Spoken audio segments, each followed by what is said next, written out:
3, CFQ prep. My name is Brock. How were the first few days with Julia? How'd it go? Monday, Tuesday. Amazing. Oh, nice, nice, nice, nice, nice. Yeah, it's a lot of information. It is. Yeah. Good. I see 23 people here. That's good enough. It's good enough to kick it off. Stop being some familiar names I'm seeing, some familiar faces I saw. I mean, I would snoop your class a little bit, right? When you were in the lab. Come in, see what's up, see what you're doing with, who are you with? Rob? Rob Kahn in the lab there? I think so. I think it was Rob. Good old Rob. Yeah. Cool, cool, cool, cool. All right. Well, I got a kind of a plan today. I've done this a couple times. I usually do the same thing on day 3 every time. But for those of you that don't know me, maybe I can introduce myself a little, so you know why I'm here talking to you. And then we'll go through kind of like my plan for the day. And we've got some administrative stuff we got to talk about, like when's dinner time, when's break time. Like we got to set that. I want to set that out in advance so we all know when we can chill for a bit. Sorry, by the way, that we couldn't start at 8 a.m. today. I would have loved to. However, I had another class this morning from 8 to 10 a.m., a code class, level 1, actually. So it was on campus. I didn't have a choice. I would have loved to start at 8 a.m. Who wants to go till 8:30? That's like literally my bedtime. I was in bed at like 8:25 yesterday. So like I'm pretty bummed. This class is going to be this long too. So I don't know. Maybe we can cut it a few minutes early. We'll see. We'll see how you're feeling come, 7:30 or whatever. Okay? So yeah, my name's Brock. I've been at Sheridan for like 6 years maybe now. Some of you have seen me in previous trade school sessions. I teach most classes, all the code classes, 1, 2, 3, of course, theory, shop class, renewable energy, Prince class, whatever, the safety, the gamut of classes. Most of you, I guess I don't know, so I haven't had you for any of those. There's a bunch of us that do the apprentice classes. It's pretty spread out. I was a Sheridan student at one point. I did all 3 sessions of trade school at Sheridan as well. Dan Hammond was my teacher, Brian Mahaffey, Jim Porto, some of the names that maybe you've had in front of you. Those guys were my instructors as well. So have a long history at Sheridan.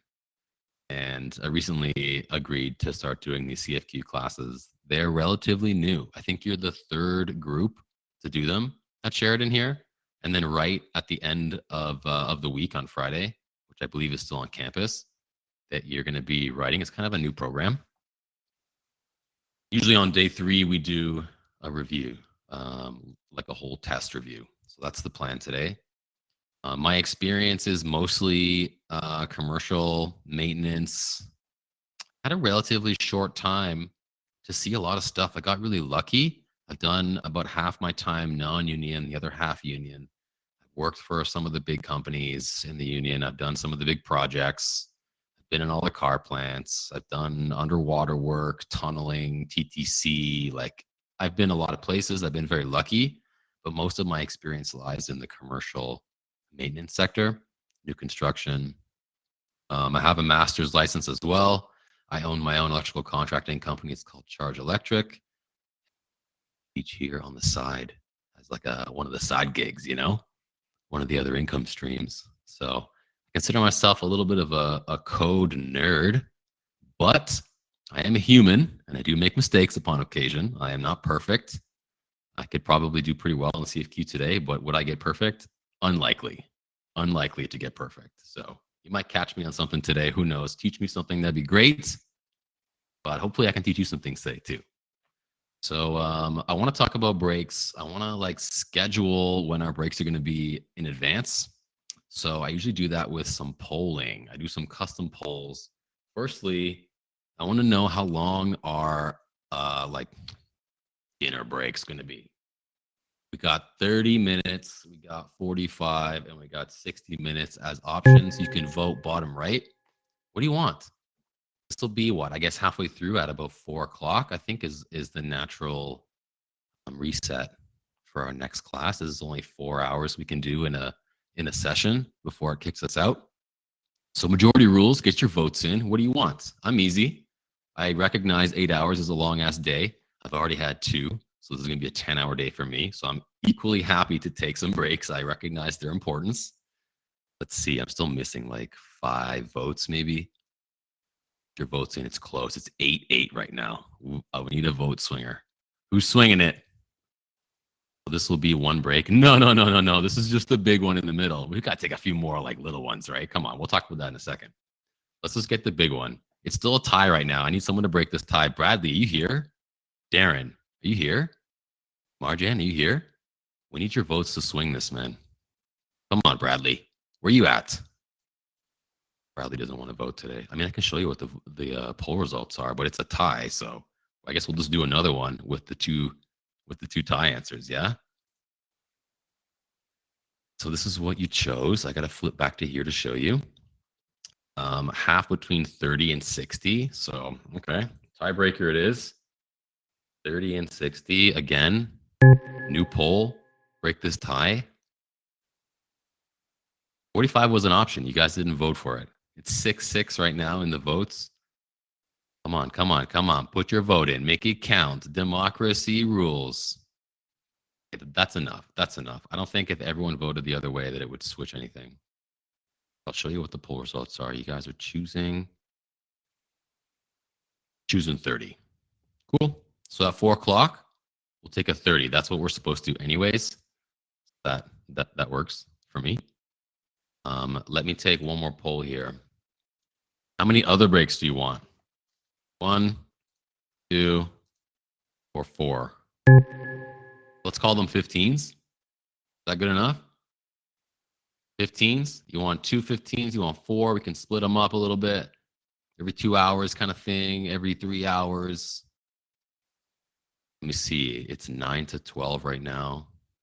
I don't think it's going to swing the other way. I'll show you these results as well. You're heavily towards 4. You guys want 4. That's fine. 10 minutes at the end of each hour. I actually like that suggestion. That's more than 4, right? That's way more than 4. That's like 8. So if we did 4, like you just voted, right?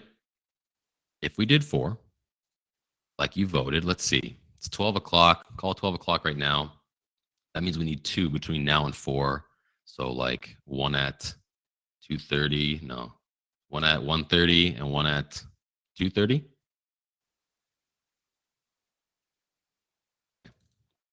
Here's what's going to happen. We're going to take 15s. We're going to take 4 of them. We're going to take them roughly in the middle of when we don't have our dinner break, right? So in about an hour and a half, like at a natural stop and what we're up to, we'll just take 15. Okay? I think that's the easiest way. Okay. All right. Now that that's out of the way, for the most of the day, I'm actually not going to be on camera. There's really no point. I want to like maximize your screen. I got a couple things to show you at the same time. Code book one side, questions other side, calculations page, calculator, lots going on. So I'm going to drop camera soon. But before I do, let me give you a quick breakdown of what I want to do in the order today. So with Julia, did you cover the exam prep guide? You go over an exam prep guide document that's super thorough. You don't even need all of like there's a lot going on. Exam prep guide, yes, no? Or if you hear, come on, talk to me, folks. It looks like this. Go through this. Big table of contents, no? No? Okay, so we're gonna do this. I'll go through the exam prep guide. I guess we'll do a license FAQ.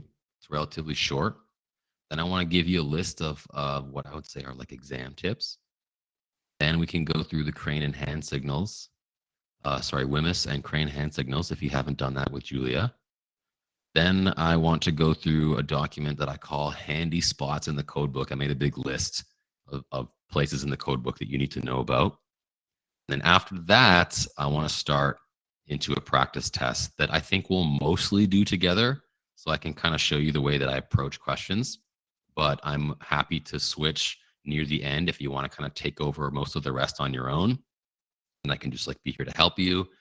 This is a little bit less of like a me lecturing at you for 8 hours and a little bit more of like a let's kind of learn this and approach this together kind of thing. I know it's virtual, so it makes it a bit harder. You're more than welcome to pipe up with your mic or in the chat. I have 3 screens going on here, so I can always see the chat. I always can see if you're asking questions. So don't hesitate. Okay. Great. Okay. So I'm gonna drop camera. Hopefully you get a little bigger view here. This is called the exam prep guide. In my notes, I have written that it's like ridiculously thorough, like too thorough. So I'm gonna kind of skim it, and then anything else that maybe you want to go back to, like, oh, hold on, Brock, that looks interesting. We can pause. Okay, it's 56 pages. So I don't want to spend that long here, but maybe there's something in here that would be helpful. Let's see, getting started. You're going to get a trade certification. You need a mark of 70. You probably know that already. There are additional accommodations, extra time, separate rooms. When I wrote mine, there were rooms. I mean, Sheridan's a little bit different because you're in a classroom, but you should be able to request a separate room. I don't think an interpreter or a reader is available to you if you're writing it at Sheridan, but if you're not writing it at Sheridan, you can get that. You're all eligible already, I assume, and you've probably already paid the fee in order to be doing this right now. Let's see, does anything matter here? Requests for accommodations. Is anybody interested in talking about the requests for accommodations? I don't think this will apply to most of you having, been on this track to write at Sheridan. Buddy, we can kind of skip this probably. Accommodations, if I did, yeah, okay. If I was asking for a friend, yeah, so you can, yeah, it doesn't really apply, but just so you know, you can get extra time. You can get a quiet room, and if English is your second language and you're struggling with the terminologies and stuff, you can get a translator as well. Okay, language training, blah, blah, blah. Exam prep stuff. Most of this is not worth reading over. I think you'll agree. Looking for relevant information specifically to us, as in, electricians, right? This is like the overall writing a red seal, applying to everybody document, exam prep guide. So, okay, here's the name of red seal trades that you might fall into. We know which one is yours. Blah, blah, blah. Study strategies. Okay. Don't procrastinate. Don't procrastinate, guys. Set a time, maybe. Maybe that helps you. Set a time of day. Maybe you like to study when, at the end of the day, when it's dark outside. I don't know. Find a spot with no distractions. When I do classes like this, I put my phone face down behind me on a surface that won't make noise when it vibrates because it will distract me. And I can't have that. That's the kind of thing I would do if I was studying as well. Short study periods are the best, right? You need to take breaks in order to retain information and concentrate. That's why we vote on taking breaks, right? You need to take breaks. It's really important in the learning process. Maybe you pass a practice exam on your own. Maybe you find something to reward yourself, right? Go get that DQ Blizzard or something. I don't know, a beer, like whatever. Little things like that can help keep you motivated, right? Simple study tips can go a long way. Let's skip most of this. You can write up a table. We don't care about that. Examination day. What do you bring? I don't think any of this is really worth reading, to be honest. Examination results. So your results come pretty fast. I think I got mine in like 5 days, 5 business days. Pretty quick. It was quicker than what they were estimating. This is the only thing that's highlighted in this entire document, that it is not uncommon for examination candidates to challenge their examination more than once. What that means is a lot of people are failing. A lot of people are failing this exam. I don't know why. We're going to try and curb that today, okay? You fail twice, may be asked to show proof of upgrading. What does proof of upgrading mean? Well, basically you do something like this. I actually offer private tutoring. for CFQ exam prep. So if you're unfortunate enough to have failed a couple times, maybe reach out to me. I can give you proof of upgrading, and then you can write it again. All right? Write my email down. Write it down somewhere. I actually ask everybody that they write my email down anyways, because I'm super curious if you can remember any test questions after you write it while it's still fresh in your mind. Shoot me an email. Let me know if you have any you can remember. I usually highlight things that I've seen on my own test. So if you see anything highlighted today, it's because it was on my test. Okay. Basically a big, huge, long document that was mostly not applicable to us, but worth going through, I think. Proof of upgrading is like you taking a class or buying some kind of training module from CSA or a tutor session. Yep, I'll put it in the chat. College, I spell that right? Brock.syndrome1 at SheridanCollege.ca. Yeah, I got a 1 in my email because my student email still exists. Brutal. That's okay. All right. Exam prep guide done. Let's hit the license FAQ, which I guess is a website. I have all these links in a Word document, and if I just click them, it just pops up like whatever. I don't think we're going to read this, but maybe I'll just put it in the chat. You can see the questions listed here. Maybe you're interested in something here, right? There's the link. I just put it in the chat for you. If one of these questions is calling out to you, save that link, check it out later, give it a read. Most of these questions you probably don't care about, so I don't think it's worth like actually going through them all. Of course, if I'm wrong, let me know and we can. If 10 of you said, no, I want to hear this, I would go through them, of course. This class is for you, right? I do what you want to be successful, basically. All right. So let me close this out. You've got the link. This is for Ontario. You're writing a Canadian license, actually. You're going to be good for Canada, right? You're doing Canadian CEC. Oh, the website? I believe it is. This. Okay, let's do my tips document. Maybe Julia did a bit of this with you. I don't know. We can go through it too. Wow, reading the entire question seems obvious, right? But really, most of the time when somebody is doing a test that they know well, they're maybe a little overconfident. They don't fully read the question. They speed read it. They're like, oh yeah, I know where outlets is, whatever. And they go and then maybe they make a mistake. So like slowing down, reading the question, reading the whole thing, read it twice. Sometimes I need to read a question a few times to let it sink in, like what it's really asking me. That's fine. Read the whole question. There isn't any too complicated math, really. I mean, Ohm's law, maybe you're looking at frequency, maybe you're doing overcurrent calculations. Like it's not that complex. It won't be any harder than what you would have just done in theory 3. I would think that theory 3 would be like significantly more math than you should see on your CFQ. If you don't know the question, it might mean that you need to take a while to look for it, right? You're not even really sure where to begin. You have no idea. Those are the kind of questions that you should be skipping. When I did mine, I put a little star beside the questions that I was going to skip. You have to be careful though, because if you mess up where you're skipping and then you fill in a bubble on the Scantron without the skipped question, like if you're offset by 1, you're going to get wrecked on the thing, right? So just be careful with the method that you choose to use. If you're going to skip questions, circle back at the end and hit the questions that you skipped when you've finished the bulk of the test that you do know, right? And you have a bit of time at the end. 4 hours, it doesn't seem like that long. I mean, it isn't that long. It's not, especially when you're like feeling the pressure of having to finish. Those 4 hours are going to fly by.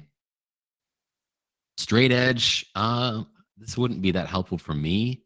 Maybe if you have trouble lining things up, grab a straight edge, line up the bubbles on your Scantron or something. Maybe that's helpful. The washroom rule, you're probably okay to hit the washroom if you're writing it at Sheridan. I don't think that's a big deal. Maybe they'll say like leave your phone on your desk or something, something simple like that. But this shouldn't be a big deal. You're allowed water, if you want. At Sheridan, it shouldn't be a problem. I think they're a little more hardcore if you do it in the test center, but the examiner might just be chill. No food though, right?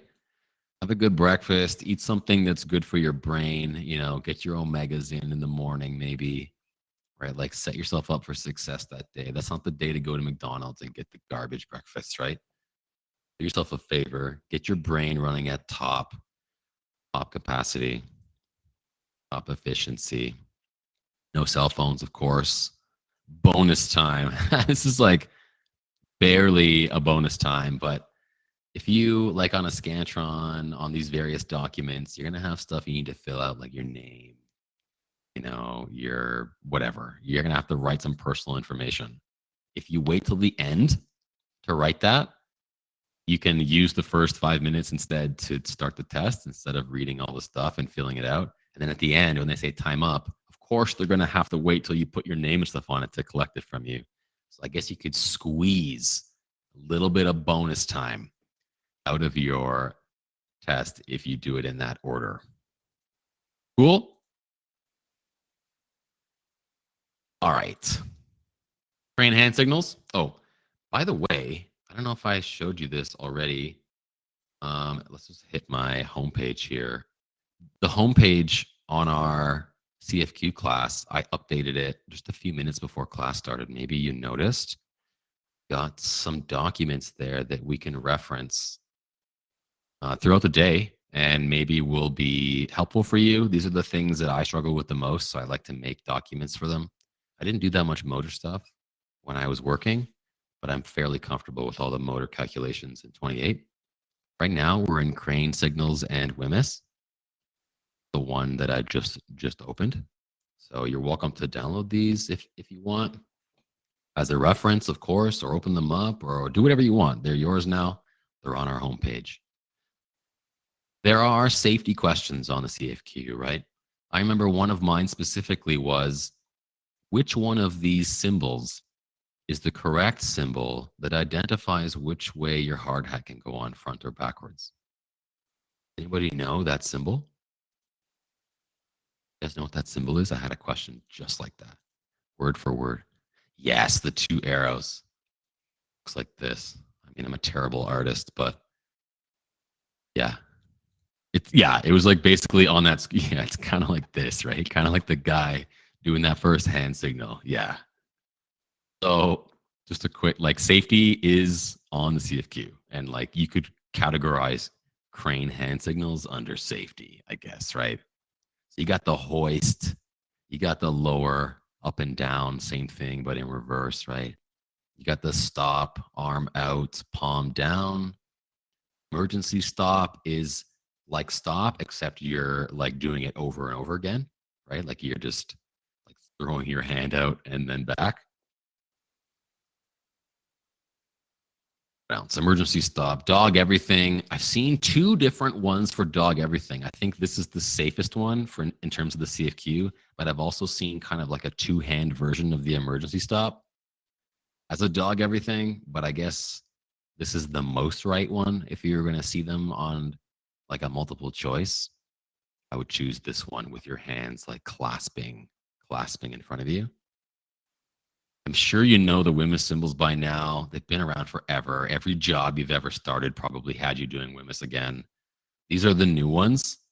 The old ones were 1988 to 2014. And then in 2015, we came out with this new set. So if you're old, maybe you know the old ones. Don't get confused, okay? This is the new set. There are red diamonds now, right? Except for the biohazardous. A second, maybe absorb them. This document's on our homepage. I remember symbols. Like for the hard hat question, it was symbols. Like, I don't know how you would I mean, I guess you could write like two arrows pointing at each other, but that's not super descriptive, right? So yeah, I had symbols on mine. There's like a diagrams package and stuff that they refer to. So there's definitely going to be some symbols and some diagrams. But yeah, hopefully you've been staring at Wimlis long enough that you kind of remember these. You probably already remember them. Anyways, just kind of a refresher before Friday. Cool. What's next? All right, let's hit the handy spots in the codebook document. Got a lot written here. We can start at the top. And I think we should be flashing back and forth to our codebooks. So I'm going to pop mine open here as well. Maybe I'll make this a little bit smaller. So first things first, you need to know that metric units are in the codebook. If you don't know this, well, you need to know. You may have to do some conversions, right? They're all here. Everything is here, all down the center. You've got the whole table here, okay? You need to know that this is here. Really helpful. There's a couple more on the second page. Seconds, volts, watts, pascals, right? Nice metric unit list. This is a good one. Good one to know about. Similar to this is the conduit conversions. If you're like me, you probably know the inch values better. If someone told me to go get a 41 size conduit on a job site, I'd be like, oh crap, I better look that up. Like, I don't remember what 41 is, but I know all the inches, right? So this table is handy. Maybe if you're seeing questions that are talking about trade size numbers and you're just not super familiar with them, it's nice to be able to just double check which one is 35 again. Oh yeah, 1.25 inches. Good to know about this one.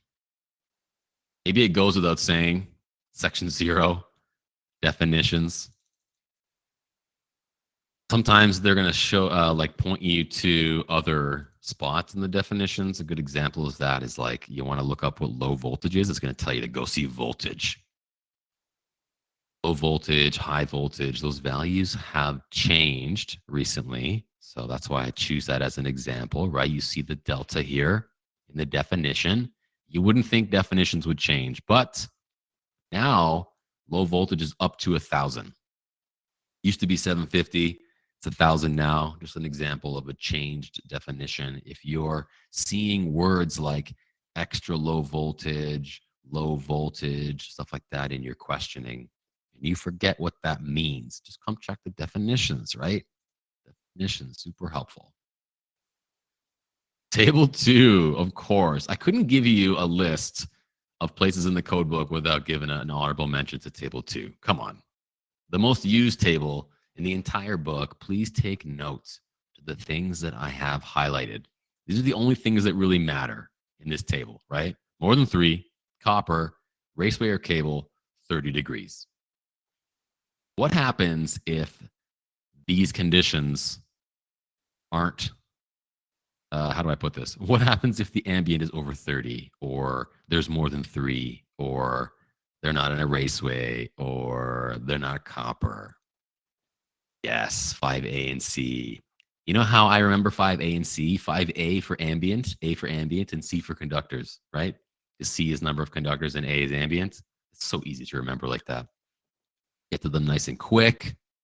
You only derate twice as a maximum. It does not matter which order you derate in. You're always multiplying. Do 5C first, do 5A first, does not matter. Derating. I assume you know how to do derating already. That's my next entry. Okay, 5A and C, of course. Don't suppose there's anything mysterious about 5A and C. Anything between 30 and 35 degrees, of course, you're going to use 35. If somebody gave you 42 degrees, you must go higher and choose 45. Always going up for 5A. Nothing special about 5C. Pretty standard. Okay. What about 6A to K? Are you familiar with table 6? You know how to use table 6? Yeah? Okay, so you know that it has an intimate relationship with table 9G, right? They go hand in hand. Yes, okay. Does anybody want to do? I mean, we're definitely going to see an example or two in our CFQ practice today. So I guess maybe we'll just save that. I won't do any right now because they're going to come up naturally. Table 9G is next, right? Conduit fill 40%. That's why it's always 9G. Couldn't do a list of spots without including some of the biggest data tables in the code book. 11 and 19, right? I got both of these coming up. 11 and 19, very similar. Don't worry, Darren. We're going to go through that a little bit today with some practice examples, okay? No worries. 11, just jammed with information. You want to know voltage ratings? Maybe you want to come to table 11. You got your cable CSA designations, the locations that they're good for, the usage, the styles. There's just a lot of stuff here, a lot of information jammed in here. Table 19 is the same. Talks about different things, but absolutely jam-packed with information. Temperature ratings, conditions of use, where they can be used. You're definitely going to be in 11 and 19 for your CFQ. ELC, I think there's another table in, is it D1 that has all the other designations like ELC? You want me to record? I see that Julia did not record. Didn't ask her to record. I can record, I don't mind. I'll record. She wanted money? Get out. Are you serious? She did. Okay. Okay. All right. You had me for a second. You had me for a second. Who's asking about ELC? Yeah, isn't there a table like this where you might find something like ELC? Is D1 part of my list? Let's see. You have D1 here? Of course we do. We'll be back here. We'll be back here. Don't worry. Where were we? I want to go over 16 as well. Minimum size of field installed bonding jumpers, bonding conductors. Hey, can we just pause and talk about what bonding means? Super miss, like people say ground for everything. I'm guilty of this too. Where's the ground wire? Did you use the ground wire? What size is the ground wire? It's never the ground wire though, is it? Never the ground wire. It's always the bond. And here's why. The only thing, by the way, this is a plate in the ground. This is my ground. This is my plate underneath. The only wire that you can call a ground wire is the one that's literally attached to the plate that you buried, or attached to your ground electrode, or attached to the whatever the cold water supply, if it's copper. That's the only wire in the entire system that you can call a ground wire. Everything else is called a bond, right? You bond to ground. So everything that we've ever discussed as a ground is probably a bond, except for that one wire that literally goes into the ground. All right? Really important to make that distinction. Maybe you knew this already. I'm just being thorough, okay? So bonding jumpers, similar sizing to ground, right? You got 200 amp service, whatever, you got a number 6. Very similar sizing, but don't confuse the two, okay? Bonding and grounding, two different things, two different sections of 10. Let's see, where are we? Let's go to Boxville, table 23. Are you comfortable with table 23? And if you're going to say yes, then I got a question for you. It looks pretty simple, right? Can you tell me where the 2 gang boxes are? Where are the 2 gang boxes? Which one's the 2 gang? Next page. Okay. What about just the device boxes? What about if I'm not talking about FD or FS? What if I want a 2 gang device box? Where's that one? Which line item? Not there? Max? Max smarter than I thought he was? Tell us, Max. Tell us. What do you mean it's not here? How do you size a 2 gang and a 3 gang? Oh, Max is smarter than we thought he was. This entire list is single gang. Maybe you didn't know this. I think Max knew this. This whole list right here of device boxes, if you're looking for device boxes and you're doing stuff, these are all singles, right? The standard single is this one, the 3x2x2, right? That's the standard one. Then you got the skinny guy. And you got a couple deep ones. Then you got the 347 oversized ones, but they're all singles, which means, and conveniently, I might add, if you double gang, triple gang, whatever, add a gang to these, you just double the volume. Why? Because how is it that you can double volume? Well, you got a box, right? My beautiful box drawing. Got a piece down the side. You take that piece out. You could actually argue that when you pull that piece out and combine 2 single gang boxes, that you're getting a little bit more than double the space, because that piece of metal that you took out that was the sidewall of one of the boxes does have some interior volume, albeit small. But my point is, all of these are singles, and all of their volumes and therefore their conductor allowances can be simply doubled, tripled, quadrupled, what have you, for the various gang upgrade sizes. Okay? They're all singles. Should be emojis. There is emojis, dude. There is emojis. Hold on. Can I stunt on you with some emojis? How do I do this? Yes, I can. You didn't know. You didn't know about this. You didn't know. What if you have a number 4 conductor? What do you mean? Oh, I do know what you mean. And that's a great question, by the way. What if you have a conductor that's bigger than these? What do? Right? Well, let me first tell you that if you have a conductor bigger than number 6, then none of these boxes are big enough. That's the first thing. The second thing, sorry, I'm going to 14. I always go to 14 and then I go back one because I know it's 12-036. This is what you do if you have bigger wires, right? Because your box is going to be bigger. You have bigger than a, number 4, 6-4. You're just taking, I mean, it depends what you're doing, right? Because if you're doing a U pull or an angle pull, your box will be a different size than if you're doing a straight pull, right? If you're doing a straight pull, then you have to do 8 times the trade diameter of the largest cable or raceway. Let me draw this for you. Say you have a 6x6, 10x10, 12x12. It doesn't matter what size it is. You got a conduit coming into it, right? Maybe you want to do a pull this way. It's called an angle pull. So your conductors come in and go like this, right? The bend radius of the conductor is going to be different depending on the size.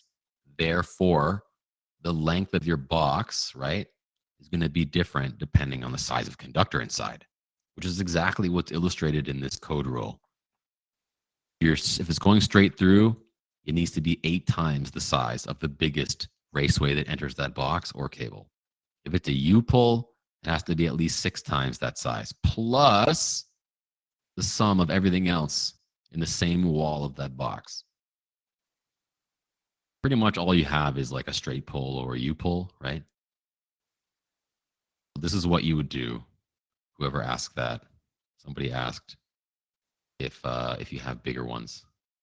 You're going to enter it with a conduit, most likely. But if you don't enter it with a conduit, that's okay, because it also says equivalent cable. So you got to get the cable diameter and then multiply that by 6 or 8, depending on what you're trying to do in that box.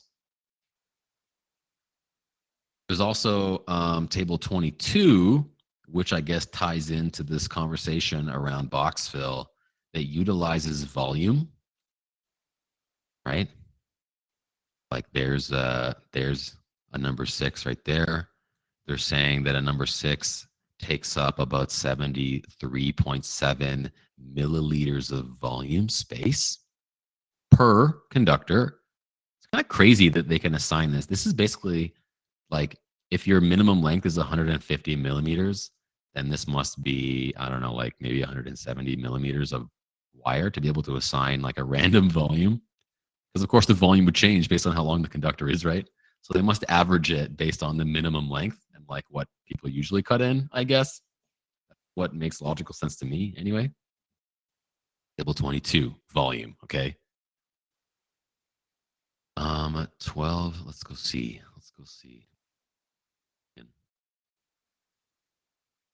What did he say? CIIA. So have a distance. Okay, so before I read this, we got to go to the top again. Start with where a polar junction box is used with raceways containing insulated conductors of 4 or larger, or with cables. So that's 4 or larger. That includes 4. So 6 is the cutoff in the previous 22 and 23 tables, right? Or cables containing insulated conductors of 4 or larger, the box shall have a distance as measured in a straight line between the nearest edges of each raceway or cable entry enclosing the same insulated conductor of at least 6 times that diameter. So have a distance as measured in a straight line between the nearest edges of each raceway. So let me illustrate, my friend. Here's one raceway. Here's another raceway. Here are your inside edges. Okay. So have a distance as measured in a straight line between the nearest edges of each raceway, closing the same insulated conductor of at least. Means that inside there, you're going to have like whatever one of these. Yeah. All right, cool. Where were we? Back to the list. Oh, sorry. Let me catch up with the chat here. If you have a 14.3 AC90 going into a box and you're calculating box fill, is that, no, that's 3 conductors. That's 3. You got your red, your black, and your white. We don't count the I was going to say ground. We don't count the bond, right? We don't count the bond conductor. I mean, look at the title of this table. Insulated conductors, right? And if we go back to 12, it's also in the title. Insulated, insulated, insulated, insulated, insulated. I won't say it again, don't worry. But you get the idea. The insulated ones count. The non-insulated ones don't count. Table 27. What's table 27? Motor related? Been here in a while. Oh, yes, of course. The short duty and intermittent duty and periodic duty ratings, of course, for conductor sizes. Do you know about this one? Kind of tuck this in at the end of one of the rules in 28, right? Because you're used to using the continuous duty. And then if the duty changes, you got to come hit this table and find out what your percentage value is going to be, right? Let's go see. So here's where we usually sit. We go, oh yeah, insulated conductors, individual motors, continuous duty, 1.25, cool. But if it's not continuous duty, got to go to table 27, okay? Kind of tucked at the end there on the second page. Maybe you don't see it that much because you're always at the bottom of this page. Don't sleep on table 27. What else we got? 29? Of course, 29. I know you've been to 29. When I wrote my CFQ, I wrote right on the side here that these are all of the single phase ones, and these are the 3-phase ones. And then this is the direct current one. I don't know if that helps you. Always start with your FLA. Sometimes people call it an FLC, full load current, full load amps. It's the same thing. I think FLA is maybe mostly discussed when you say it verbally, and full load current is maybe mostly written in the book. They mean the same thing. Take your value, your FLA, you multiply it by whatever based on your motor type, right? And your overcurrent type. We're going to definitely do this in the practice exam today. In fact, almost all the tables we're talking about, I'm sure we'll see as we're going through the practice exam. 41. Bonding for service raceways. Not the same as the previous table we saw for bonding sizes. Those are field installed electrodes for the bonding, I think, right? This one is minimum size bonding for service raceways, which we know is the standard number 6. Always number 6, right? To be always number 6 anyway. If you're in doubt on your CFQ, pick number 6 if it's a ground or bond question. All right. Table 44, the FLA table, 44 and 45, right? 45 being for single phase. You see, I've got it highlighted, your single phase FLA chart, and don't sleep on the notes. Sometimes these notes matter, especially for 44, because your voltages are a little funky at the top, right? They don't necessarily line up, but at the bottom here, I've got noted that voltage ratings have to correspond to the nominal system voltages, right? For example, 115 is 120. 575 is actually 600. 460 is actually 480. They just make them all the same. Wouldn't that be nice? Instead of all these double values. Don't worry. When I get into CSA, I'll make the changes. Okay, guys? Or maybe I won't go to CSA. Okay, table 52. I had this on my exam. Step voltages. Do you know about step voltages? Tolerable step voltages. Okay, these are the voltage that you get in the soil based on what's going on in the soil, the composition. Add a number I had to take out of this chart on my CFQ. It gave me a fault duration, gave me a soil type. I had to find the step voltage. So just know that these tables exist. You probably don't see them much in trade school in your everyday life. So I like to point some of them out, especially if I saw them on my own exam. Ooh, PVC expansion. Do you guys know how to calculate PVC expansion? If you don't, there's an example in Appendix B, Section 12. Where is it? I don't exactly know where it is, actually. I have to scroll and try and find it. Oh, here it is. So here's the table that gives you the coefficient of linear expansion.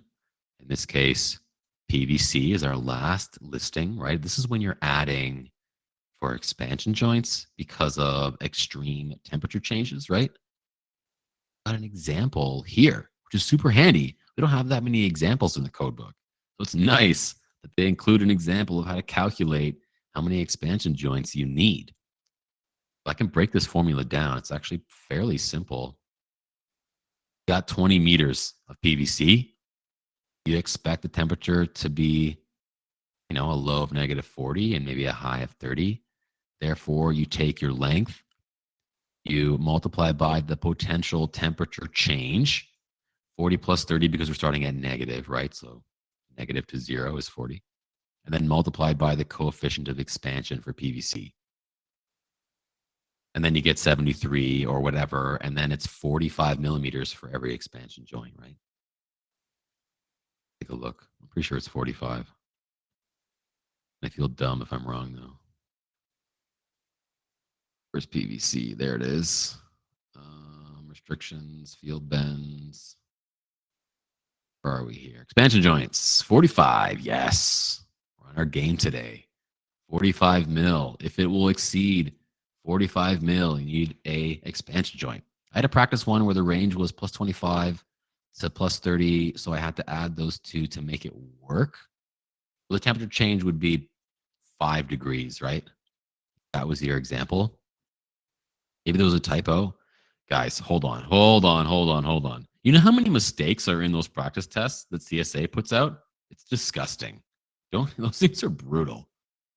There's so many, Ryan. There's so many. Like I get frustrated when I do them. You're gonna find mistakes, guys. Not a Sheridan one? No. The CSA ones are terrible. Yeah.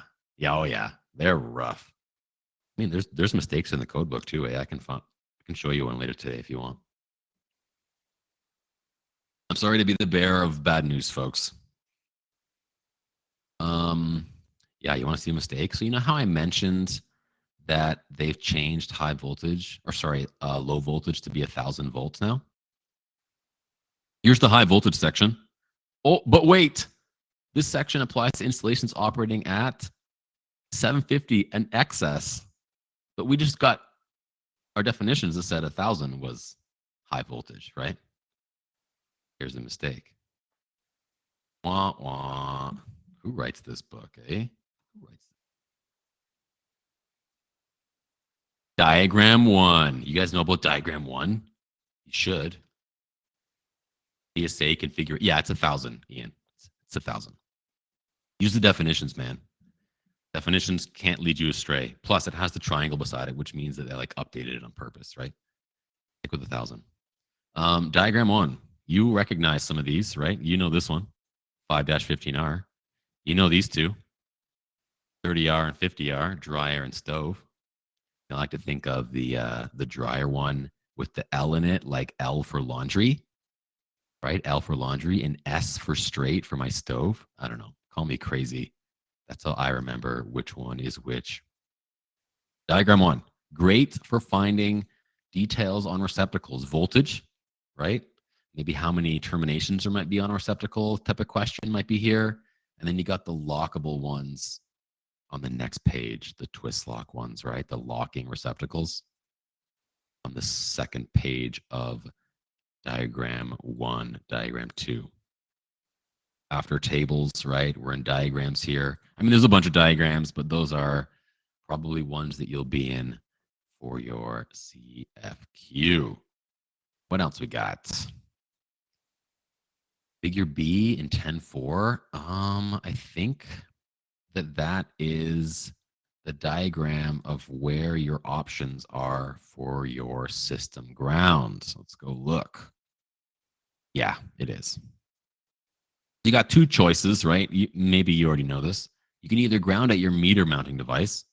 So you got your grounding electrode down here, right? And you got your ground conductor. The only thing you can call a ground conductor in your whole system is this piece right here. It comes from the electrode and maybe terminates on the neutral bus inside your meter mounting device. And if it does, then you're going to have a separate bond there, right? You can see bonding conductor, right? It's highlighted. Or you can do it at your service box. And by the way, service box in the code book means panel.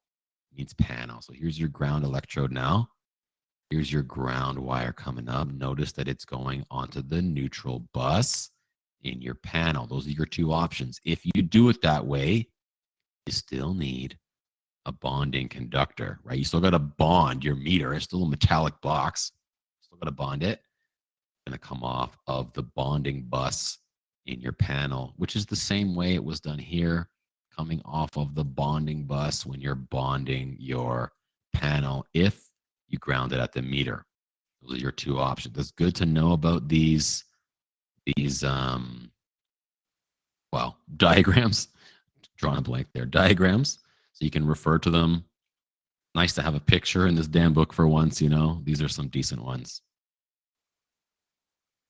28-1. Oh, yes, the motor cheat sheet. You guys know about this one? This is the ultimate motor calculation cheat sheet.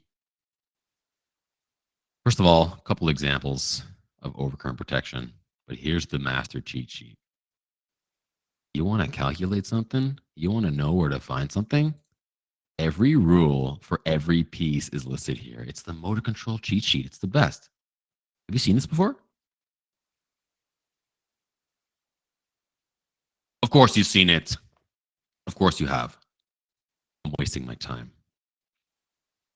D1 appendix. We already talked about that. Remember? I said I would take you back there, though. So let's go back. Go back. Appendix D, D1. This is that table that's just like jammed full of information, right? Jammed full. All the different types, sizes, Conductors inside. What do you want to see? My man was asking for ELC. Got you. Only navigating the code book was this easy during the CFQ. Yeah, really, right? There it is right there. ELC. For whoever was asking, I don't remember. I'm sorry. Whoever was asking that. Really, really juicy table. Oh, it's you? Okay, cool. Really juicy table. Just like 11 and 19, except this is in D1. I mean, it's pages long. If you can't find the style that you're looking for, it's probably in here. I mean, so many pages. D1 can look how many notes are in here. 38 notes in D1. Ridiculous. D1. Types, designations, voltage ratings, construction of cables and other flexible cords. Juicy table. Real juicy table. Don't sleep on D1. Table D3. We're nice and close. Got a couple examples on the next page right here. Some voltage drop stuff. I'll be honest with you guys. Voltage drop is like my weakest stuff. I always screw up when it comes to voltage drop, but there is an example here to keep you straight. And there is some tables here that definitely help you. Sometimes the questions are really easy. They're just asking you to pull a number out of this table. It could be as easy as that. Table 68, yes, table 68 as well. Of course, you want to go see it? Let's go see. Go tour it.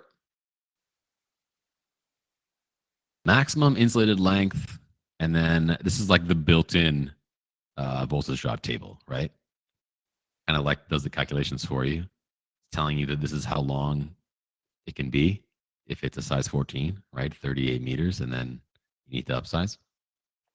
Yeah, it's nice. It's a nice table. Can't deny it. And then, oh, what the heck was this again? IP. I think this is the IP stuff, the ingress protection. You guys know about ingress protection? Right here, F429. Where was that? 42. Here it is. We've got the various zones in their tables here. And I think close by, we've got the ingress protection, don't we? Oh, no, I can't find it. You guys know where the ingress protection table is? I'm drawing a blank. I thought that this was the ingress. No, I need to find it now.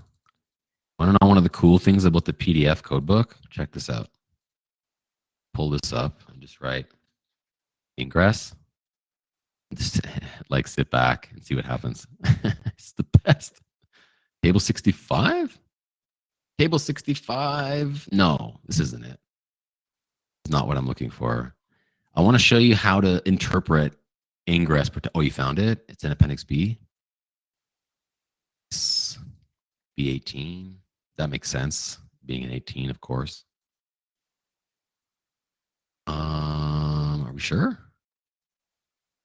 You guys leading me on a wild goose chase here? What'd you say? Oh, -6. We've got a few more pages to go here. Where are we? There's 4. There's 5. There's 1. What? Did I miss it? Looking for one specific table that has all the IP numbers listed.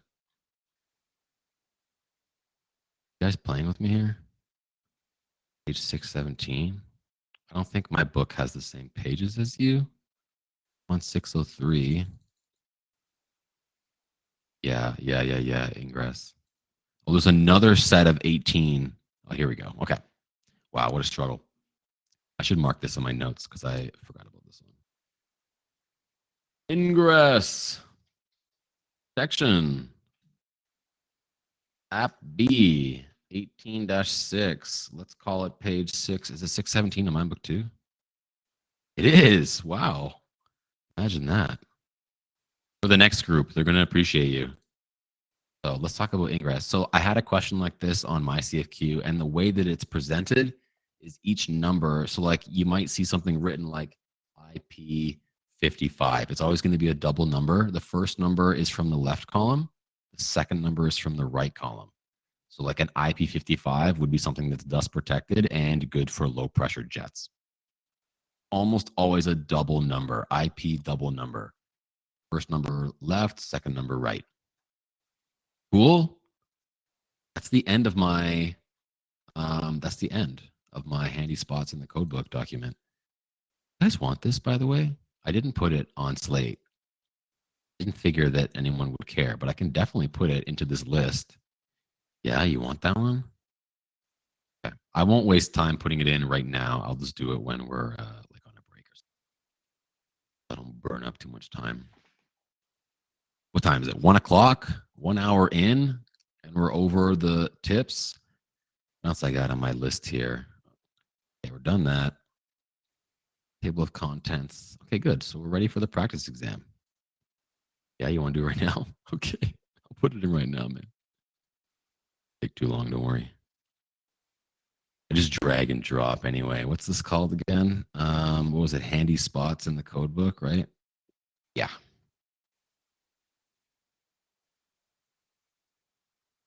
Insert stuff from my computer, drag and drop, nice and quick, upload it. I'll call it what? Handy spots. Boom, done. Update. There we go. Hey, anything else that you see? I guess actually the stuff that we're going to see is already here after this, because I'll open up a few of these later maybe, but they're already here. Okay. Here's what I want to do now. I want to do a whole practice test with you. I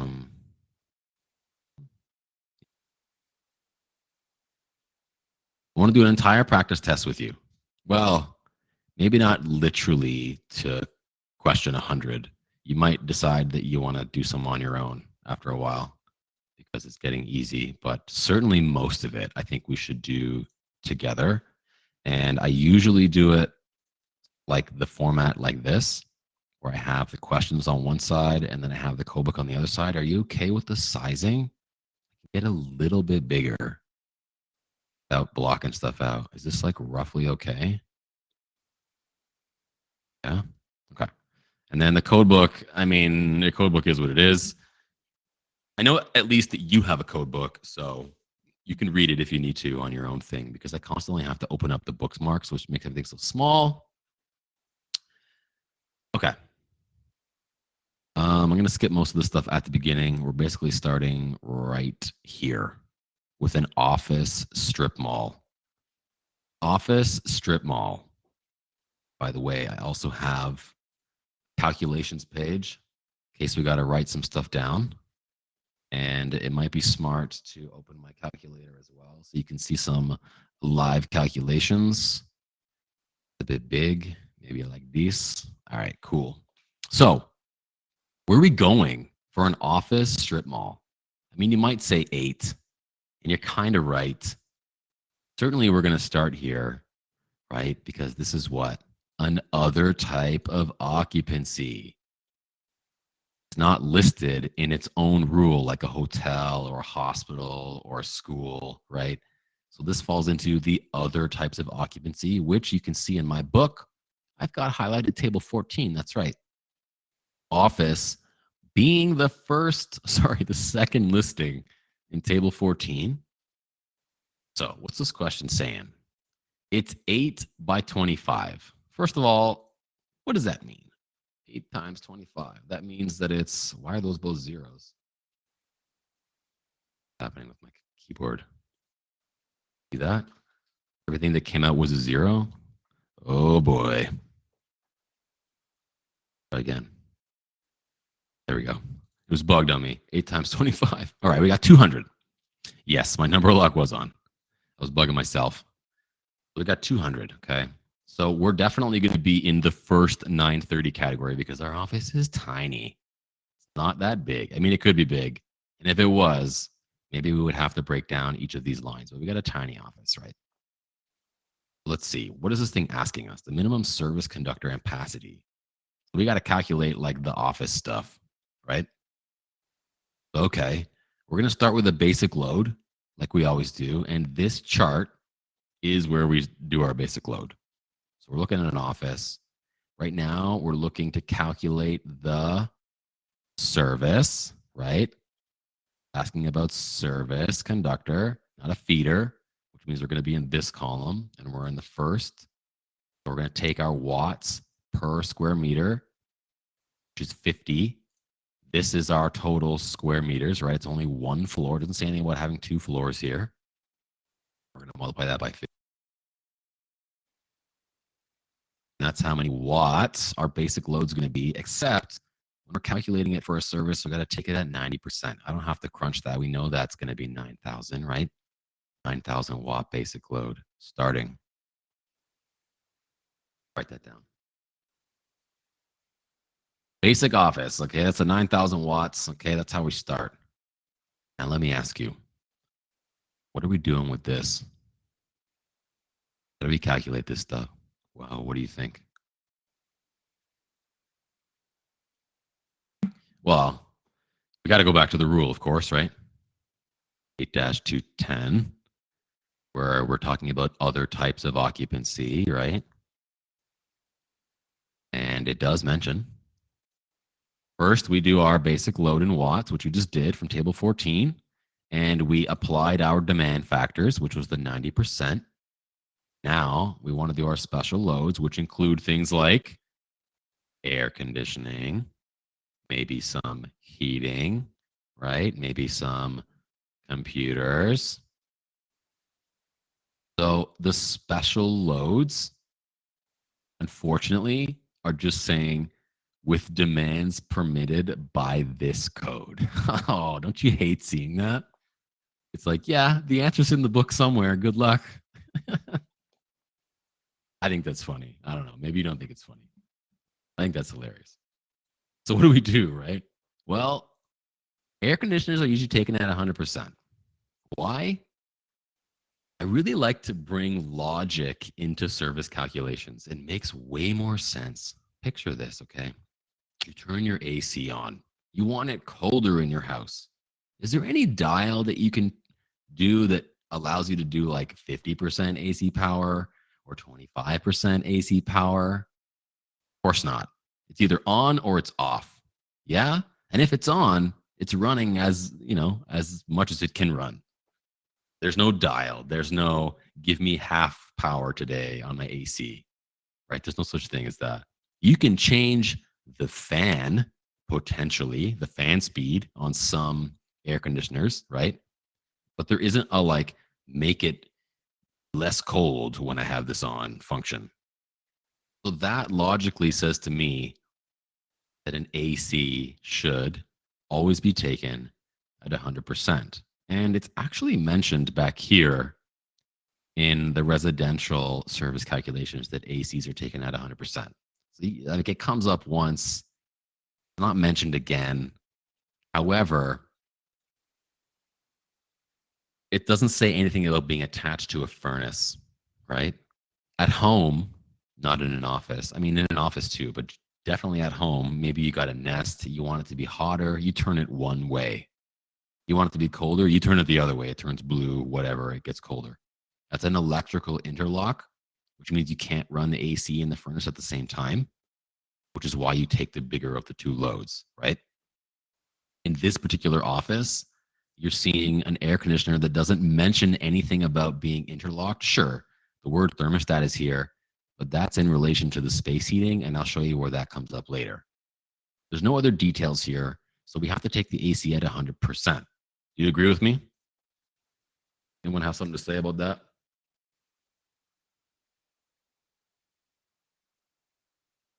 Happy to answer questions if you got them. What's the code for heating?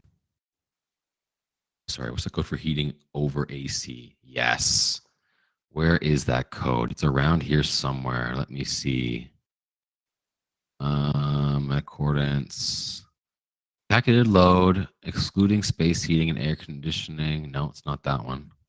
Maybe it's before.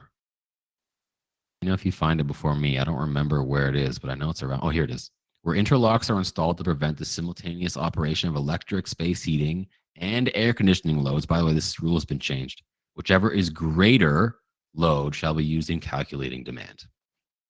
This is just like in the general use of demand factors section. Doesn't really apply to like Resi or anything, right? It's just like, hey, by the way, you got interlocks that prevent you from doing both. Take the bigger one, right? Where it's at, Mr. Sharp. Okay, where were we?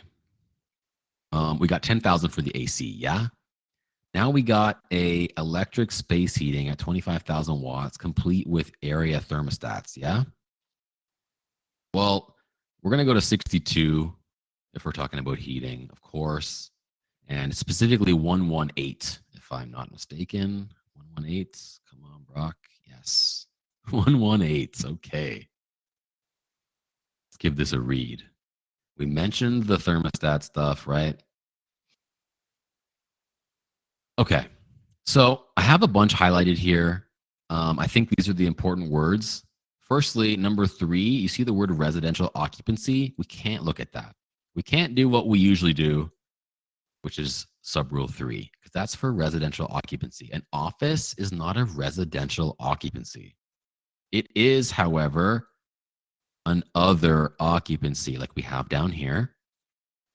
100% of the loads in sub-rule 4, which means, you know, a furnace, a duct heater, a thermal storage system. I don't see any of that here, so we're going to skip that.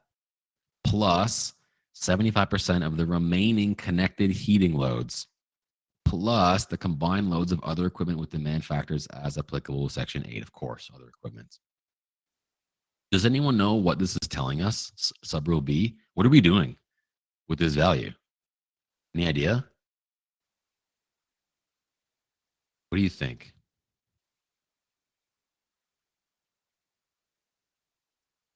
Nobody's got an opinion. Oh, I see multiple people typing. All right. Yeah, you think it's 100% for the first? Okay. Take 75, take 70 speeder. Yeah, okay. Well, let me highlight this again. If you're talking about A and B right here, this is only for a residential occupancy, right? This is not for an office because it says shall be based on the following, and then it says A and B. So that's just occupancy, okay? Eventually, we start reading blah, blah, blah, where service or conductors combine load of heating other equipment. In the case of buildings for residential occupancy. As soon as I see that, I'm not reading anymore. I'm done with sub-rule A. This is not a residential occupancy, so I'm going to ignore that. Next, in the case of other occupancy, this is literally how the rule started in Section 8, where we found Table 14, right? In the case of other occupancies. So, of course, an office fits in. Going to the next page, we got one more rule here we can look at. I don't think that applies. We're back here at the bottom. In the case of other occupancies, okay? 100% of the loads in sub-rule 4, hard stop. Going back to sub-rule 4, what am I seeing? Nothing listed here. Electric space heating isn't listed here. We got electric thermal storage heating system. We don't have that. We have a duct heater. We don't have that. Or we have an electric furnace. We don't have that either. Do you agree that we don't have any of those things? They're specifically, I mean, a highlighted furnace on purpose because that's usually what we're doing when we come to sub-rule 4, is we're using a furnace. We don't talk about electric thermal storage heating systems much or duct heaters much, but certainly furnaces. That's why I highlighted that one, right? You hit a furnace, you take it 100. So we can eliminate this first half because we don't have anything in sub-rule 4. But the second half matters, right? Plus 75% of the remaining connected heating loads. We got a random space heating load here, right? Plus the other loads. Yeah, okay. That's like plus whatever else is in this list. But what I'm seeing here is that we're taking 75% of the other heating loads not mentioned in sub-rule 4, and we can't use sub-rule 3 because that's for residential occupancy, which means we're taking our 25,000 watts or multiplying by 0.75. Anybody disagree? Oh, thank you so much.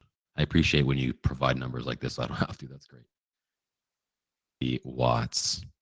Let me highlight the numbers that we care about just so it's like super clear. Because we might have a few more on here, like 25,000 that we don't care about. Okay. Okay. What else we got? A computer load. Now, this is where it gets a bit tricky. You might spend half an hour looking for the word computer in section 8. Then you might give up and take it to the index, right? And then you might look around in 14 or who knows where you go. Is there anything about computer loads in section 8? Anything about computer loads in section 8?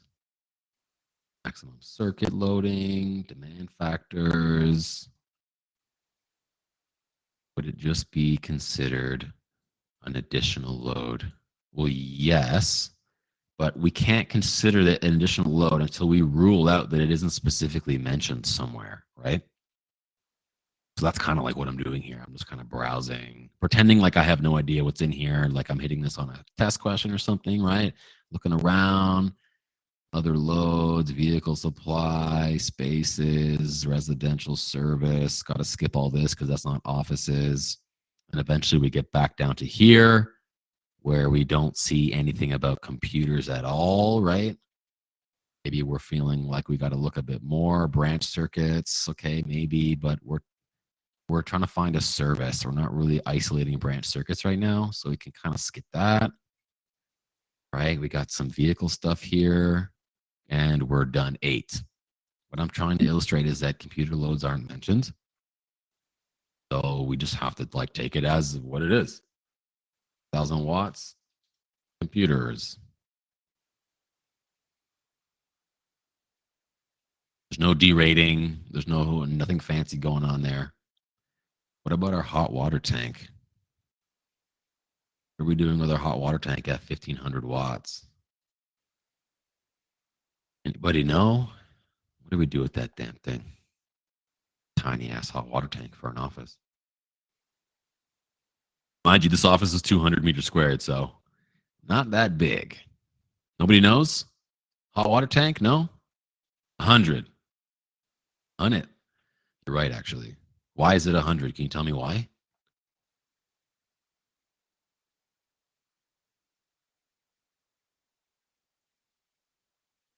It's an extra 0. Heating load? Yeah, I mean, not really. I mean, kind of. 200 AV, yeah. So 8200 is residential. So that rule that you're looking at, this is to take 25% just for residential. And might I also add? Oh, sorry, you're talking about V. I mean, still residential. But since we're here, I highlighted in excess of. So if this was residential, we would ignore that altogether because it's not in excess of. It is 1,500. You got to be careful with those words.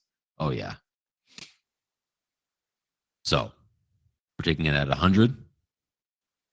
We're just going to take it at 1,500. Is that the last of our loads? Yes, it is. So now, of course, we're going to add all these up. Oh, we're hearing rules 202. 202 is for apartments. This is not an apartment.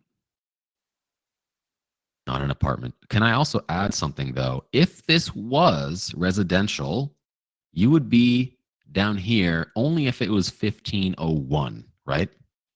I know similar buildings means like low-rise condos and like fourplexes or whatever. Like there's a couple other like buildings that could be similar, but an office isn't a dwelling unit. You don't dwell in an office, you dwell at home, right? A dwelling unit is for living in.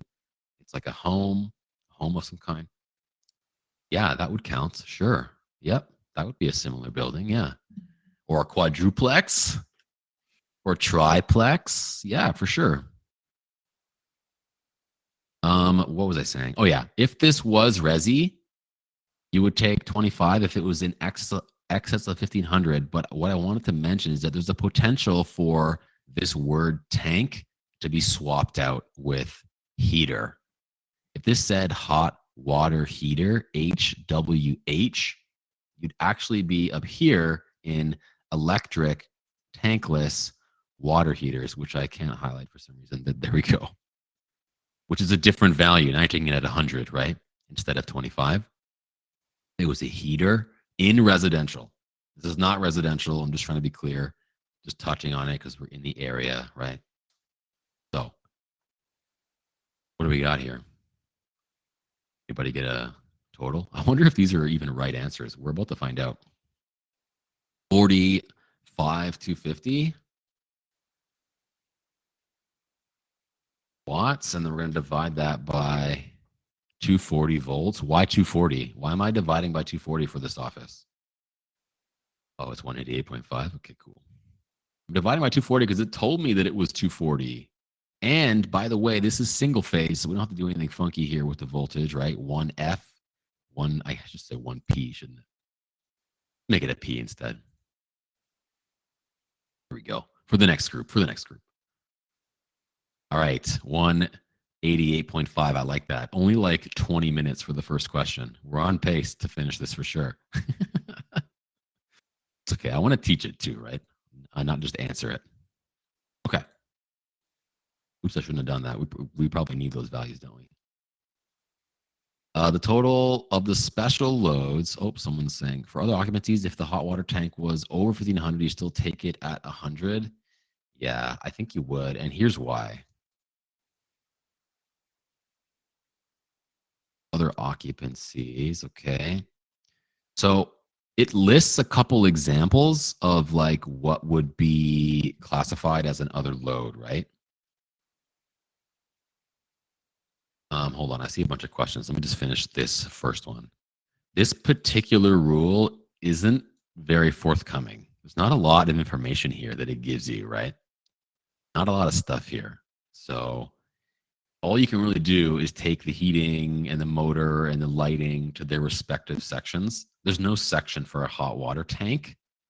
Usually when we talk about hot water tanks, they're very low use. Like when you take a shower at home, your hot water tank will kick on for like whatever, 15 minutes and then shut off and stay off until the water hits a certain temperature. And then it'll turn back on for another 5 minutes if it didn't get emptied, right? It doesn't get run very much. So we take it at 25%. But in an office setting, it's not like that. It might be running constantly because who knows how many bathroom stalls there are, how many people are using hot water. It's not like 3 people live there. It could be 100 people in there, right? That thing could be running constantly. So because there's no mention of what to do here with a hot water tank, there is a mention of a hot water heater. That's a heater. That's in 62. Take it at 100%, right? But this is not a heater. It's just a tank. We're just going to take it as what it is because it's in an office building. I know that there's a lot of us like assuming we have to do, and I know that sucks. Gotta just assume, sadly. So Ian, under 1500, you don't take it only if it's resi. Only if it's resi do we not take it under 1500 because the wording is in excess of, right down here. So it'd have to be 1501 or more to take into account what we do in resi. How many questions like this would we get on the CFQ? A couple, maybe. Not that many. Like maybe like one apartment calculation and like one like resi. Usually, what people recommend is you just skip it altogether. Like it's going to take you 20 minutes to do an apartment calc for one mark out of 100. Just guess and keep it moving. Like that's crazy. Maybe leave it till the end if you're feeling dangerous. Yeah, Ryan. Like maybe if you got tons of time, take a stab at it.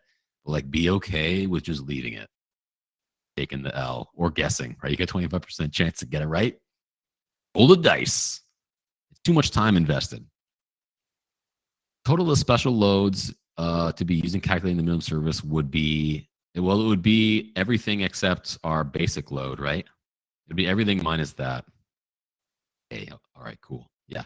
The basic load to be used to calculate the minimum service, we already found that. That was it 8,000 or 9,000? 9,000. So that's a D. Yeah. Minimum size of T90 now. Okay. This is where it gets sticky, right? Where do we go for this? Where do we go to find the minimum size of T90?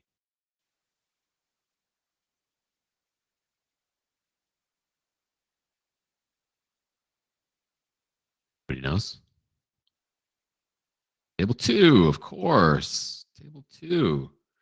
We must assume copper unless it tells us otherwise. It has to say aluminum. Otherwise, it's always copper. Okay. So we're going to go in table 2, the copper table. Now, which temperature column do we want? 75? Are you sure? Why are you saying 75?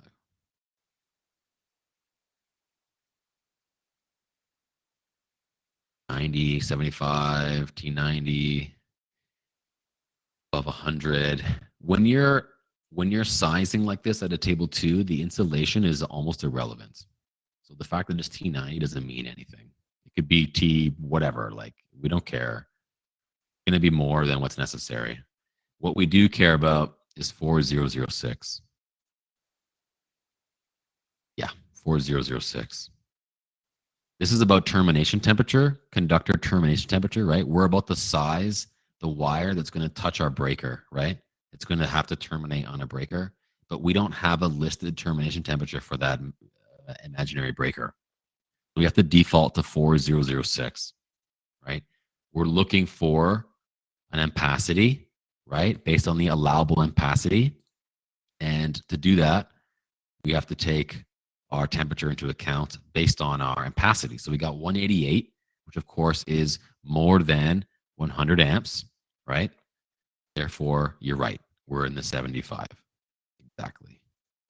And if we're in the 75 at 188, then we're looking at a 3-aught, good for 200. That's right, Marcus. 3-aughts. Sweet.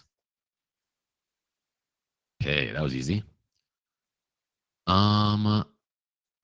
A fuse has the following stamped on the body of the fuse: 600V HRC LL, or I guess 11200 KAIC. What do the initials KAIC stand for? You don't bump the amperage by 1.25? Oh, what a great question. You know how many people get confused with that? Ian, on behalf of the class, thank you for bringing that up. Let's talk about that. Let's see. The rule for that. I'm just trying to find it. Somewhere around here. The answer is no, by the way. Here's the one for Resi. I'll just read it because it's the same. The total load calculated in accordance with either sub rule 1 or 2 shall not be considered to be continuous. Shall not be considered to be continuous. Usually these are not continuous loads. Yeah. So we're going to take this as a non-continuous load. Can I tell you why that makes logical sense? Because your office isn't running everything all the time. I mean, it's the same as your home, right? You're not running everything all the time, especially at home. I mean, you sleep. The whole place, all the lights go off. You're not cooking, right? You're not watching TV. Well, maybe TV's watching you. The draw on your house is so low. It's not a continuous load. Most of the big draws in your house, like your oven, for example, like the biggest draw, or your AC, it's not on 24/7. It's not continuous. Far from it. Your oven's on like an hour a day at the most, maybe, right? It's like nothing. So logically, I hope you can see how these are not continuous loads. If you are calculating a branch circuit, however, yes, of course, take into account the 80% rule, or equally called the 1.25, multiplied by 1.25. Yeah. Not for a service. Okay. Do we know what KAIC stands for? This is like what is this? This is like a general trade knowledge, maybe? Think this might be in the definitions? Probably not, but we can take a quick look, I guess. I mean, I think I know the answer anyway, but KAIC, like, what are we even looking for in the definitions? What do you think? I don't think it's even going to be here, so what we're looking for might be irrelevant. Not taking a quick glance if anything jumps at me. Overload. Any of the words popping out here? No. overcurrent, electromechanical, short. No. All right. I don't think it's here. So better try and remember this because it's the same. Like if you see these letters in a different way, it's always interrupting capacity. Okay, interrupting capacity. Yeah, Marcus is on fire today. Yeah. Interrupting capacity. I mean, we knew it was kiloamps, right? That's a no-brainer. It's not instantaneous. It's not current. It's think of a fuse like it has a capacity, right? It's got like a heat capacity. Think of it like a heat capacity. Which of the following motors can be used for power factor correction? This is where I like to open up documents that discuss the different motor types because not everybody knows all the motor types and all the details around them. So I have a document. This one's on our homepage. This is one of the ones that I have linked, right? You didn't know this. You're looking for power factor correction. Maybe you give it a quick read. You see that synchronous motors are good for power factor corrections, right? And you're feeling good about answering A. That's right. You guys are right. When running multiple single conductor metal sheath cables per phase, what situation holds major potential for problems when proper phase orientation is not followed? Ooh, I do this all the time. Or at least I used to anyways. I definitely know this one. Do you guys know this one? Have you ever run parallel wires before? It's really important. There's a couple of details around. Are you guys just choosing the answer that Marcus chooses now? Is that what's going on right now? You guys are the rebels choosing B. All right. So I think we can eliminate some of these. Can we eliminate C? Like, come on, the inability to add more. That seems like a ridiculous answer, right? Loss of inductive reactance. Doesn't that kind of seem like a ridiculous answer too? I think it does. We're left with equal impedance or load sharing. Do you know what impedance means? I'm going to go to the section 0, but we're already here. I wonder if impedance is in the book here. It's not. It's not in here. RLC. Yeah, you're basically summing it up by saying RLC. It's not equal impedance, guys. It's load sharing. Think about this. You've got more than one conductor per phase. If you're going to split a phase, first of all, why do you have to split a phase? Why do you even split phases? Why is that a thing? Why are we splitting phases ever? Anybody know? I'll show you why. It's okay. Here's table 2, right? Here's the biggest wire in table 2, 2000 kc mil, or sorry, MCM, 2000 MCM. You can get up to, I don't know, 840 amps if you're terminating at 110 degrees, right? What if you're needing a 2000 amp feed? What do you do then? You get a bigger wire? Well, not really. You do parallel runs. Yeah, you do parallel runs. So what does that mean? A parallel run is like, if you don't know, if you're like a resi guy or something, I don't know. Parallel run is when you have like 3 conduits coming into a box for each phase. Inside those 3 conduits, you've got 1 wire for each phase. You've split it into 3 so you can use smaller wires because you can't have bigger than 2000 kc mil or MCM. So what's really important, so all of these blues are going to go to the same spot, right? And all these reds are going to go to the same spot. And if any of these wires are a different length than the other ones, or a different material, or have a different insulation, or are terminated in a different way, it's going to add resistance to that one parallel run, which is going to cause an imbalance.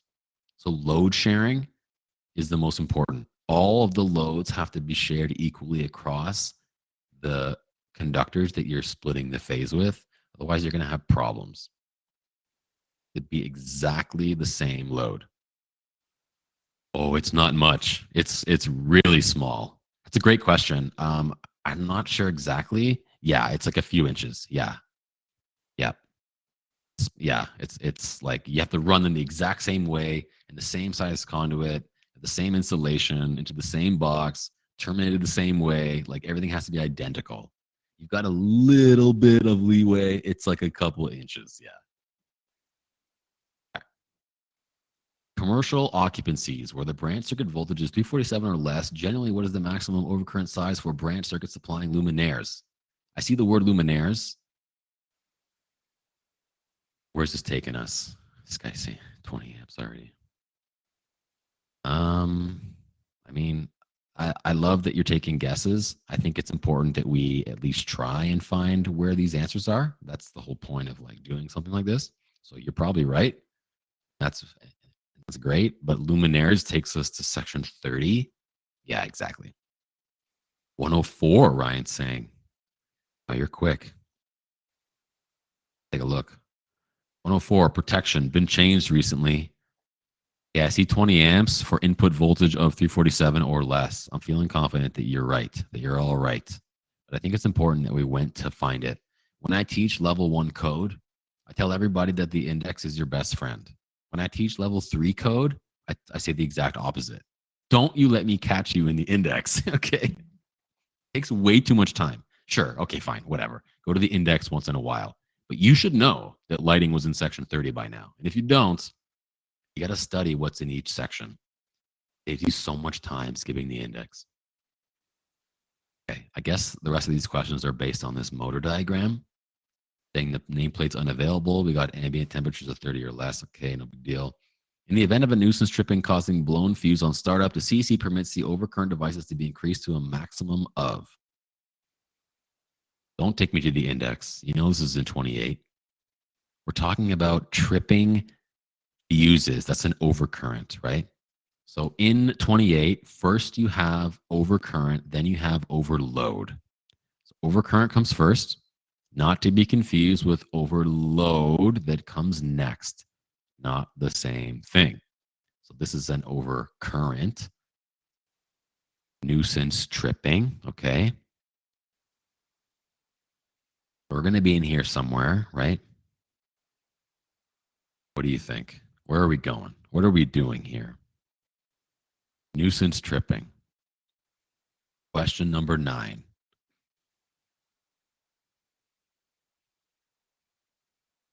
Well, what kind of fuse is this, first of all? Does it say? Any details here? Motor, disconnect with fuses, induction, whatever, it's all. Okay. 28204, where the motor won't start. 3061. I'm getting a lot of different answers. Let's go check out some of the ones you're talking about. This is overloads, right? I don't think we're in overloads here. I think we are in overcurrent for our nuisance tripping. Not in 1B. This is how we size overloads based on our service factor, right? This is an overcurrent.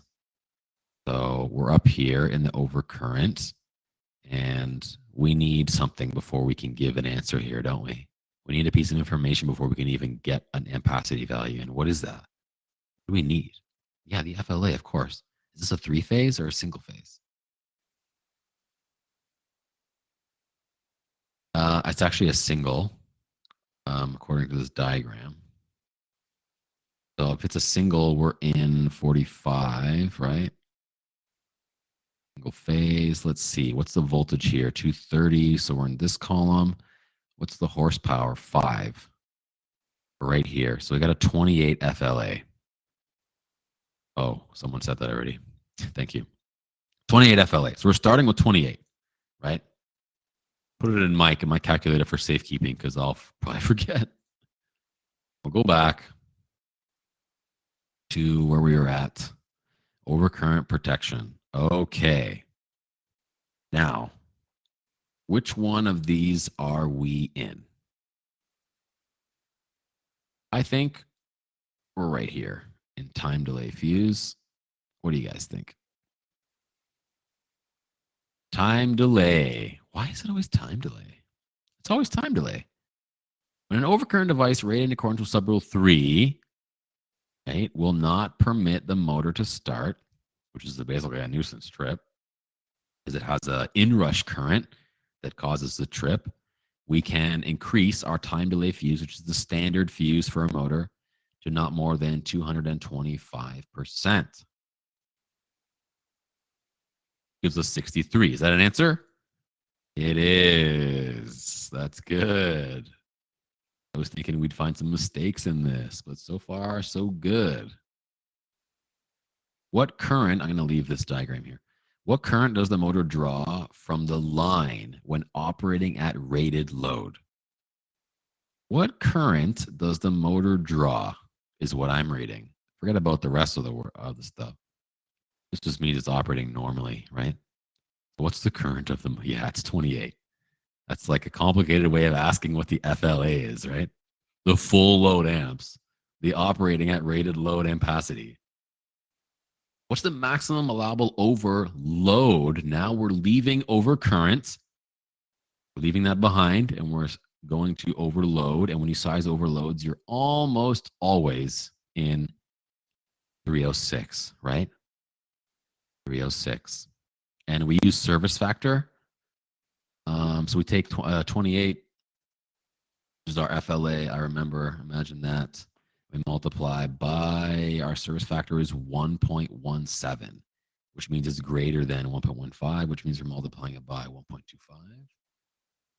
Getting 35, right? 35? No, you said 32. Did I do something wrong? Because we're at 1.17, which is greater than 1.1. Oh, no, it's fine. I thought I made a mistake. It's all good.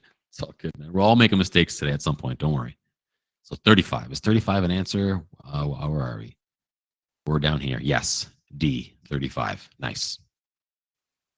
The maximum size of time delay fuse may be installed in the disconnect. The maximum size of time delay fuse installed in the disconnect.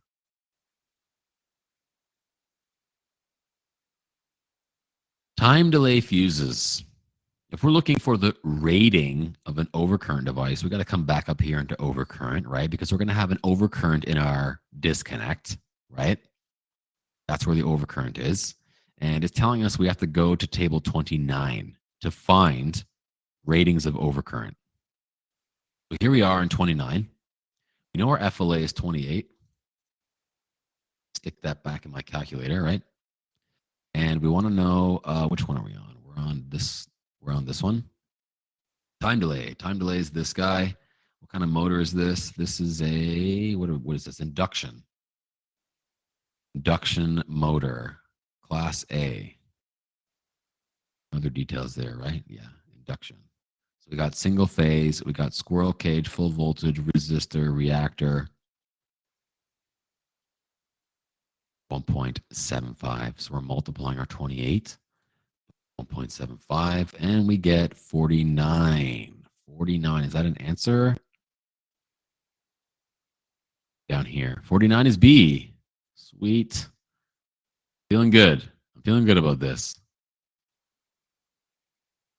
What's the minimum motor circuit ampacity? Minimum motor circuit ampacity. What does that mean? Minimum motor circuit. Motor circuit ampacity. Yeah, but it's an ampacity value, right? Minimum ampacity. What do you think? Well, we got 35 amps, didn't we? Earlier, right?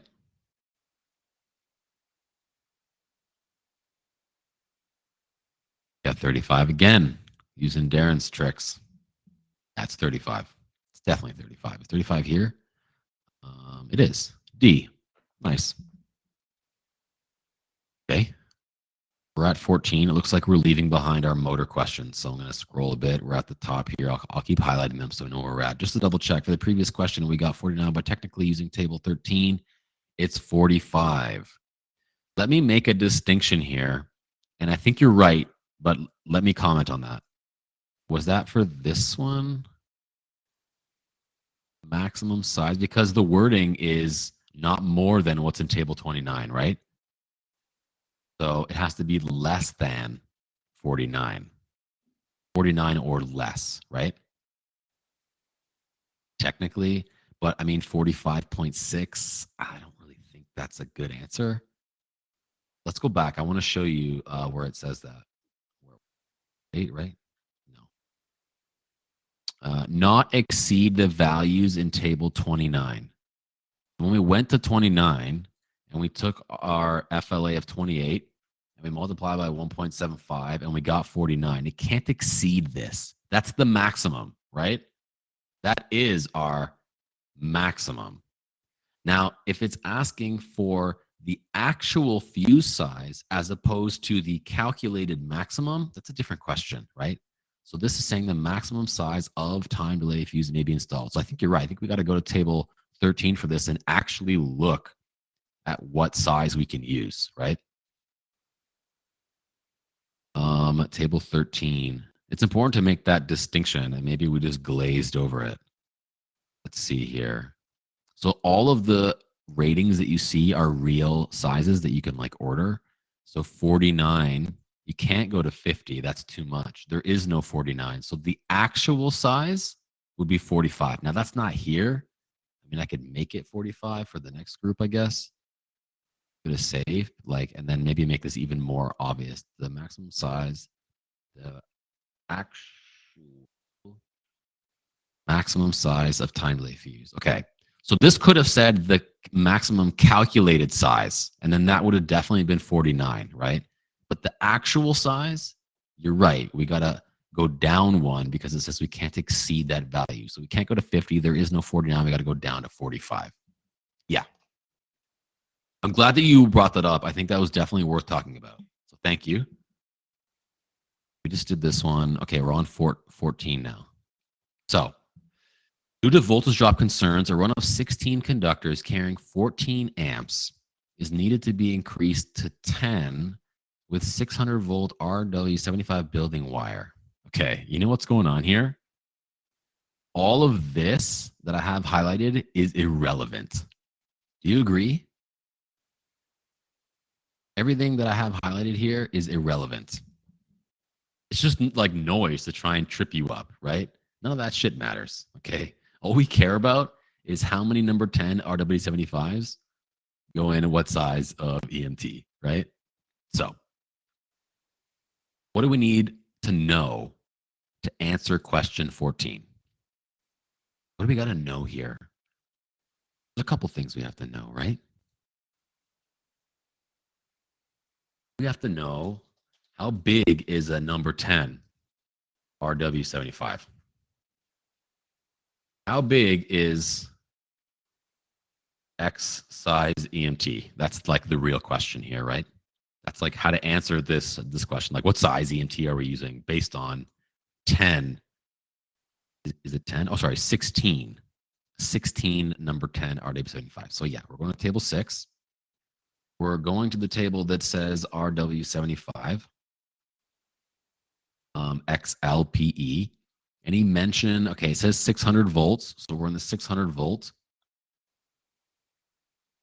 Unjacketed, by the way, jacketed and unjacketed means that it's like in a collection or it's not in a collection. Like an outer jacket is like individual conductors together in like a cable in like a jacket. Doesn't mention that here, so we're just going to assume it's unjacketed, okay, because it doesn't specify. 16 conductors. So do we have number 16? We don't. That's okay. All we have is what? It goes from 10 to 20, right?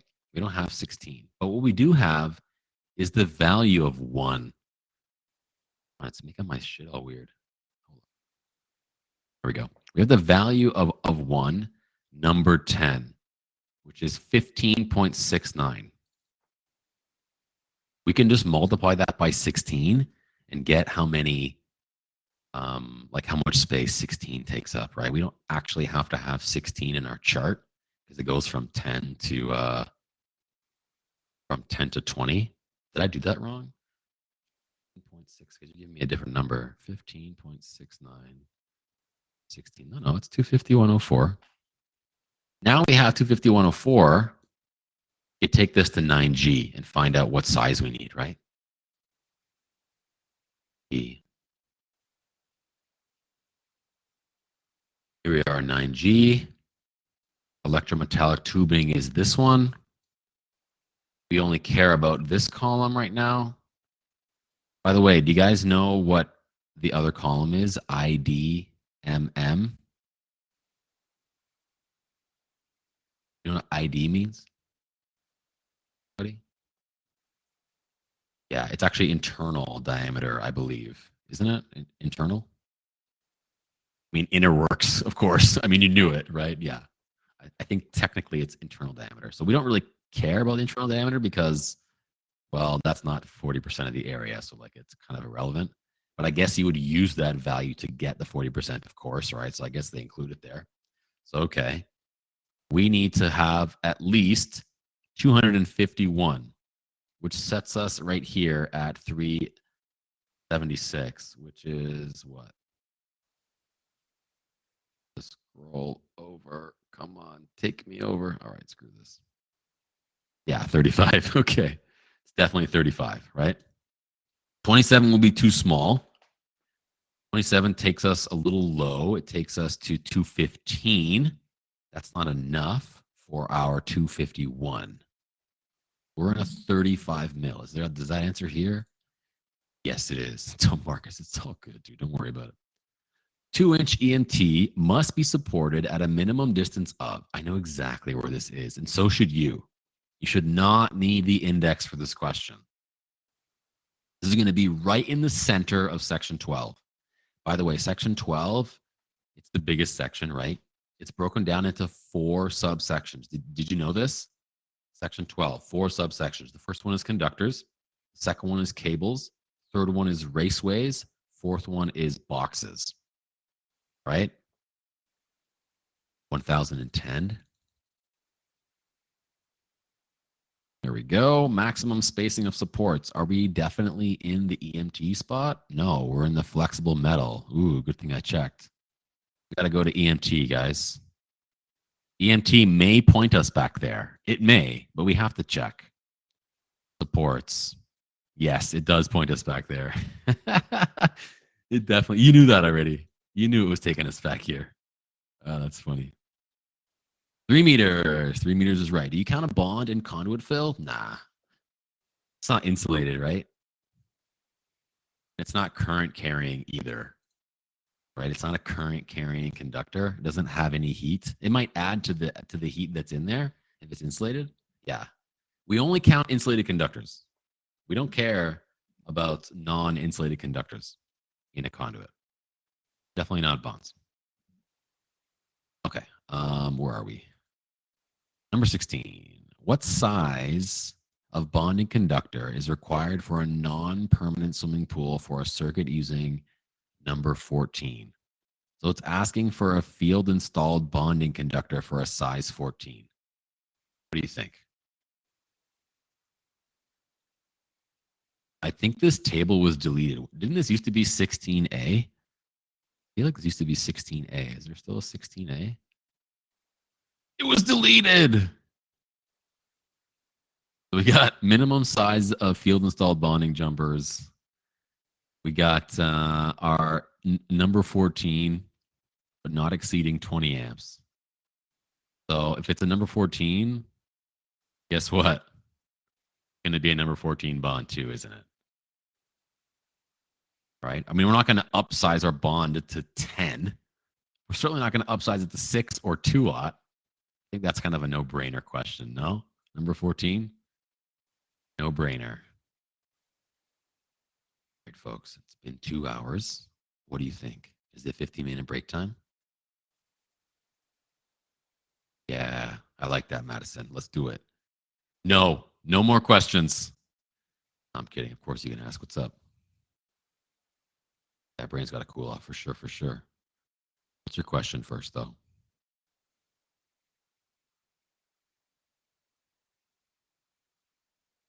Get a T, yeah, for real.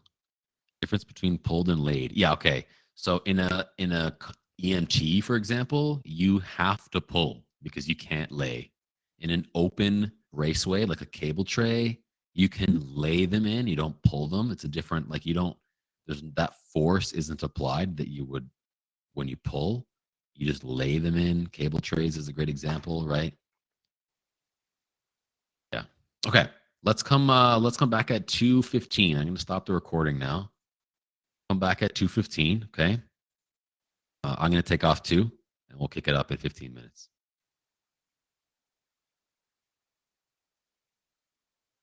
That my computer crashes or something. That happens. Don't sweat it. I'll just come back in like 2 minutes. No worries. Okay. Let me get a feel for who's back. Are you back? Yes or no? Click no. I know you're still back. So click click whatever you want. All right. I got 13 out of 24 back right now. I need a few more than that to start again, I think. I get at least 18, 20 here. Ready for round two. Yes. Hey, I got 17 people. Bradley, Darren, Ian, Jason, Marcus, Ryan. Still missing all those people. Guess you all know each other by now, huh? It's been a few weeks together. Are those the standard late people? Yes, I'll start regardless. I got 18 people. That's good enough. So let me ask you, before we continue, I guess it doesn't really make sense to take 4 breaks. Like just take one every 2 hours, yeah? Take one here, take one at 4 for half an hour, come back, take one at 6. Like I guess like 4 doesn't make sense. Do 15 for the one at 6. We'll do half an hour for the one at 4. How are you liking this the layout so far? Like, is there anything I could change, make better, slower, faster, bigger, different, left, right, up, down? Anything else? Any suggestions to make this better for the next few hours? Far so good. Okay. All right. Let's continue then. We did 16, right? So we're at 17. It'd be nice if we could print these. Oh yeah. I mean, I could put it on Slate, I guess. But then like it's gonna take you a while to like go and like screw around and print it and stuff. Audio could be more involved. It's true. All right. When an automatic detection device on a two-stage fire alarm system goes off, the fire alarm system must signal what? Two-stage. What does that mean? What does two-stage mean? If it's two-stage, what's it doing? You guys did fire alarm, right? Two-stage, two-stage. It's not the whole building. That's true. That's true. If it's not the whole building, we can rule out B. I mean, oh gosh, we can rule out this, right? This is like a stupid answer, right? The floor is above the triggered alarm. Like, come on. Ridiculous. So we're ruling out A and B. What do we got left? We got the floor where the alarm was initiated. Even that seems like a stretch. Definitely the supervisor panel, right? Two stage is like what you have in a mall or like a hotel, where if like some dummy pulls the alarm, it doesn't freak out the whole building. It sends it to the supervisor panel first. Someone there, security, whatever, verifies whether it's real or not, right? Initiates the other stage. Okay, cool. What would be the load on the neutral with the following load currents? A is 4, B is 9. Okay, so here's A, 4 amps. Here's B with 9 amps. Here's our neutral coming back, right? What's our neutral going to have? 5? Yeah. Easy, right? That's pretty easy. Is 5 here? Yeah, it is. Okay, cool. This looks like a box fill question. Let's go to section 12 right at the end. I always go to 14 and go back a page to get to the boxes in section 12. It's the fastest way. If you're navigating in your paper book, go to 14, go backwards one page. I think it's actually 2 pages in the paper book to get to 123034, where we discuss number of conductors in a box. So let's get a running tally going on.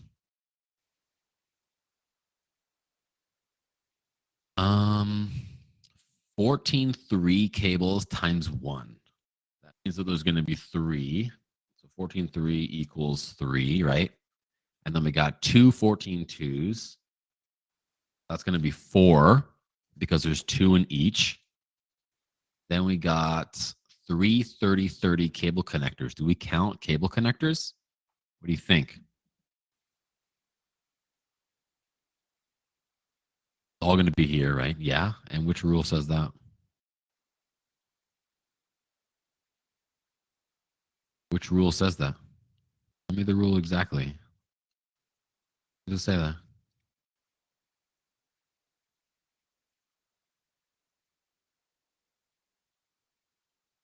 Talking about 30 30 cable connectors, right? Not Moretz here. Not Moretz. Not wire connectors. No, no. Cable connectors. Those gray plastic Romex things you snap into the holes, right? Those count. The total usable space considered under Table 22 shall be considered to be the internal volume of the box and shall disregard any space occupied by lock nuts, bushings, box connectors, or clamps.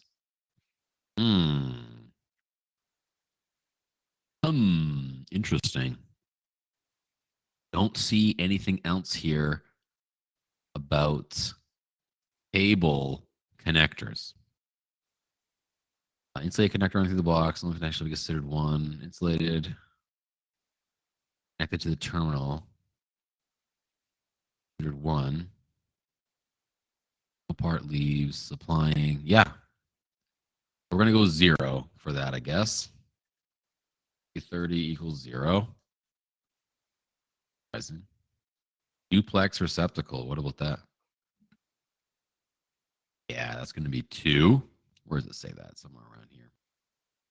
They're going to call it a flush mount device. Oh, here it is. Single strap flush mount device. Yeah. If it's bigger than 2.54 centimeters, now you got to start doing calculations, right? That's all here in subrule 3. If it's less than 2.54, which, by the way, is a standard duplex receptacle or a standard switch, this counts as 2. So let's say duplex equals 2, which equals 2 more. What about some pigtails? What do those count for? Pigtails, 0. That's right. Because pigtails don't leave the box, right? And it says that up here. An insulated conductor of which no part leaves the box shall not be counted. And then we got Moretz. This is what I think you were talking about when you were giving me the whole divide by 2 thing. So yeah, call it wire connectors. I don't want to use the word Moret because it actually accounts for a couple different styles of stuff. They're calling them insulated conductor connectors, right? There's a couple different ones that could be that. Stud and hickey? Yeah. So a stud or a hickey is like if you've ever put up a light fixture, you know how there's like a little threaded rod sometimes or a little piece of steel that bridges across the 2 screws on the octagon box. Different light fixtures have different hardware. Those things are all studs and hickeys, like the lighting mounting components. You know what I'm saying? You went on Google and typed in like electrical hickey or like electrical like stud or something, like you would see. It's written right here. Where does it say that? It counts as 1. Counts as 1. Yeah, so one for each fixture stud. So if you had two pickeys or fixture studs, of course it would be two. I mean, in our case, we have 0, but yeah, it just counts for one. You know what I'm talking about when I say like electrical fixture stud? Yes, no, maybe so. I'll show you. Like all this hardware, like all these little pieces of stuff that you screw into, and like, you know, the various components that you use to mount. And these are actually terrible pictures, but you get the idea. Here's a good one. Little threaded rod, like all the lighting mounting hardware, all that junk. It goes in the box, right? This is going to count as two. So that gives us a total number 14s equal 7, 8, 9, 10, 11, 12, 13. You with me so far? Now what do we do? Okay, fine. We've got that there's 13 number 14s in there. How are we going to transition that into a box volume? Where's the jump made? How are we getting that done? Any ideas here? No? No ideas? I showed you this table already today. Table 22, right? Good old table 22 has the milliliter space, right? 14 is good for 24.6. So we're going to multiply by 24.6 to get volume. 13 times 24.6 is going to give us 319.8 ml. Now this number matters. So I'm going to highlight that one. None of the other ones really do. Okay. We got 313.8.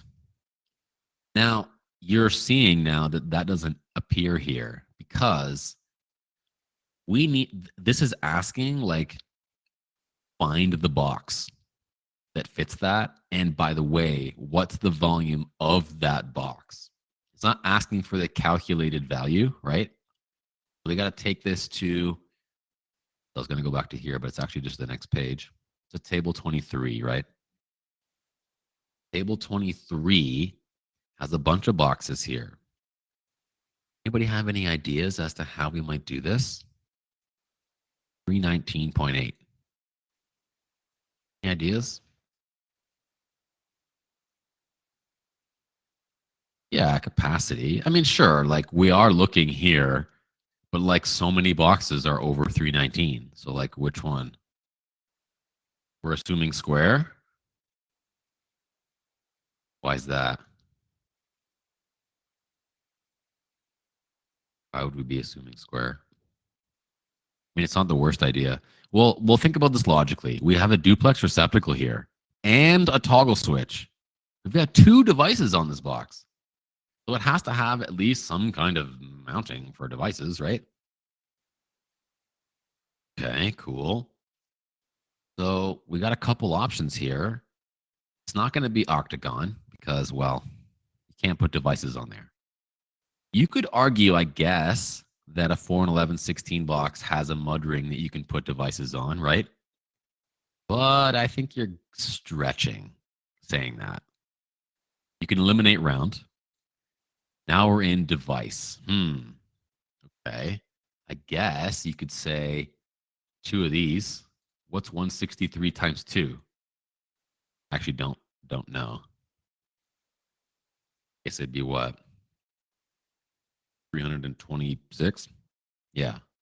Is 326 an answer? No. Okay. So what do you think? What can we do here? What about this one? 3 by 2 by 2.5 times 2, right? Would give us what? 408. I see that here. I like that one. 163 is no good. Like we agree that that box isn't quite big enough for those conductors. But if we add a little bit of, it's not much, a ½ inch to the back of that box, suddenly we have enough space, right? And I wonder, I wonder how many conductors do we have? 13? 13 times 2? What? 6. That's more than what it says is allowed, but the volume says it's allowed if we times 2, right? 16. That works. Oh, I'm happy. Total allowance of equivalent number of conductors. We already did that. That was 13. Box required. Oh, here's our boxes. Well, we basically decided it was the 2-gang box, right? A 2-gang device box. And that makes sense. We have 2 devices. We eliminated the square and the octagon and the 4 and 11. We could have looked at the 3 gangs. Like tripling any of these would be way more than we need. But I think it's pretty obvious this is going to be a 2-gang device box. Feel free to reach out in the chat if you disagree or want clarification. What's the maximum rating of the overload devices? I see the word overload. I'm going to stop right there. I know I'm going to be in 28 overloads, but hold on. I'm going to need an FLA first, aren't I? This is a 3-phase motor. I'm going to go right to 44 before I even finish reading the question. I know I need an FLA almost all the time. Almost all the time. Maximum overload. Actually, we're not going to need anything else except the FLA because all we have is a service factor for overloads, right? 40? Is it 40? Quick. 30 at 460. Yeah, 40. Nice. Then we're going to multiply that by, well, one of the 2 values in overloads. I don't know which one because we're at 1.2, which is less than, so 1.15. 40 times 1.15 gives us 46. Is that an answer? It is 50. Hold on. Why are we doing 50? Is there some wording here? Not more than the following. So we should be good, 46. We can't go to 50. Oh, shit, it is greater than 1.2. Wow, my brain saw a 2 and saw that 2 is less than 5. Oh, my God. See, that's the question I would have got wrong on my CFQ right there. We got to go back to that first tip that I said that says, read the question carefully. Now we see how important that is. Nice catch. Thank you. Yes, of course. 1.2 is less than 1.15. Duh. Yeah, Marcus. Marcus thought he made another mistake, but no. He had it. Okay. Multiplying by 1.25, and that gives us 50, I assume. Hey, should be a plumber.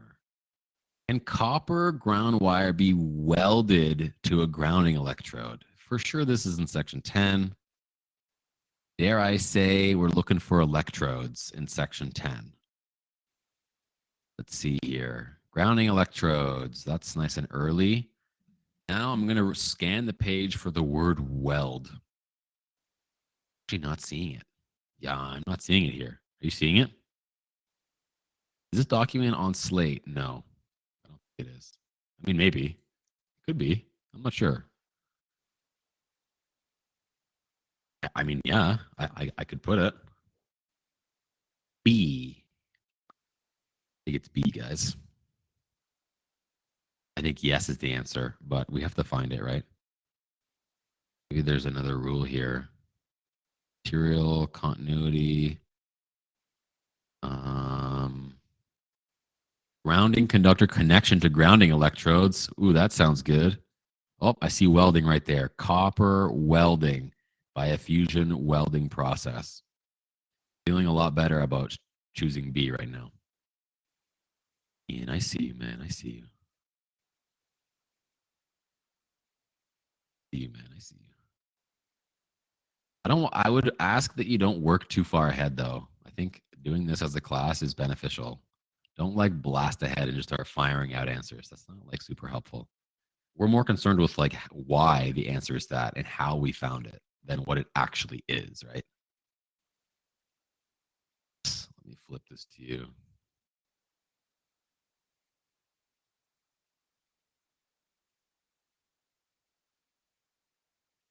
Oh, apparently it is somewhere on Slate already.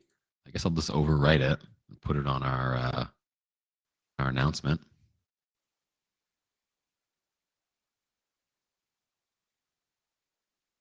There you go.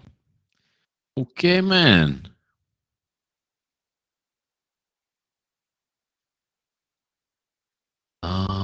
Where were we? Here, 24. What would the RPM be of a 2-pole 3-phase 208-volt motor operating at 60 hertz? What do you guys think? Don't worry, I got you. If you didn't know how to calculate synchronous speed, got you. Don't worry about it. This one's late? I know someone's going to ask me. I don't know. It might be. But I just copy and paste it in the chat right now. There you go, folks. Yeah. Yeah, crunch it out. D, of course. 3600 is like a very standard RPM, by the way. Very standard. What PPE is not required when using a chop saw? Safety glasses you should probably use. Gloves. Gloves you should probably use.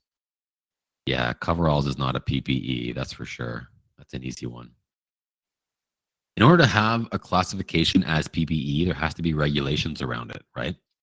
Thickness of the glasses, testing procedures for the gloves, grade of face shield. There's no restrictions around coveralls. There's no details around that in the green book, right? That's not a PPE. It's totally optional. Minimum headroom around switchboards or motor control centers where bare live parts are exposed. I know that working space, actually, I should ask you, where is working space? Where are we going to find working spaces in the code book? What do y'all think? Marcus just guessing at this answer? 308. It's definitely in section 2. It's a very general question, right? 2 is general rules. I think there's a rule called working space, isn't there? Somewhere.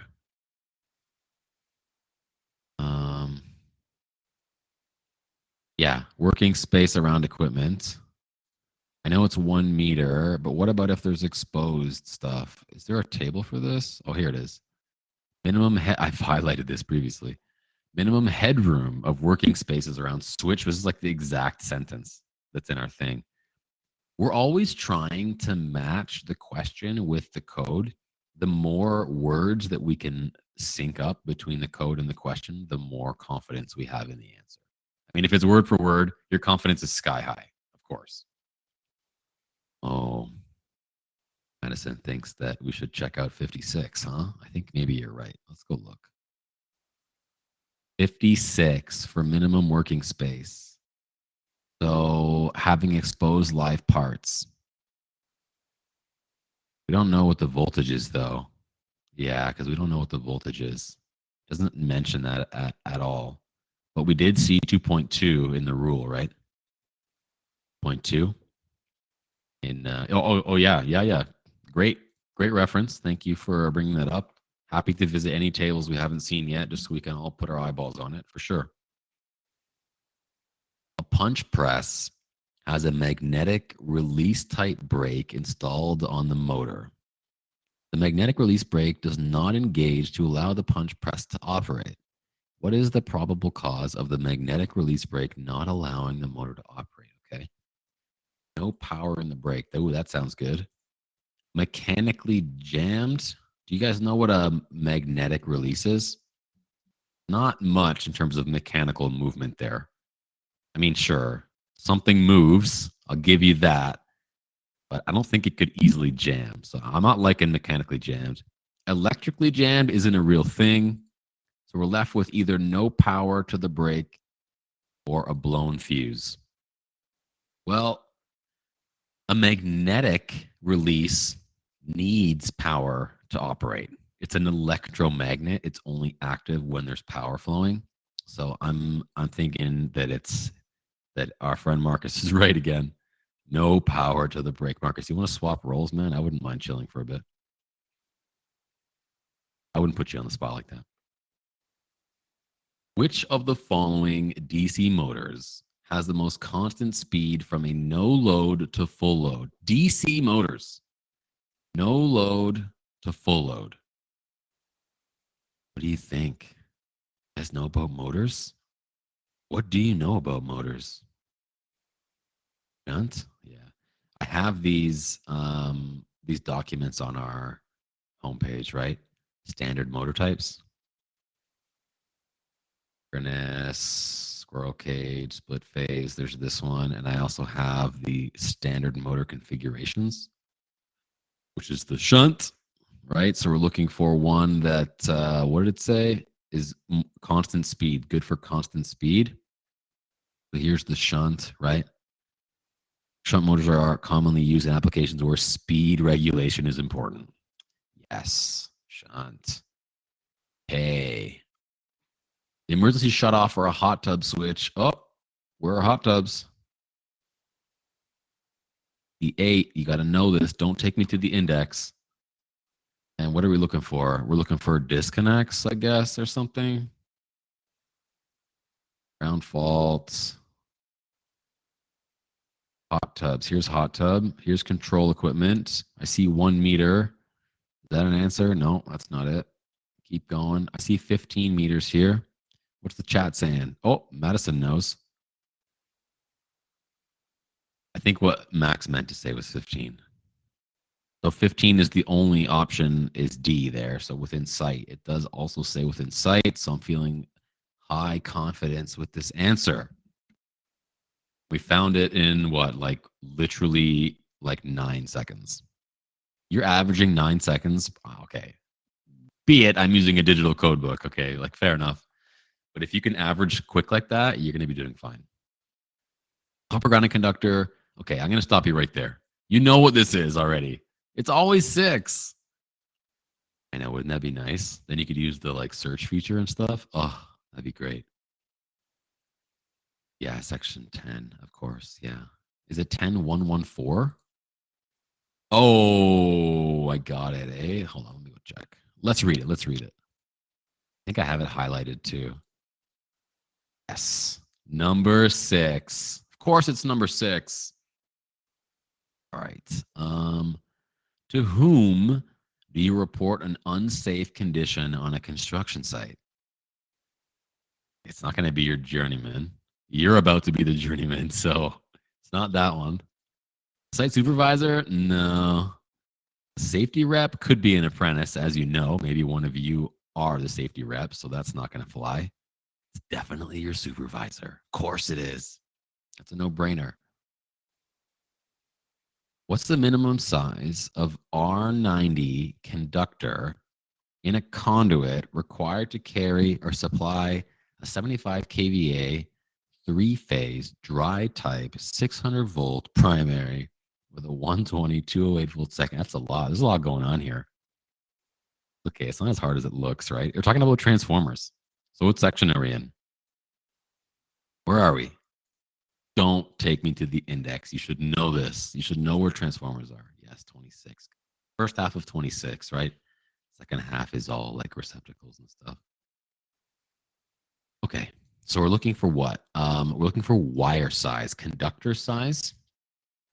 Let's scroll back to transformers at 26,240. Now we want conductor. Overcurrent. Conductor size. Here we go. Is this a single? It appears to be a single. So we're good up here. I have highlighted single, right? Of course. And then we're doing not less than 125 of the primary current. Are you guys spitting answers out already? Did you do the calculations already? There are calculations here. Really? Oh, because you guys are working ahead, aren't you? All right. Let's see. What is our ampacity, folks? How are we solving for ampacity? What do we have to do? What's the formula here to solve for I? AVA, yeah. Oh, divided by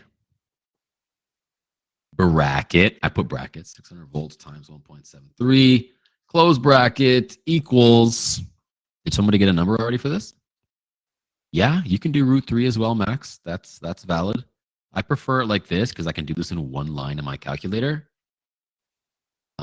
But you're welcome to do root if you can also do it in one line. I think there's a function you can press to get it all in one line if you know how to use your calculator properly. If you're familiar with that thing. Okay, so here's our starting ampacity. Now, according to this rule, we have to do that times 1.25, right? Times, what was it? 70.17. Gives us 87.71.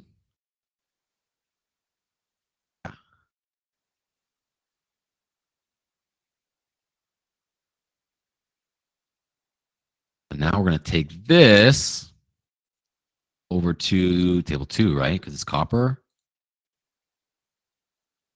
Where you guys are spitting me a bunch of different number 3, number 2. I got a couple different answers here. We'll have to see which one is right. Table 2, 90. Sure? 1.25 times 70.17. No? Did I miss something? Oh, 72. Oh, my bad. 2.17 times 70. Okay. 90.2. Okay, cool. Yep. Less than 100 amps, right? Less than 100 amps. Therefore, going to be 95. Going to be good for 95 amps then. Number 2. Is number 2 here? Yeah. All right. Not as hard as it looked, right? You just got to kind of like break it down. Just break it down into like little chunks. In a school, cord connected equipment connected to receptacles must be considered a special demand load if its rating exceeds something volts or something amps. Ooh, in a school? The only thing I know that talks about schools is section 8. Is there anything about cord stuff in section 8 schools? Let's see. Schools. Anything about cords? Oh, I actually do see something about cords. Cord connected equipment intended for a connection to receptacles rated at more than 125. Oh, 125 and 20 amps. 125. Yep, that's E. Nice.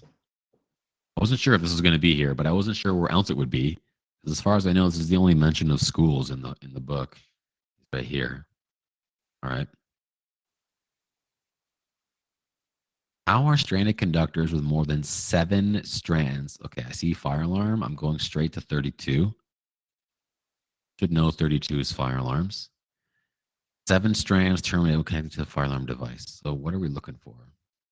I think I'm just going to scan the page for. Oh, I see it right away. I was going to say scan the page for 7, the number 7. And then I immediately saw it. Stranded insulated conductors with more than 7 strands shall be bunch tinned.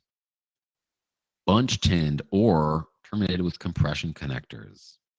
That was easy. Another 10-second question. The neutral current to a zero sequence filter is something times the phase current. Folks, what's a zero sequence filter? Well, of course, I have information on that.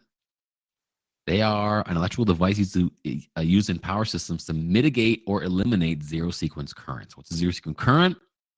The sum of the currents in the 3 phases of a 3-phase system all flowing in the same direction. There's some of the problems that these can fix.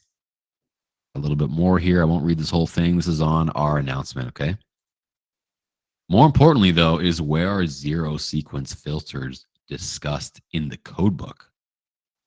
I bet you'd find that in the index. Bet you'd find that, but I think I know where that is, actually. I think I know. Then isn't there a zero sequence filters spot somewhere in 26? Oh, tripping out. No. Not crazy, right? It is here somewhere. current. Oh yeah, zero sequence filters. Just this one rule, I guess. And then Appendix B probably has some stuff. Okay, so what are we looking for? We're looking for a number times the phase current. 3 phase. Phase times the phase current. No, it's none of these. Oh, I guess we're going to Appendix B. Or maybe 4004. Let's go to Appendix B first. Let's see. Blah, blah, blah. Oh, look at that. Word for word. The neutral current to a zero sequence filter is 3 times the phase current. Yes. A is 3. Good old Appendix B. Sometimes you got to go there. Sometimes you just got to go. What is done if a photosensor is not reacting at the desired light intensity properly? Throw it out. Put it on a timer. Wow. If you got to put your photosensor on a timer, what are you doing? What are you doing with your life? Buy a new one. Okay. I don't think we can. I think it's pretty obvious that we're adjusting the sensitivity. I'm telling you, just toss it. I mean, hey, maybe just toss it. But the answer is definitely adjust the sensitivity. A 6-story apartment building has a total of 40 units. Okay, I'm going to stop right there. I know where we're going to be for this. We're going to be in apartments of section 8, right? Right here somewhere in 202. What percentage of the calculated load for unit 16 is required to be used when calculating the incoming service size? Okay, I know it breaks down to 16. So we got 1 here.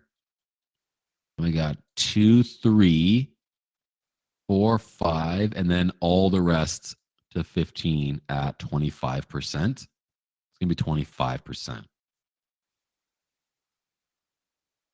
Because you got 1, 2, 3, 4, 5. So you got the first 20 have their own line, and then anything after 20 is going to be 10%.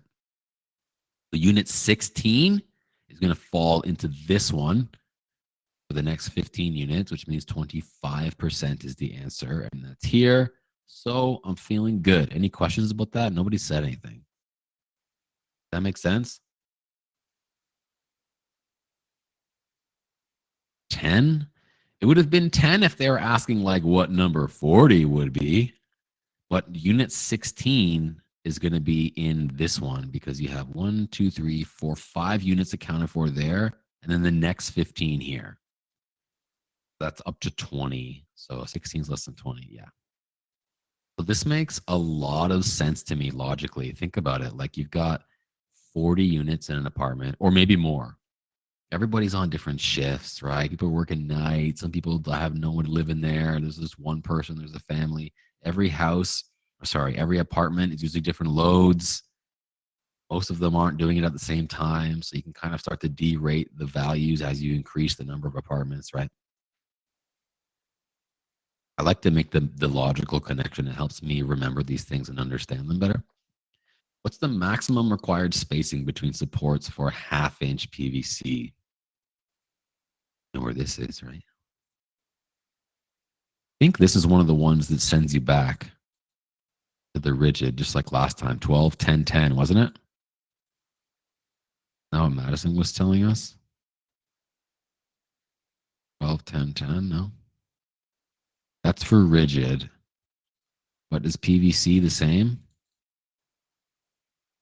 Here's PVC. Oh, no, it's not the same. They have their own. They've got their own breakdown of conduit spacing for PVC. So 1/2-inch is, I think it's 16 mils, right? 1/2-inch, 16 mils sounds about right. 750 there. It is not 21, is it? 16 is half, 21 is 3/4, and 27 is 1 inch, right? Yeah, I'm pretty sure. I'm so bad at the conversions. What is the maximum size of non-time delay fuse? This is a transformer question. Back to 26. Time we're doing overcurrent, not conductors. around here somewhere. Okay. What kind of, this is a dielectric liquid filled transformer. Dielectric liquid filled. This is other than dry types. So that would mean that this would be dry type. And this would mean, they put it in the most confusing way.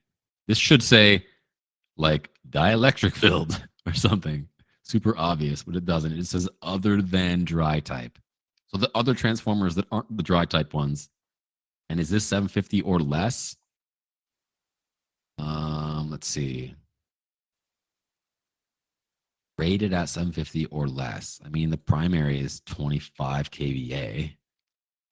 Secondary is less than 750. What do you think? Are we in the right rule? Or is it the next one? Next one is for dry types. Oh, that answered it for us. It's definitely this one. 750 or less, right? Or over 750. That's for the dry type. Yeah, okay. 252. It says 600. Yeah, but the primary is 25 kVA. So you have to be careful, right? Like, what are we talking about here? Because we're protecting this thing with a non-time delay fuse. One phase, 3-wire dielectric filled. So first we need the capacity, right? Very similar to our previous question, just for the 2 and still 600. Oh, it's not 3-phase this time though, so we can erase all this. Put 600 volts. And I guess I'll get a different answer. Is it 80? Did you get 80 here? I believe you. Oh, no? Okay. Guess I'll do it then. 41.6.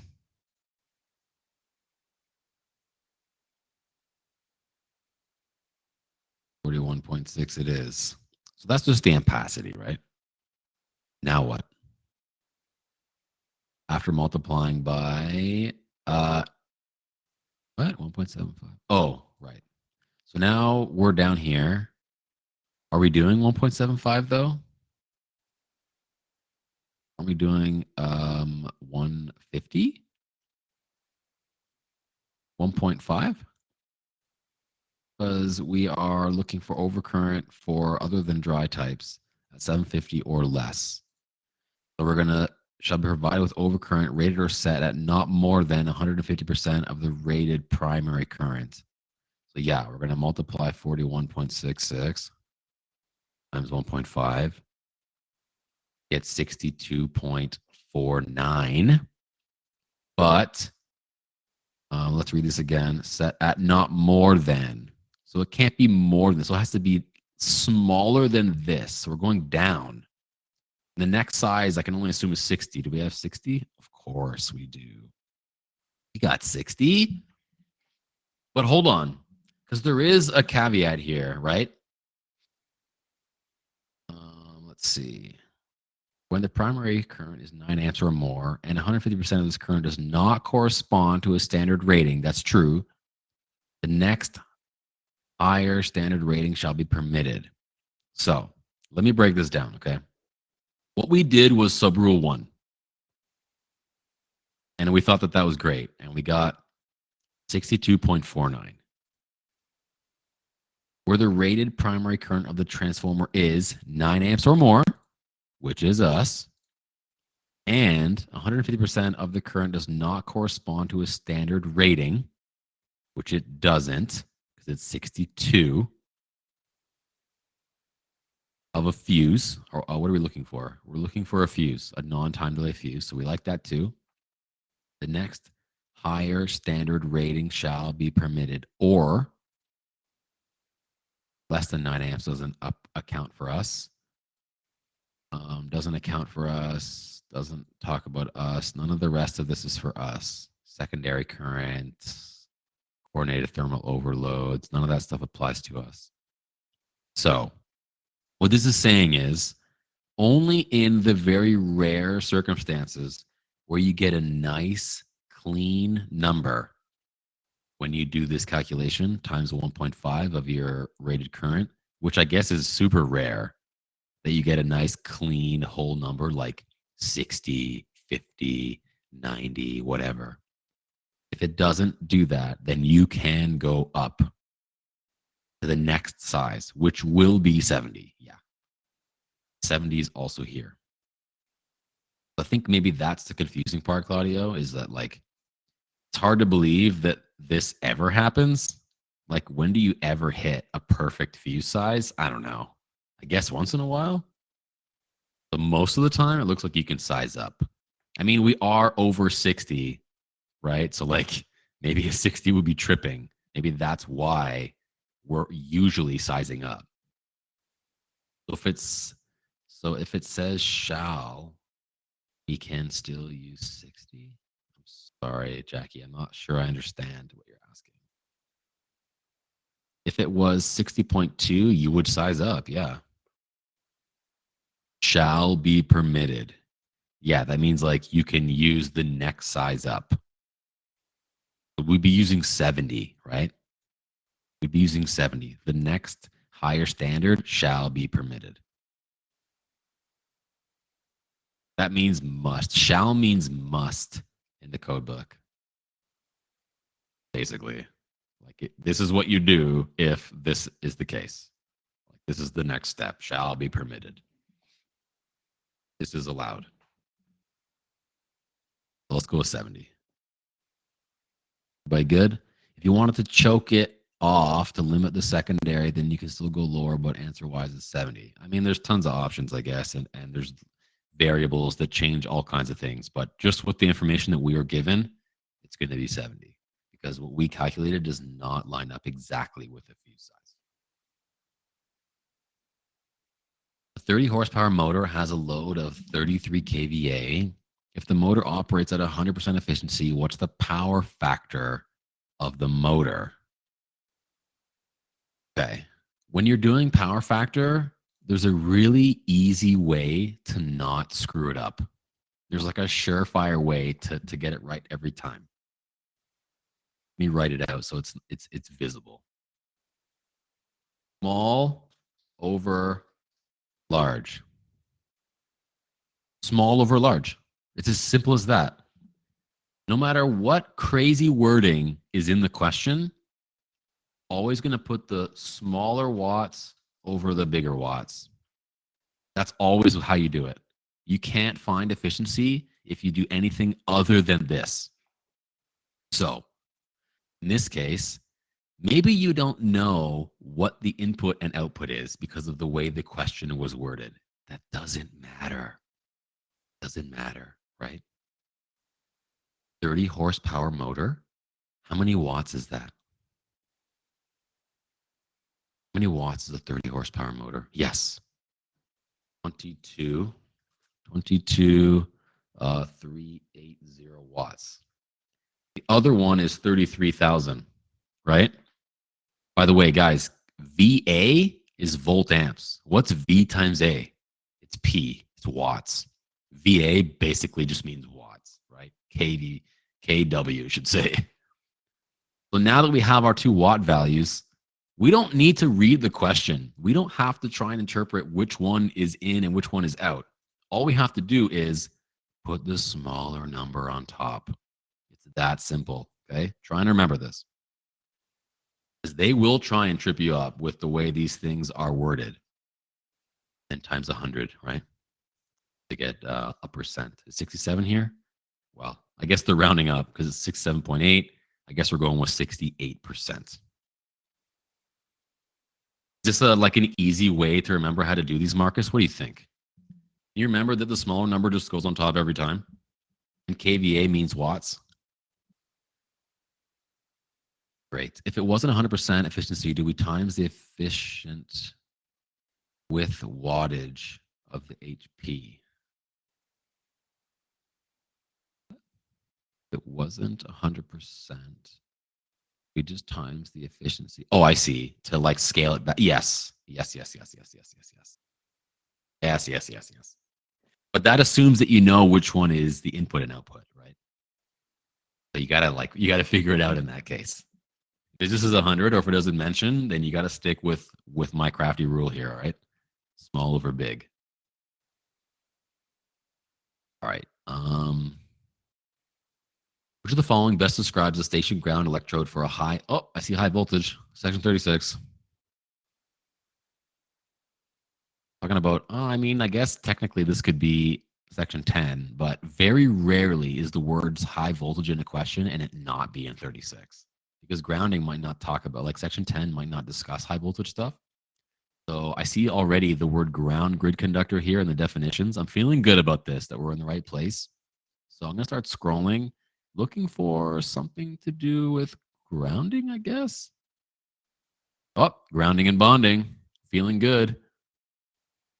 Oh, I've highlighted this previously. It's so easy to find when you highlight things. Station ground electrode, station ground electrode. I'm matching words here for increased confidence. Seeing 4 rods, 4, 3, 2, 2. So it's definitely A, at least 4. Cool. Do you see the logic of why I went to 36 instead of 10 based on the words high voltage? High voltage is like its own separate beast, right? So if there's grounding, it's going to be specific to high voltage. We're going to 36 for that.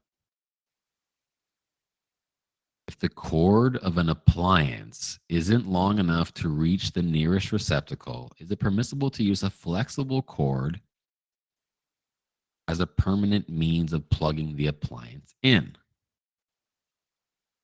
No? You don't think so? Where's this going to be? Where's it going to be, folks? What section are we in here? Talking about flexible cords. Where's flexible cords discussed?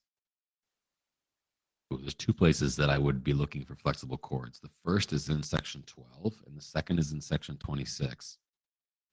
There's something about flexible cables. Is it a flexible cable? I mean, it will be a cable. I mean, a cable in itself is a bunch of wires in a jacket, right? I see the words flexible cords here as well. Look through 12 first. I guess we're looking for like the word appliance. Oh, I see appliances here. Connection of appliances. So flexible cord shall be permitted for the connection of the connection of appliances such as ranges and clothes dryers will not be used for structural temperature suspension. Oh, look at this. Where a flexible cord is used as an extension cord or to plug into an appliance. Okay. Look at this. I'm seeing evidence right now that we can. Here's the first one. Flexible cords used to connect appliances. Okay. Second one, extension cord, specifically the word extension cord here. I'm matching words, right? This is increasing my confidence. And I'm seeing where they are used as an extension cord to plug in an appliance, which is saying like when you're doing that, which means you obviously can, make sure that the rest of this sentence. So I'm seeing that this is a yes. Y'all said no. I disagree. I'm saying yes. What do you think? Think that that's enough? Really? Doesn't mention permanent. That's true. It doesn't mention permanent. I was able to match a couple words. I'm seeing a couple times where it says that, like, maybe you can. I mean, when is a stove ever not permanent? When is a range not permanent? Right? We'll make more money if we say no. Maybe it's just a screw up in the CSA test. No? What do you think? You're right. It doesn't mention permanent. You're right. We can go to 26 maybe. Isn't there something about cords here too? Around here? Oh, yeah, for sure. I'm saying no to customers. Is there something about cords in 26? You're tripping. Resistors, voltage devices. Yeah, I guess I'm tripping out. Receptacles. Cooking. Oh, I wonder. Anything about cords here in the cooking and cooking appliances? U slots, cord connected appliances. Oh, I see the word appliances. Telling us to go to section 12 if we're doing cord connected appliances. Permanently connected heating and cooking appliance. Nothing to do with cords. All right. I think that we looked everywhere that we could look, folks. I don't know. I kind of want to say yes still, despite what you guys are saying. Right. It doesn't say permanent. We didn't say anywhere that said it couldn't be, right? Would this be general knowledge? I think this might be general knowledge because there's nothing about this. I mean, there's only a couple spots in the book that even mention flexible cords, right? And we just looked at both of them. It's a tough one. I'm not suggesting yes. It's not saying permanent. Y'all are saying no. I don't like this question. I don't know. I don't really know this one. I want to say yes, but I'm caught up on it not being permanent. Yeah, so let's go next. All right. How often do I see questions like that? Very rarely. We might see one more today, maybe. Or we're like, not really sure, right? It comes up once in a while. Oh, how often do I see that? Oh, gosh, never. I don't think I've ever seen that. But just because I haven't seen it doesn't mean it doesn't exist, right? Certainly it leans that way, though. Okay. 4 600-volt T90 conductors are to be pulled into the above 53 trade size conduit. Metal flex, yeah. Not flexible cord. What is the maximum conductor size possible? 4 600-volt T90 conductors pulled into the above 53 trade size conduit. What's the maximum conductor size possible? Conductor size possible. I think this box has nothing to do with this question. It's throwing me off, but I think it's for the next question. I don't know why it's up here. I think we're ignoring this box and we're isolating this because I'm looking at this box trying to make sense of this question, but I don't think we need the box. This is like a 6A question, right? Or I guess T90 is the last table 6, isn't it? 6K or whatever. I think T90 is the last one. Yes. 90. Okay. 600 volt. Is this 600 volt? It doesn't say. Is there another T90 table? No. This is the only T90 table, so we don't care that it says 600 volts. We're in a 53 trade size conduit. Oops, that means I have to go to 9G first to see how big a 53 is. No, because it doesn't mention what kind of conduit it is. Because this box isn't part of our question, so we're not looking at PVC. So instead, we need to know how big 4 are and then pick whatever conduit, whatever size. 4 T90. Oh no, it is maximum size possible. I'm just dumb. Gotta go to 9G first. You guys didn't even say anything to me. Leave me hanging there. Grade size. I don't like this.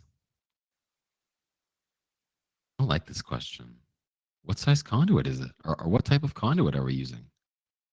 Are we using this picture? I think we're using this picture, even though it's like not really part of the question. I guess we just go PVC. Yeah, I don't know. We need to know. So yeah, we'll just pick PVC. All right. So here are our PVC sizes, right? A 53 is good for 81073. 81073. 81073. 4. We're in 4. 81073. 810. 835. 4-aught. 4-aught here? It is. Nice. A little bit of a hiccup in that question. Sorry about that. I got confused with this picture. Yes, this applies to everything here, and I should make this more clear. To the above. Oh, I'm just dumb. Let's make this really obvious and put PVC here. question. Read the whole question. Determine the minimum permissible distance for L. How did I get that answer? So we're calling it PVC. We went to 9G where we looked up how big a 53 trade size PVC was. It was 800 and I forget now, 813, I think. And then we came in here and saw that we're using 4 conductors T90. And we saw, okay, what size of 4 can we use that fits within an 810? Yeah, 810. Thanks. Okay, cool. So now we want to know the minimum distance for L. So now we're back in the last rule of section 12. Flip to 14, go back 1 page.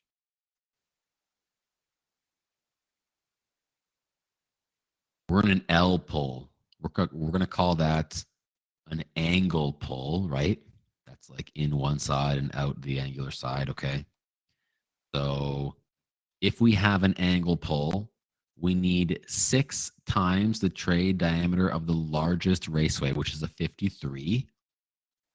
53 times 6.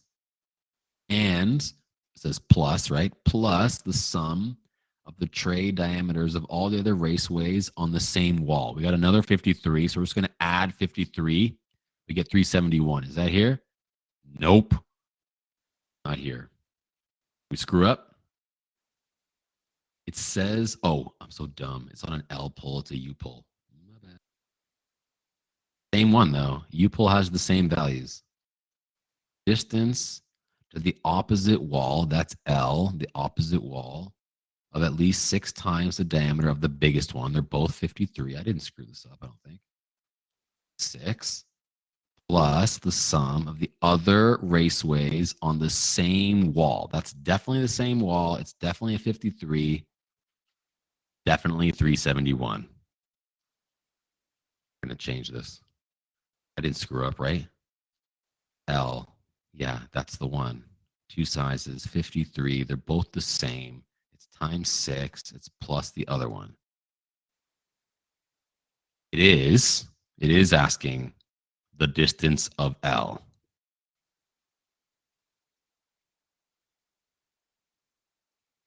This is to the opposite wall of the box, right? So this is have a distance between the raceway, which is this, and the opposite wall of the box, which is this side. So it's the L length, right? From the raceway side to the opposite wall side so that you can make that U pull or that angle pull.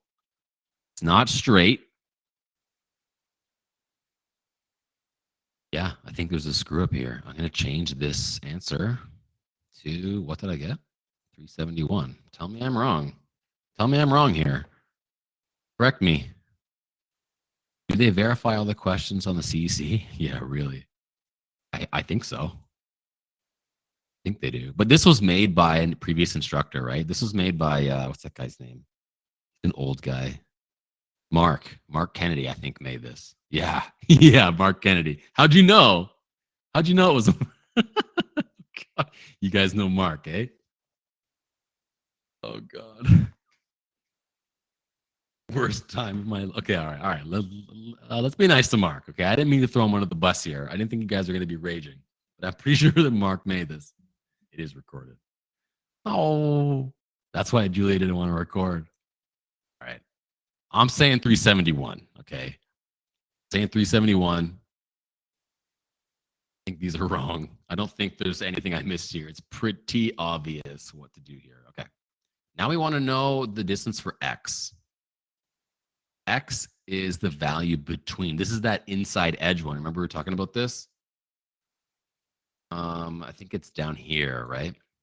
Have a distance as measured in a straight line between the nearest edges of the raceway enclosing the same conductor, which this is at least 6 times the diameter again. So we're doing 53 times 6 again. And anything else? Oh, or 6 times. So I think the answer is 318 for X. Right? Did 53 times 6. Right? 53. 6. Yeah. 3 times 6. Yeah, 318. Making me second guess everything now. Is it Mark or is it me? I don't know. All right. 318. What is the maximum secondary open circuit line to line voltage rating of supply? Oh, I see the word neon. And where we're going for this. Signs and outline lighting. Outline lighting is referring to neon, right? Or fluorescent lamps or whatever, those funky, whatever, green, bright color. Wow, what are we looking for? Voltages, maximum secondary voltage. Anything about voltage here? I see voltage right away. 700, but that's not right. So if this was me on a test, I'm just scrolling looking for something about voltage. I'm looking for like, maybe it is this. I'm seeing 7,500 right here. Operating at not more than 700 volts to grounds. Think about secondary. No, I don't think that's right. I'm going to keep going. I'm looking for something about voltage, closures. Oh, here's neon. Oh, here's maximum voltage. 7,500 again. What do you know? Is this secondary? Oh, yes. Rated secondary. Did someone say that? Yeah, you guys are all over this. Nice stuff. What type of signal does a fiber optic? This is GTK, and you better know this. You should know this. C. Oh, boy. Definitely modulated light. You meant to press B, right? Because B and C are so close on the keyboard, that damn V in the middle. I understand. Fat finger, right?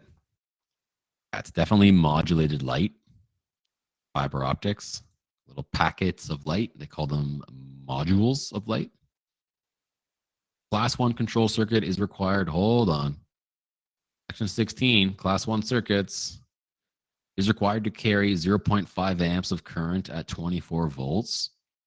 The control conductors are to be run in parallel in the same cable.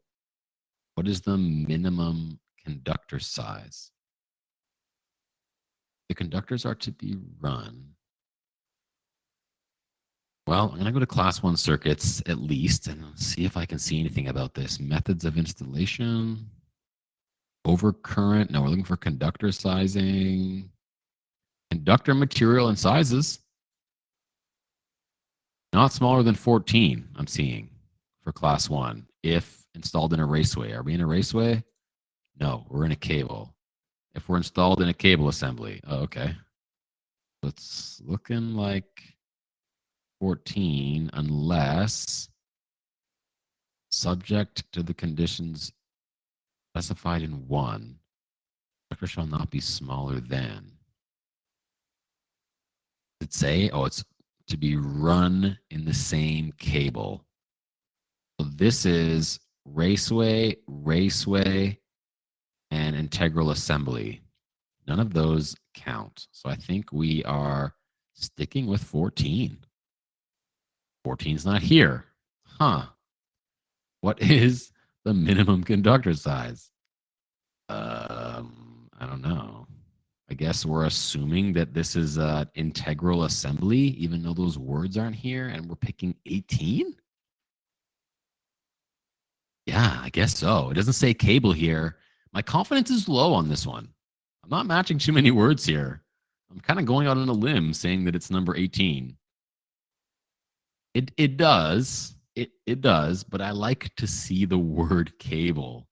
I want it like up here. I was feeling great. I saw cable assembly. I saw class 1. I saw 14. I saw insulated conductors. It was feeling great. I think you're right though, because 14 is not listed here, and we can't go to 16 because that's even smaller. All of these are smaller. So even if we wanted to pick the most right answer, assuming that we were trying to get with 14 and pick like the next one, I mean, we can't. So I think we're stuck with 18 here. Just see. You guys cool with the logic behind that?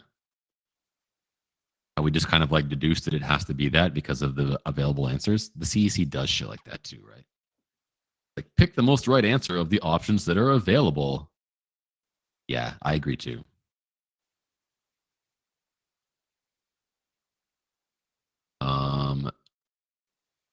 Smaller than 14. Yeah, you're right. Yeah, so it's definitely 18. So our confidence is a little bit higher on 18.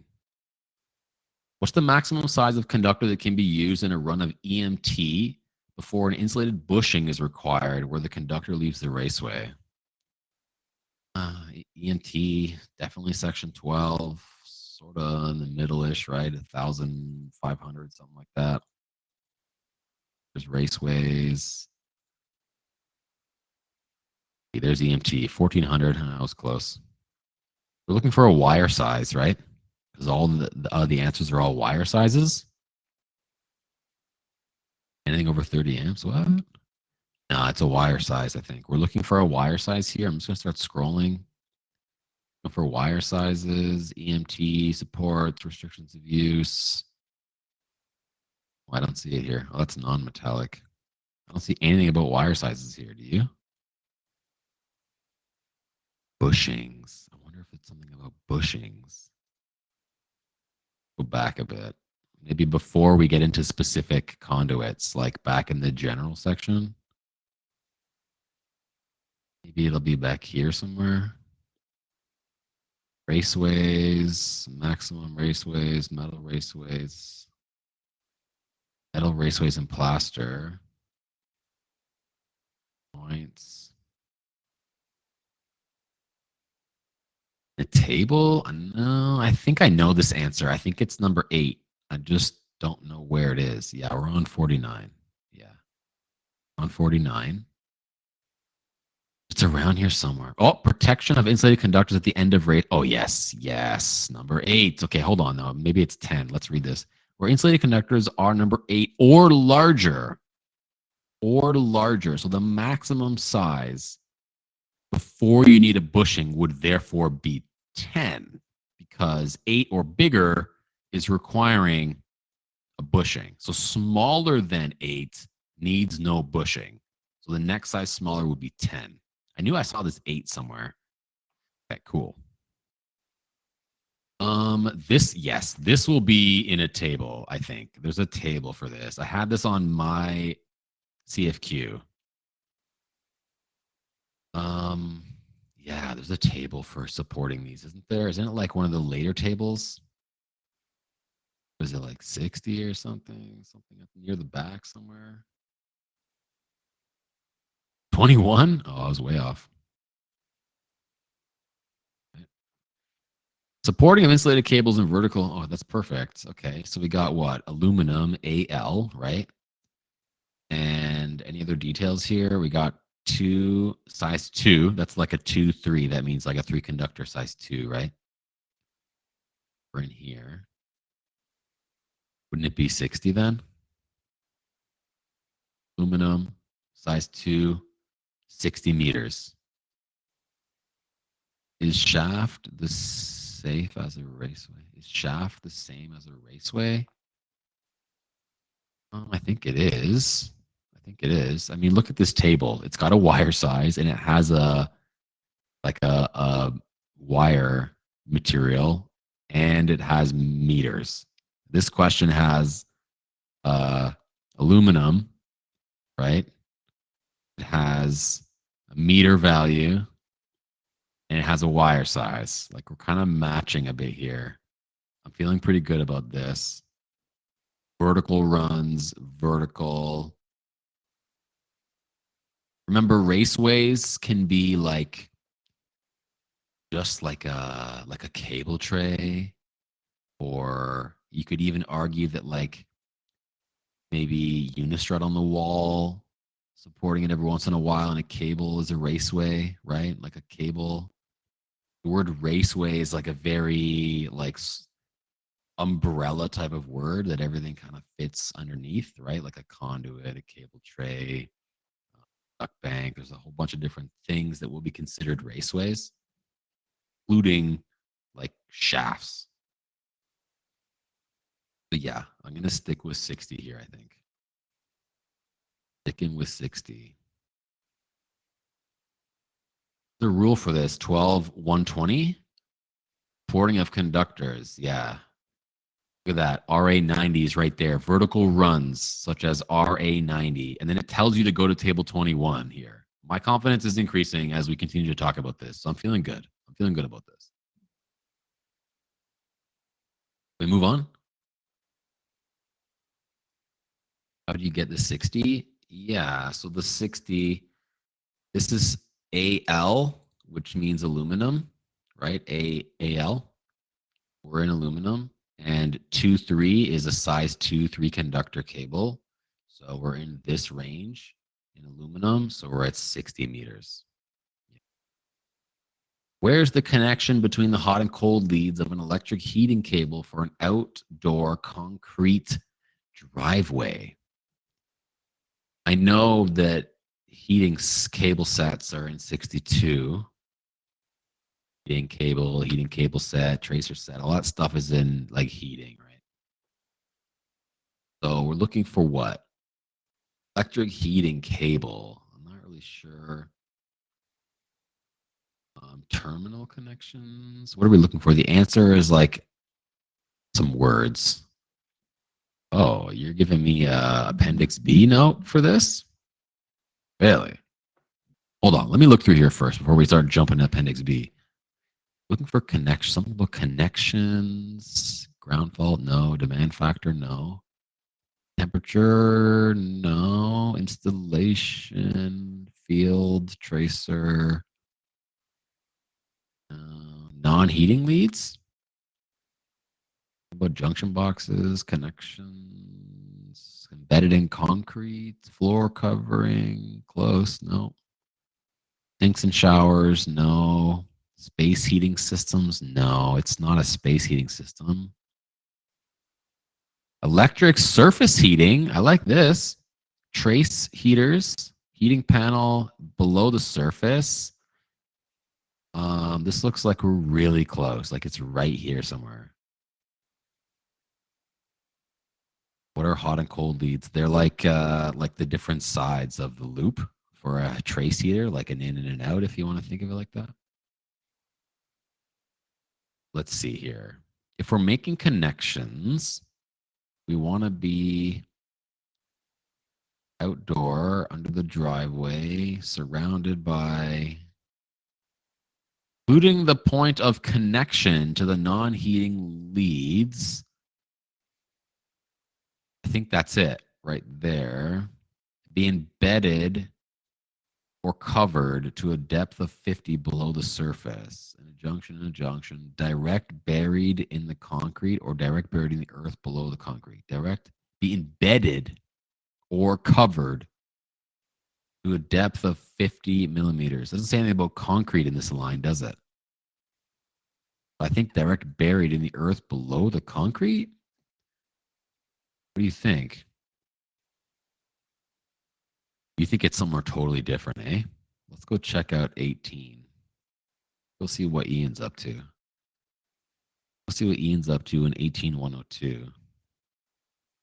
Kind of hard to believe that it's here in 18, but I'll take a look. 102. Oops. Wiring methods. Installations in zone 1. Explosion proof. Oh, I don't know, dude. Threaded joints, threaded conduit, cables, wiring methods. No, I don't know. Oh, 2018. Oh, buddy. Should have started with that. Yeah, I'm not feeling confident about 18. I think we had it in 62 there, no? You think it's 214? Let's go look.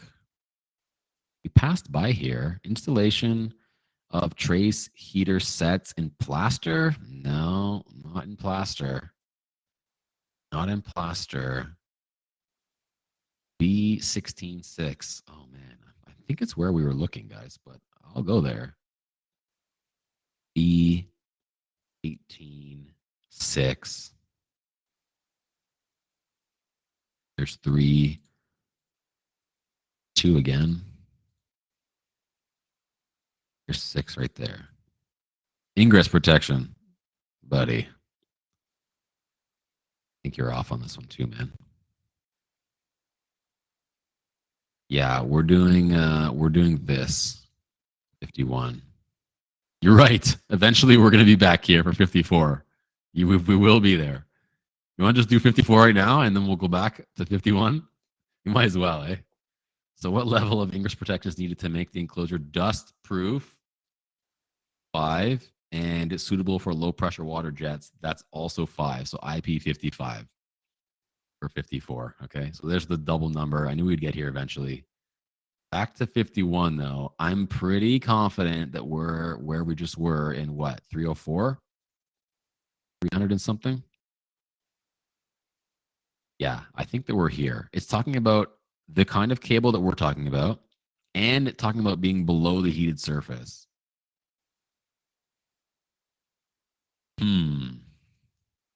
Outdoor concrete driveway. If it's a heating cable set for the driveway, it has to be below the driveway. It has to be below the heating surface. That's how it works, right? The trace heater sets installed outdoors, surrounded by this, embedded in this.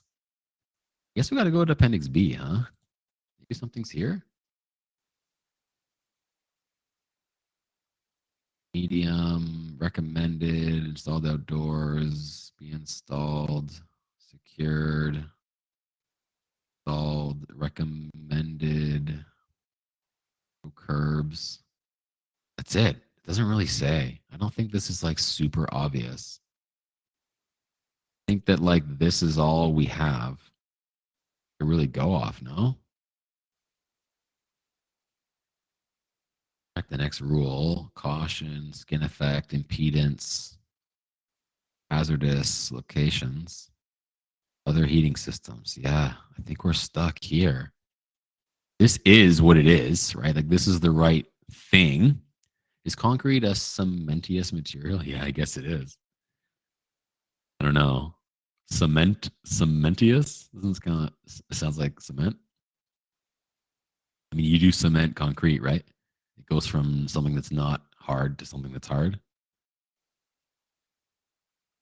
62214.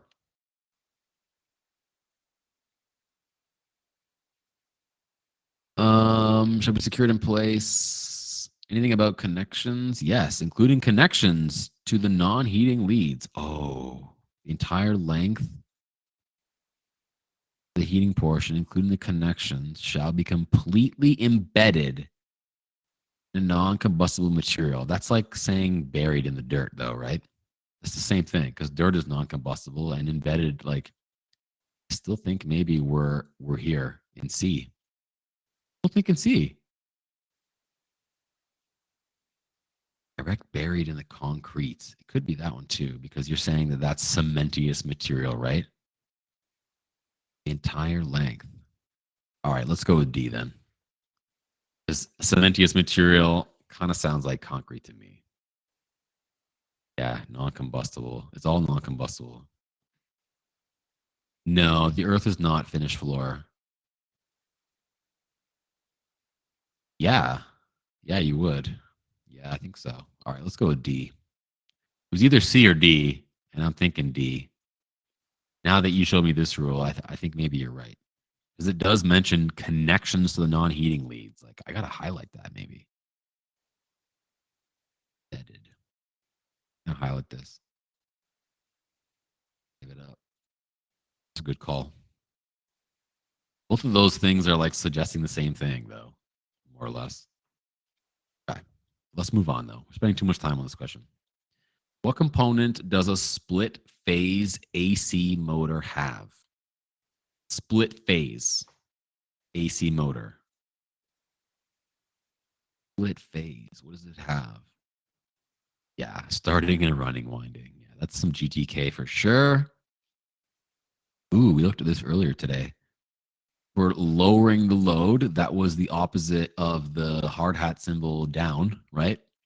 Waving your finger kind of on the low end. Yeah, B.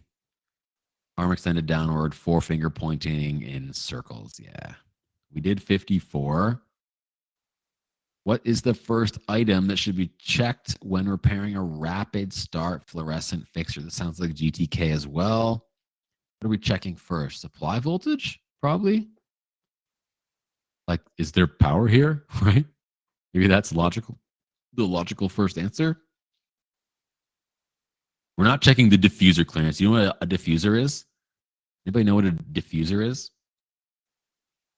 That's like the lens, right? That's the lens on the front. It diffuses, yeah, the shade. You want to call it a shade. It diffuses the light, so it's not so intense. The ballast output. I mean, maybe if the supply voltage was checked first. Starter condition? Nah. Definitely supply voltage. Get your proximity out. Is there power here or not? Supply voltage, first thing, right? The National Building Code requires that conductors supplying life and fire safety equipment be protected against exposure to fire to ensure continued operation of this equipment for a period of not less than. What's going on here? Yeah, I think you're right about 1 hour. But we got to find this to be sure, right? Yeah, it's for sure going to be in Appendix B. I'm thinking in the 32, Section 32, Appendix B. I mean, that makes sense to me because this is like a fire alarm type of thing, right? Go to 32 in Appendix B. And what are we looking for? See, right away, I see 1 hour on my screen down here. I was just going to say we should look for an hour value, but I saw one immediately. National Building Code. If this is like almost word for word, isn't it? National Building Code of Canada, blah, blah, blah, life and safety, 1 hour. Yeah, like we're matching so many words. Definitely going to be 1 hour. Main electrical service grounding system be interconnected with a lighting arrestor copper ground conductor. I see the word ground here. I guess we're going to 10. Looking for lighting arrestor. I think there's a spot in 10 for that. I'm going to start at 12 and go backwards. There's something about this in here, isn't there? Running out of rules. Maybe not. Oop. Lightning surge arrestor? Oh, right here. Lightning protection system. Down conductors for grounding electrodes. Down conductors shall not be used for grounding electrical systems or electrical equipment. The grounding electrode for a lightning protection system shall be dedicated for use solely by the lighting protection system. So may it be used as a ground conductor? No. It has to be used solely for lighting protection system. Sweet. How would we find this if we didn't know it was in 10, I wonder? If lightning is in the index. We'll see. Like, did you know that that was in 10, or did you just hear me say it was in 10 and you're like, oh, okay. If you didn't know, we should probably like try and find it, right? L lightning,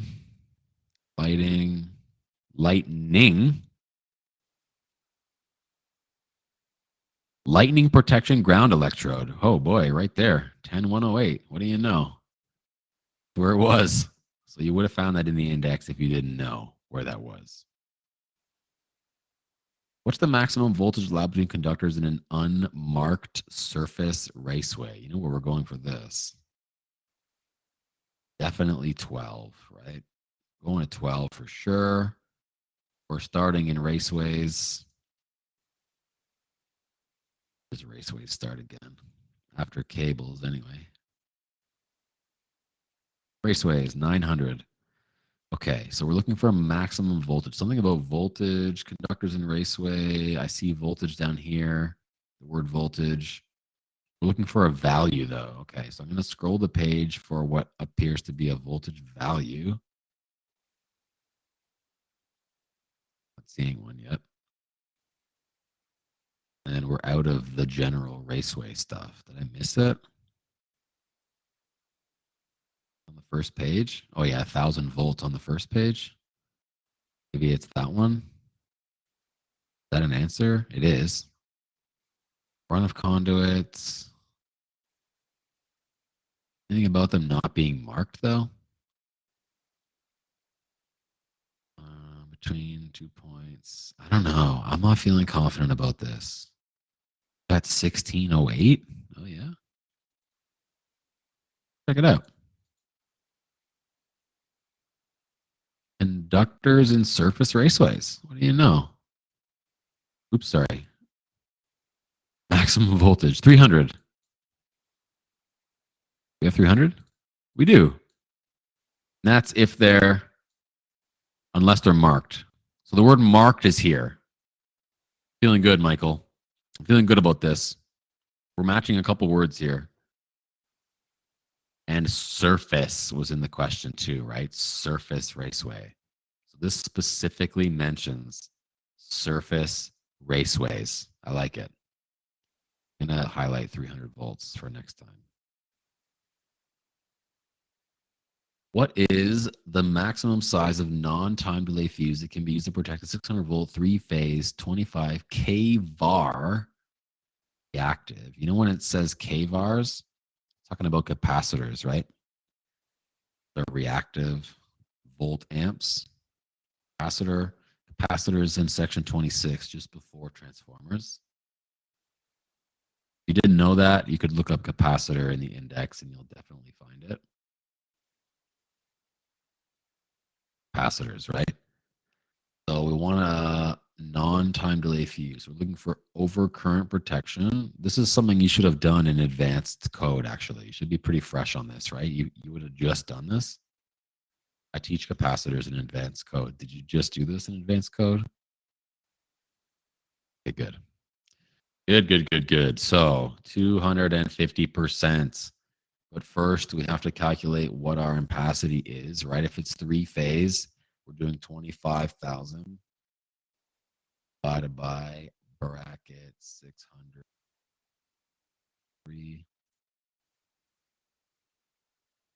24 times 2.5 gives us 60. Is that an answer? It is. Not exceeding, though. It says not exceeding. Mind you, I did take all of these. I mean, it was 24.0, and I included all of the decimals. Let's try if I just did 24 times 2.5. 60 exactly. Be careful with that, all right? This is the CEC. This is the CSA. They like to round, right? So if it's 24.0, you got to notice that. I was a fool, and I just used the number that it gave me. But these numbers caused me to have a 0.2 after, and then the rule says not more than. So I might have had to choose a different answer, right? Like a 50 amp. The 50 amp's not here. No, you probably shouldn't round, but sometimes you have to. Like you should have just taken 24 at 24.0 with no rounding, right? And exclude all of this that came afterwards. And that's what I did this time. I did 24 times 2.5 and I got 60 right on, which is an answer. If 50 amps was here, I'd be a little nervous, right? I'd be a little nervous because it says not exceeding. And I got 60.2 and I used all the numbers. And I'd be like, what do I do? What do I do? I'm feeling better about using 24 at 0.0. Yeah, Claudio. So I took 25,000. I divided by 600 times 1.73 because it's 3-phase. That gave me 24.0. I'm excluding all of the other decimals. I took 24.0 and I multiplied by 2.5 because that's the overcurrent protection value. That gave me 60 amps. 60 amps is B. Cool? A GFCI device measures and compares the current in which two conductors. I guess this is GTK too, huh? Wait, so which ones? Which two? C? Of course it's C. The ungrounded and the identified, right? The hot and the neutral. Remember, your neutral is bonded to ground, right? May a railway track be used as a grounding electrode for building electrical service? I guess this will be in 10, huh? I think this rule was right before the lightning one, wasn't it? In 10? Railways? It is. The rule before. Oh, I'm feeling good today. Railway tracks shall be permitted to be used as a grounding electrode only for railway lightning arresters and for the railway circuit itself. So definitely not for a building electrical service. That's a big no. 36. What? Think so? I think this is the answer. I'm not sure we can. Rule F. Okay, let's take a look. Keep in mind that 36 is just high voltage, and high voltage is not mentioned in this question. I'm very hesitant that it's here, but I'll take a look. I've been wrong before, so. Connections to the station ground electrode. I guess we're looking for like railway. Something about rails here, huh? Steel rails of railway spur tracks. What's a spur track? Entering an outdoor station. There's a lot of conditions here. Shall be connected to a copper conductor. Ground electrode area. Isolated. This doesn't really say anything about like being a service. I see that, yes, it does talk. Did you search railway in your code book? Did you PDF railway search? Oh, okay. Yeah, it's definitely not here. It's going to be back where we found it before in section. Where an identified conductor is used to supply a lighting terminal connector, it shall be attached to the something terminal. Identified conductor is used to supply a lighting terminal connector. What the hell is a lighting terminal connector? Anybody know? I mean, lighting's in section 30. So let's go there. And we're talking about identified conductors. So I'm thinking we're looking for something about that. Protection over current. Oh, I see the word identified conductor right here. Identified conductor shall be attached to the luminaire terminal. Okay, I see the word terminal. Or insulated conductor that has been distinguished for identification, otherwise suitably marked, unless luminaire is suitable for connection to line voltages. So what are our answers here? Amended. No. Brass. It's saying distinguished. Is that an answer? Oh, it is. Nice. Distinguished. Cool. Yeah? You think it's E? The identified conductor shall be attached to the luminaire terminal conductor that has been distinguished for identification. Yeah, no, I think it's distinguished. I don't think it's identified. You're not attaching the identified connector to the identified terminal, right? It has been distinguished. It's a different one. Okay. When for number 3, okay, I'm gonna have to write this down, aren't I? We got 3. No, we got 4. Number 3, R90, and we got 4. Number 4, R90, and they're both XLPE 600 volt, no jacket. We want to know the minimum raceway.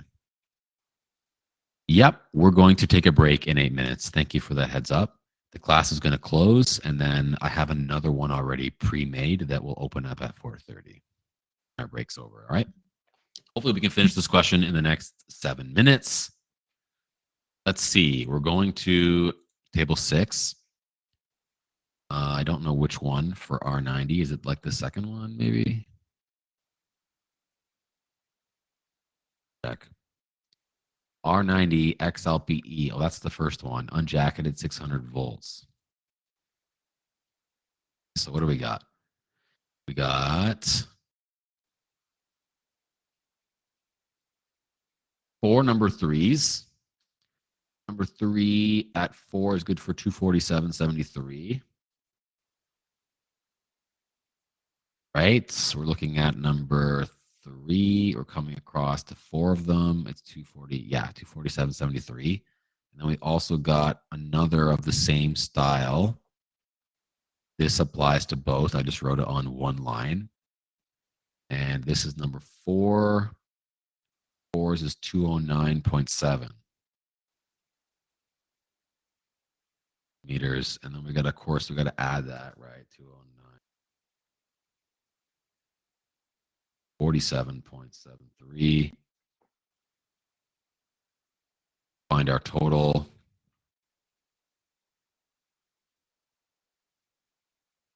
$457.43 millimeters. So this is how much space we require. I got to take that to table 9G, right? And we're looking for a minimum raceway size. Please take notice that it's not telling us the raceway. What does that mean for us? What does that mean we have to do if there's no raceway listed? Rigid? Not quite. We got to take this literally. We need to find whatever gives us the smallest raceway. We don't know what it's going to be yet, but we got to find out. So we're going to take 457. Let's see. This whole line is good for 100s. This whole line is good for 300s. This is the 400 line right here. Right? This whole one. So we got 457. So 456 is no good. 456 is no good. 502 is good. Is there any conduit between 456 and 502? 502, 515. 491. There's a 491. I like 491.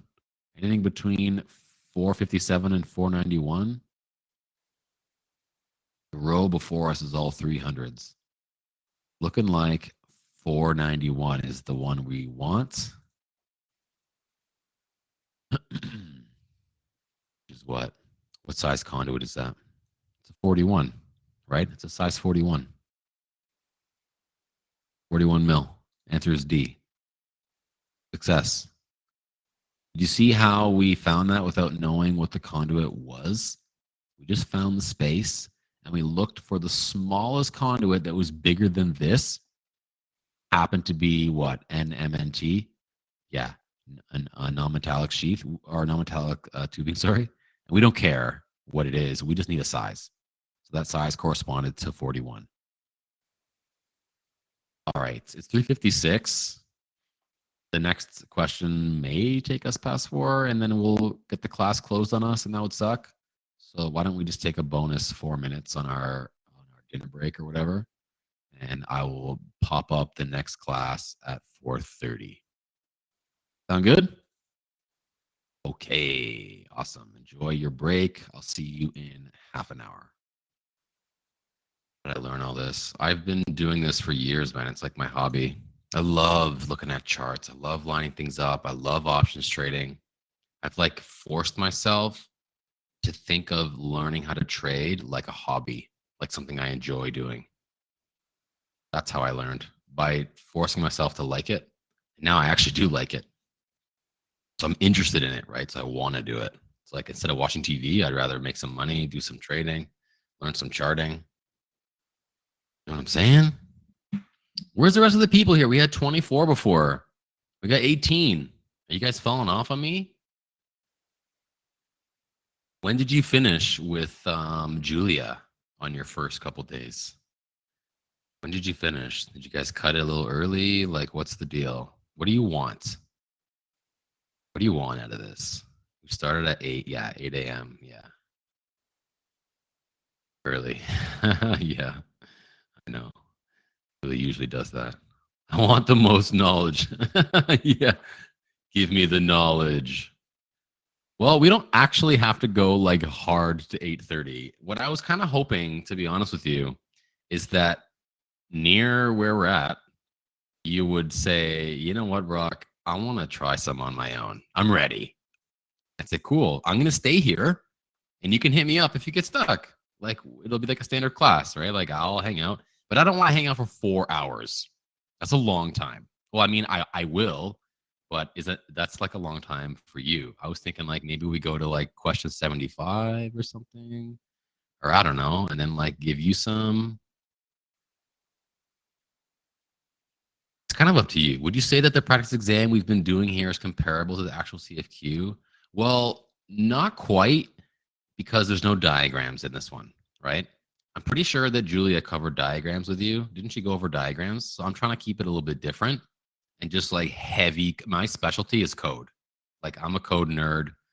It's what I'm best at. It's what I'm best teaching at. Like that's what I usually focus on from my classes is like we just dive into the code and we just stay in it the whole time.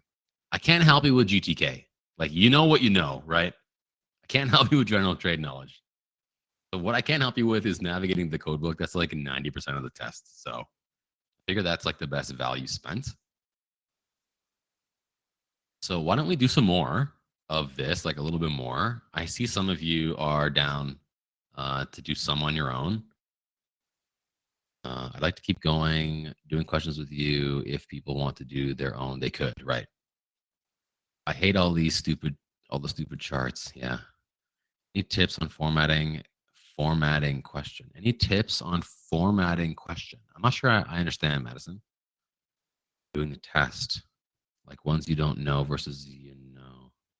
Yeah, if you don't know, skip it, right? Put a star.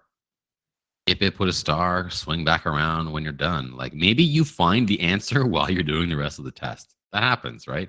You see something in passing, like we saw the lightning stuff when we were looking at the sorry, we saw the railway stuff when we were looking at the lightning, right? We saw the IP ingress when we were looking for something else. Like that happens.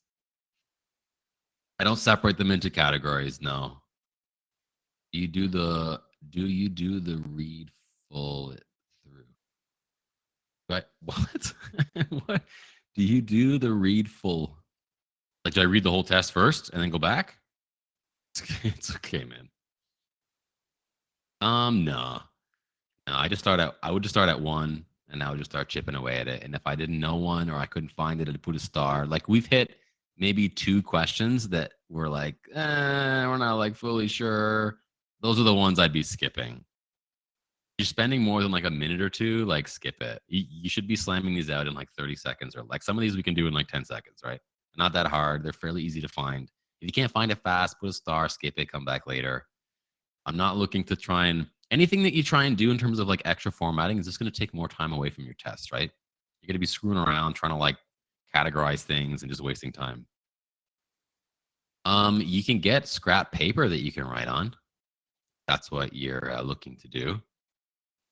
Yeah. I don't know if you can write on the booklet itself, but certainly some scrap paper is fair game. I mean, you're at Sheridan, so you should be able to get some. You can request some. This should have a stack at the front. Maybe that would be helpful.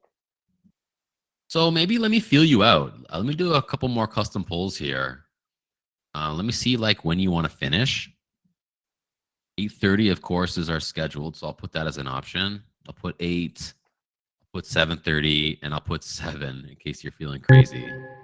I understand that 2 days of 8 hours and then the third day of 8 hours, like you're starting to wear out a bit, and like I get it. You can only absorb so much, and then you're done. Like there's no point pushing if you're just like, okay, Brock, like I'm done for the day. You know, you're not gonna gain anything after that, and I'm aware of that. So kind of up to you when you finish, because I'll stay till the end if you want me to. It's all good. Let's see, I'm getting a lot of votes come in. You guys want to see what you're voting? I think it's obvious that you want to finish at 7. Okay, if we do finish at 7, let's take another break at like I don't know, like 5:45 to 6, 5:50 to 6, just the last little bit. Maybe say goodnight to your kids or something. I don't know, and then like come back. We'll like do another hour, and then we'll be done. But I intend on doing some more with you, and then I'm happy to chill for a while if you want to try some on your own, and then you can just like message me if you get stuck. I'm like happy to help. Like my evenings are like mostly near my computer anyways. My wife's busy. I think she is today. So like I'll be here. It's whatever. Like you can send me a message. So let's do some more together. And then if you want to peel off in a bit, you can. And like you can send me a like a PM if you get stuck. All right. Sound good, I hope. Okay. All right. Do you have WhatsApp? Then we could paste the question there. I do have WhatsApp, yeah. Are you trying to ask me to give my phone number to 21 students?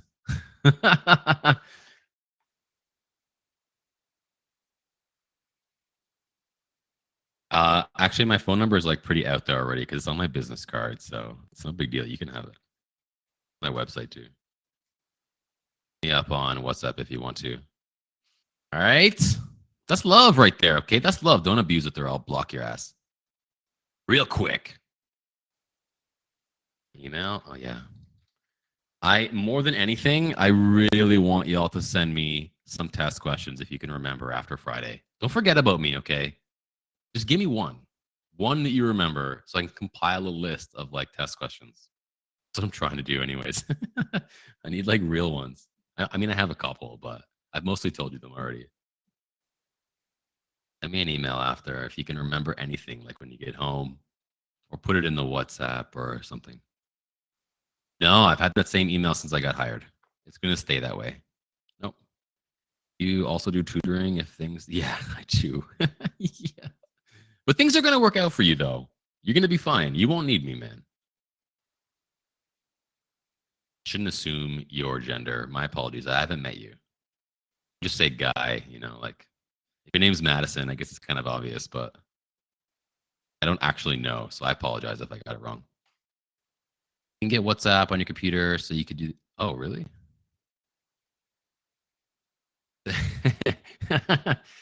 Okay, good.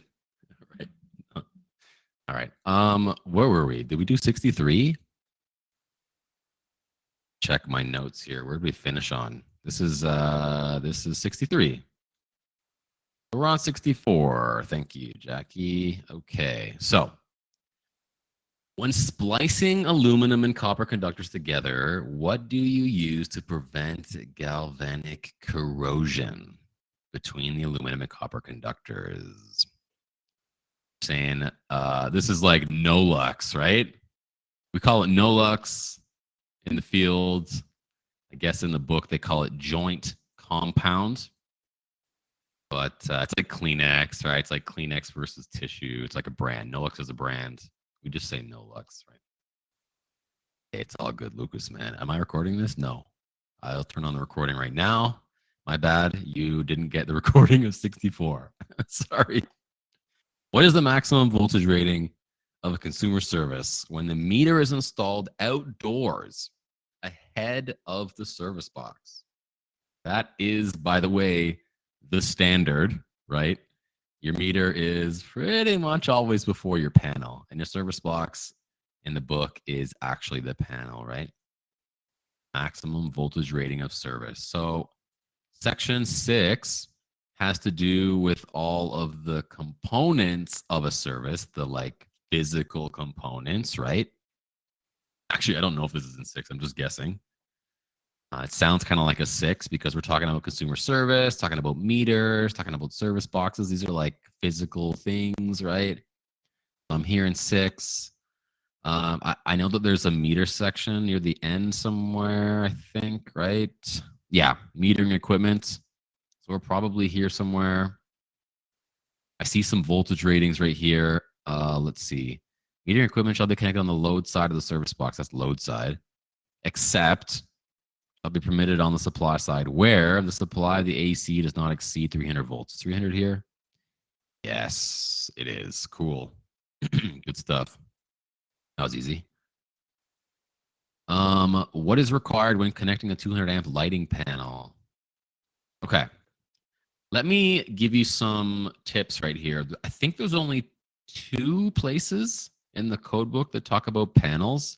One is 26 600, 500. Oh boy. 600 or 500? 600. 26 600 and the other is 14. There's like one rule in 14 which I think is the one that we're trying to get to in question 66, which is the one other place where panels are talked about. Here it is. Oh, nope, that's not it. Sorry. I'm tripping. Control devices. Where is this damn rule? There it is. Panel board overcurrent protection. Hey, this is the other spot. I'm pretty sure that this is going to be where our answer is. Let's see. What's required in connecting 200 amp lighting panels to a 600 amp splitter in a commercial mall? So we got overcurrent protection on the supply side. Overcurrent protection shall be permitted to be in the prime area of a transformer supplying the panel board, provided the panel board rating in amperes is not less than the overcurrent rating multiplied by the ratio. Nope. Every panel board shall be protected on the supply side by an overcurrent device having a greater rating than that of the panel board. Is that it? Overcurrent protection on the supply side. Conductors, no. Conduit, no. I think it's this one, no? Overcurrent protection on the supply side of the panel. Yeah, I like that one. 2 spots in the book, 26,600 and 14,606. That's not including any notes on those things that might be in the appendixes, of course. In a commercial unit, half the lights suddenly go bright and the other half go very dim. This is GTK right here. And the answer is almost always the same. It's almost always the neutral. It's always the neutral. Why is it always the neutral? It's going to be a broken or faulty neutral. I don't know why it's always the neutral, but it is. The only time I've ever been shocked on the site, on a job site, was from a neutral. It's always the neutral. It gets you. It shouldn't, but it does. If 35 mil and 55 mil rigid metal conduit are on the same hangers, we know where this is. We've seen this a couple times today, right? Is this the 1010? I think it is. This is for rigid because we're talking about thread engagement, right? We can scroll back and be extra sure, right? Rigid and flexible metal conduit. And we're here in maximum spacing. And I have already highlighted, because we talk about this all the time, that if you have 2 sizes, you got to support it to the smallest size. So if you run Unistrut rack and you got a whole bunch of conduits on that rack, you got to have the Unistrut racks as close together as is needed for the smallest conduit. So in this case, 35. So 35 is 2 meters, right? So 68 would be a 2 meters. And it gets brutal because if you have like a 2-inch and then you have like a 1/2 inch on the same run, you got to support that 2-inch like constantly. Will an inspector actually verify that? It'll be obvious, right? They don't have to really measure. They'll just look up. If they see a bunch of different sizes, they have a rough idea. Like, 1.5 meters is obviously different than 3 meters. You can tell from the floor. You got like a 41 or bigger. The bigger it is, the more obvious it is. And then you got like a tiny one on there too. Yes, they're probably going to notice. So yeah, I've had an inspector look for that in what's it called?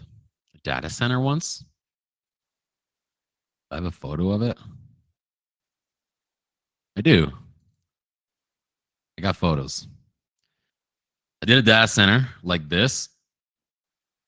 I did most of this in the ceiling. It was like me and a couple of apprentices. We like laid this whole thing out. These pipes you see, these are 4-inch.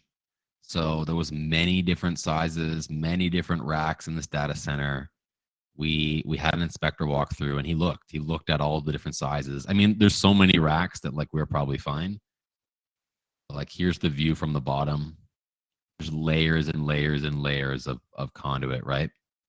So the inspector will, it'll be obvious if you've got a tiny little conduit beside these like 4-inch ones. And they'll be like, oh, that doesn't look like it's spaced well enough, right? Just close the tiles. That's good. Just cover it, man. Just cover the whole ceiling. There's like footprints up here. I used to walk on these all the time. Not really supposed to be. Look how intense this is. We have to make like gaps to like 90 down. Everything's lasered up. This took months. First, we hung like a zillion threaded rods in Unistrut, and then we put the conduits in. Can you imagine how much weight is hanging from this ceiling? The conduits alone are like thousands of pounds, and that's before the conductors come. Crazy. Even the Unistrut and rod is like thousands of pounds. Anyway, where were we? 69. How many overload? Oh, it says overload. I'm going to 28. 28, not to be confused with overcurrent, of course, but overload comes after overcurrent. Don't confuse them. Easily confused. Okay. How many do we need for a 5 horsepower, 575, one phase squirrel cage motor? Well, the number of overload devices is right here. As a general rule, if you have only one phase, you only need one overload for the ungrounded conductors. But it would be nice if we could see that rule somewhere. So it's probably going to be here. If you're in table 25, this kind of speaks to the answer as well. This is the number of devices, right? One for each ungrounded conductor in a one phase AC. So yeah, it's going to be one, right? 575, how does that factor in? How does 575 factor in? Did I miss something? E2? There's one phase. There's one phase. 600, 327 times 2. I don't know, man. Maybe if it didn't say one phase. It doesn't even say split phase. It says one. If it was split, I'd be like, okay, maybe. I know. I think we have to stick with one, man. And here's why. It says one phase here, right? And then it also says one for each ungrounded conductor, of which we're assuming there's one and one. I hear you. I'm pretty sure the answer is still one. We don't know what's going on with this question. I can change it to make it better. Let's take out the voltage. Is that better? What if I took out the voltage? You never seen this table? It's good. It's good reader then. If I fail by one, I'll be pissed. That's fair, man. That's fair. There was no mention of voltage here, and there was no mention of voltage here. So I'm going to ignore the voltage. I'm actually going to take it out of the question for the next round. Maybe it's like a useless piece of information. When installing a device box in a concrete wall, what is the maximum distance that the box may be? That's a 2-word, may be recessed. Probably auto-corrected me there. Boxes, the back of section 12, right? You're installing boxes, you're in the back of 12, maybe even go to 14 and go backwards. 12, 3000 is where boxes start.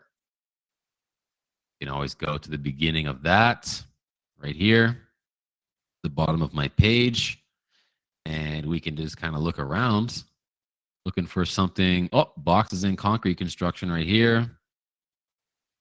Blah, blah, blah, knockout, sectional boxes. I don't see it there, actually.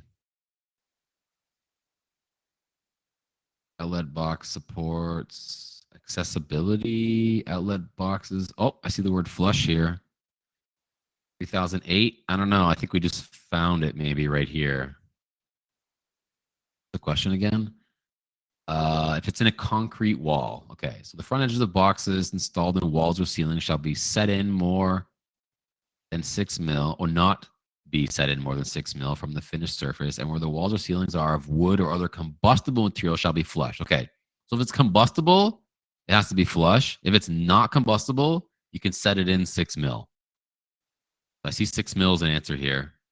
So concrete's not combustible, of course. That's going to be a 6 mil set in. Wait. Where do you find the maximum amount of area a smoke detector covers? Ooh, this is a really easy question. I hope you know this one. It's super easy. Think about this logically here. It's definitely B. Yeah, for sure. I mean, each smoke detector is different, right? If the manufacturer can't tell you, no one can tell you. The electrical code doesn't talk about that at all. The building code talks about it a little bit, but they're not going to tell you the space that it covers. And the ULC code is just a an organization that certifies things when CSA isn't there. Yeah, I don't think there's a standard. I know that there's a distance you have to keep it off the corner of the wall. Dare I say 150 mil from the corner, like at a minimum. So there's like kind of stipulations around, where it goes, but it's mostly governed in the building code. And the instructions will tell you how much space it's for. Like I have a Nest smoke detector. I bet you that one's got like more of a range than like the $5 battery backup kitty ones that you buy at Canadian Tire. The manufacturer instructions for sure. I had this question on my CFQ or something very similar. The site plan indicates the building service is to be supplied by a 350 kVA pad mount transformer located off of the northeast corner of the building. As this transformer is dielectric filled, what's the minimum distance between it and any building or window? There's 2 places in the book where you can find this answer. Both of them are within 26. Firstly, you've got these rules that talk about equipment in general being dielectric filled, right? In this case, this is indoors, but I think the next page has outdoor. Yeah. Here's the outdoor. So you see that already we're talking about windows. I see 6 meters from a window. I think this is mentioned again somewhere, though. Maybe here in Transformers. I swear this was mentioned in a couple. I mean, we don't have to find it again. We know it's 6 meters. They found it, right? Distance from a window. This is for dielectric filled only, and we're talking outside, right? Because this is off the northeast corner of the building. So don't be confused with the inside measurements. Those might have a different value. 26, 242. Yeah. Oh, is this the other one? Is this the other spot? Yeah, it is. I see it right here. Nice. Nice find. So that's the second spot right there. I see 6 meters from any window right here. Nice. Good find, Mark. Which of the following can be used to prevent damage to the electrical connection at gasoline dispensing pumps in an outdoor service station when using rigid metal conduit to supply the pump? There's a spot in the book for gas dispensing. It's, oh my God, I almost never go to this section. 20? Yeah. When do you go to 20? Really? Like, have you ever been here? This is so niche. Like, you're an electrical company that only does gas stations. Maybe you're familiar with 20. Like, never come here.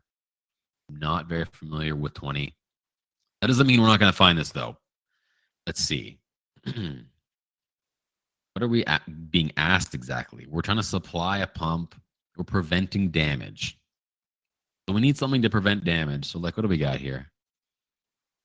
Wire equipment in hazardous areas. Okay. That sounds like maybe, where dispensers are supplied by rigid metal conduit. A union and a flexible fitting shall be installed between the conduit and the dispenser junction box. Is there anything about, a union and a flexible fitting? They're right there. Hey, that was quick. I just skipped over the first rule because it was called hazardous areas, not super specific to this. The next one looked like, we're talking about wiring equipment. It's like sort of what we're trying to do here, wire something with our conduits, right? I just got lucky, I think, on that one. A field assembled grounding electrode shall consist of a bare copper conductor, not less than something in length and directly buried at least something below grade. Okay. Anything about field assembled electrodes, they're going to be in 10. I think there's even a spot for that here somewhere. There's ground electrode. Here's the field assembled spot down here. We're looking for what? A meter length and a millimeter. So I'm seeing 6 meters in length. What? 600? I don't know. This is like almost word for word what we're looking for right here. Except, hold on, ours is bare, right? Yeah, bare copper, 6 meters long, 600 mil below grade. And we're matching words like crazy here. Like this matches almost exactly. I'm feeling pretty good about D, 600. Oh, that's what you were saying, not the rule 600. Sorry. I didn't look at the answers yet. My bad. What is the allowable ampacity and rigid metallic conduit size for? We've done a few of these, right? These are getting easy. What do we got? We got 5, 1 aught. Let's put 1 aught. It's not really a number. 1 aught, 1000 volts unjacketed. And then we got, oh, that's it. R90. There's the allowable ampacity and rigid conduit size. So let's go maybe find the size first of 5 of these in table 6, right? Then we'll worry about the ampacity after. Maybe by finding the conduit size, we'll know.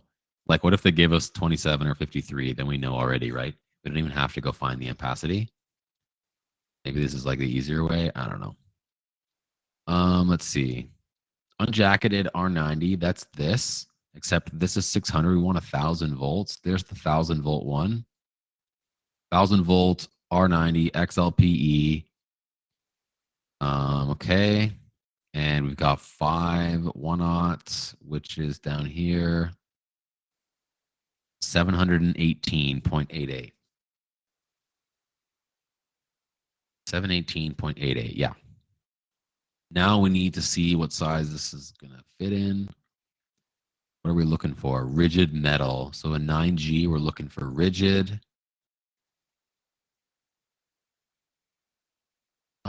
Where's rigid again? The first one. So 719 is going to have us at a 53 size. And if we're at a 53 size, then we already know the answer. We don't have to mess around with the ampacity now, do we? Because there's only one answer that says 53. That was easy. 75 is B. I feel like it's a bit early to abandon you doing the next 25 on your own. It's only 5 o'clock.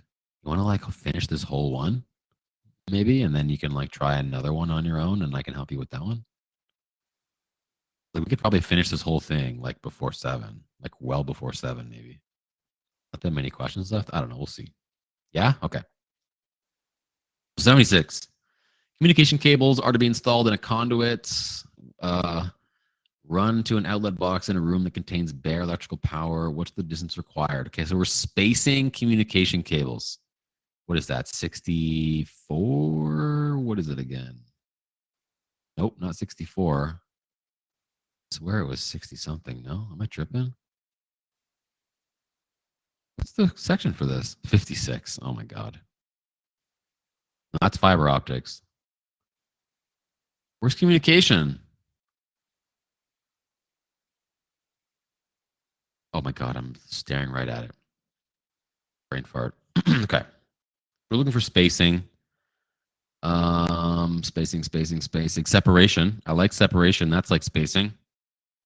We're looking for a space from like, I guess, like high voltage bus bars. There's a lot going on here. I see a spacing here of 600 mil, but that's for 300 or less. I see down here 3 meters of bare conductors above 15. That's us. So we're at 27. So I'm thinking 3 meters. I did this question below 15. Oh, nice. Yeah, it took them like 3. Yeah, 3B, 76B. Nice. Rule 2. Yes, Ryan. What's the minimum distance at the base of an extension ladder? Oh, you know this one. This is safety class. This is GTK right here. 77. You know what the ratio is for a ladder? What's the minimum distance? Be careful with that. Technically, it's 1 to 3 to 1 to 4, right? So the minimum, you have to choose one and then divide it. Yeah, there you go. You know. I had number 78 on my exam as well. How long are rubber insulating gloves allowed to be stored before they require testing prior to being issued for service? Yeah, it's 12 months. And I think if you're using them, is it 6? Every 6? You got to test? If they're not sitting? Yeah. So 12 and 6. And that's the rubber ones. I mean, there's probably a requirement for the fabric ones as well to go on the outside. I had this question, a practice exam, and it was 6. It's 6 if you're using them. It's 12 if they're just chilling, I think, if they're stored, right? They're just sitting on a shelf somewhere. Yeah, because like the odds of them getting damaged on the shelf are slim, I guess. So you can double the time between testing. For servicing or replacement, a water meter may be removed. Okay. On which side of the water meter should the grounding connection be made? Oh, this is a trick question. I don't like this one at all. Part of you is going to say, well, of course, the street side, but the inspector is probably going to make you do it on both sides of the meter, isn't he? I don't know why they always do that. Maybe because like different parts of your water line might be attached to different things. So they'll want to have like a jump across because your meter is going to isolate each side, right? The last overhead service upgrade that I did, the inspector wanted me to also bond the gas, which was never done initially. So I should have been able to grandfather not bonding the gas line, but no. I had to bond the water and the gas line. Could be different city code. Yeah. I mean, my water pipe's not even metal. It's like blue. I don't even know what it is. Some kind of blue armored water pipe. I don't know. I'm not a plumber. I know what PEX looks like, and don't tell it's not PEX. PEX is like the other. It's the other stuff. Okay. Internal diameter of 41 trade size PVC. Oh yes, the answer is A. Yes. On the street side. So like the street side is like the little stub that goes from your meter down to the concrete in your basement. It's not very long. It's usually like a couple inches, maybe like 10 inches or something. We call that the street side. The consumer side would be after the meter. That's like your pipes that you own, right? One coming out of the ground you don't own. The city, the street side. So A, yep. So ID of 41 PVC. We talked about this earlier today in 9G. Remember, I was saying that we don't usually use this column until you get a question like this. Then it's really great to have that column. So 41 PVC. PVC is this one. 41 is here. So 31.8 is our answer. Is that here? It is. Yeah. That was easy. These are the kind of questions we like on a CFQ. Just pull a number out of a chart. Nice and easy. Neutral supported cables shall be supported and not more than something meters in length. Where are we going to find neutral supported cables? You could look this up in the index if you were unsure. It would be under cable. Cable is like 2 pages long, and one of the sub listings in the index under cable will be neutral supported. I don't know. I'm thinking this might be in 12, but like, let's maybe just use the index.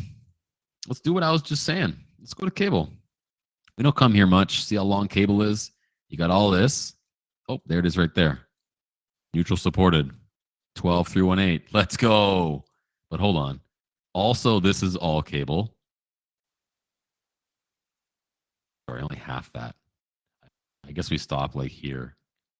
It's like a page long, but it was in there. It was there. Neutral supported. Table 36A and B, also 1213. I'm not sure which one it's going to be in. Maybe a table. Pretty unlikely that there's going to be lengths in the rule, right? Let's just go straight to 36. Okay, I like this. Neutral supported cable shall be supported not more than. No, this is not going to do it. We are going to have to go to 12, aren't we? Damn it. What was it? 12318? I see that you guys are putting answers in. I want to see the rule myself. 318C. Overhead installations. Okay, I like that. When neutral supported cables are used, okay, I like that too. I see they shall be supported in spans of not 38. You know what? I'm going to highlight that. Seems like something good to highlight. And I think I'm going to highlight neutral supported as well. So this pops out on me next time I'm here. This is how I get my whole book highlighted. I just highlight things randomly when I see them. Okay. Some of them have helped us today. Conductor supplying a group of motors. Well, we're in 28. Let's go. Go to 28. Conductor supplying the group. We briefly looked at this, right? This is individual. Then the next page is two or more. This is the group one. Insulated conductors supplying two or more motors shall have an ampacity of something times the FLA, the largest motor plus something of the rest of the motors. So not less than 125% of the full load current of the motor having the largest full load current plus the rating of the rest. So 125 plus the FLAs of the rest. So that's A, right? 82 would be A. Does the armor of flexible metal conduit fulfill the bonding requirements of fixed equipment? There's a rule in 10 for fixed equipment bonding. At least I'm pretty sure. We'll skip over the grounding and go to bonding, which is the second half. Here it is, bonding. Then we got equipment bonding. Is there a fixed equipment section here? There is. Bonding, fixed equipment. I've been here before. I see some highlighting. Oh, look. It's actually the one we're looking for. Unless otherwise marked, the armor of flexible metal conduit shall not be deemed to fulfill the requirements of a bonding conductor. Fancy that. That's a no. Does not fulfill. You need to pull a bonding conductor in that bad boy.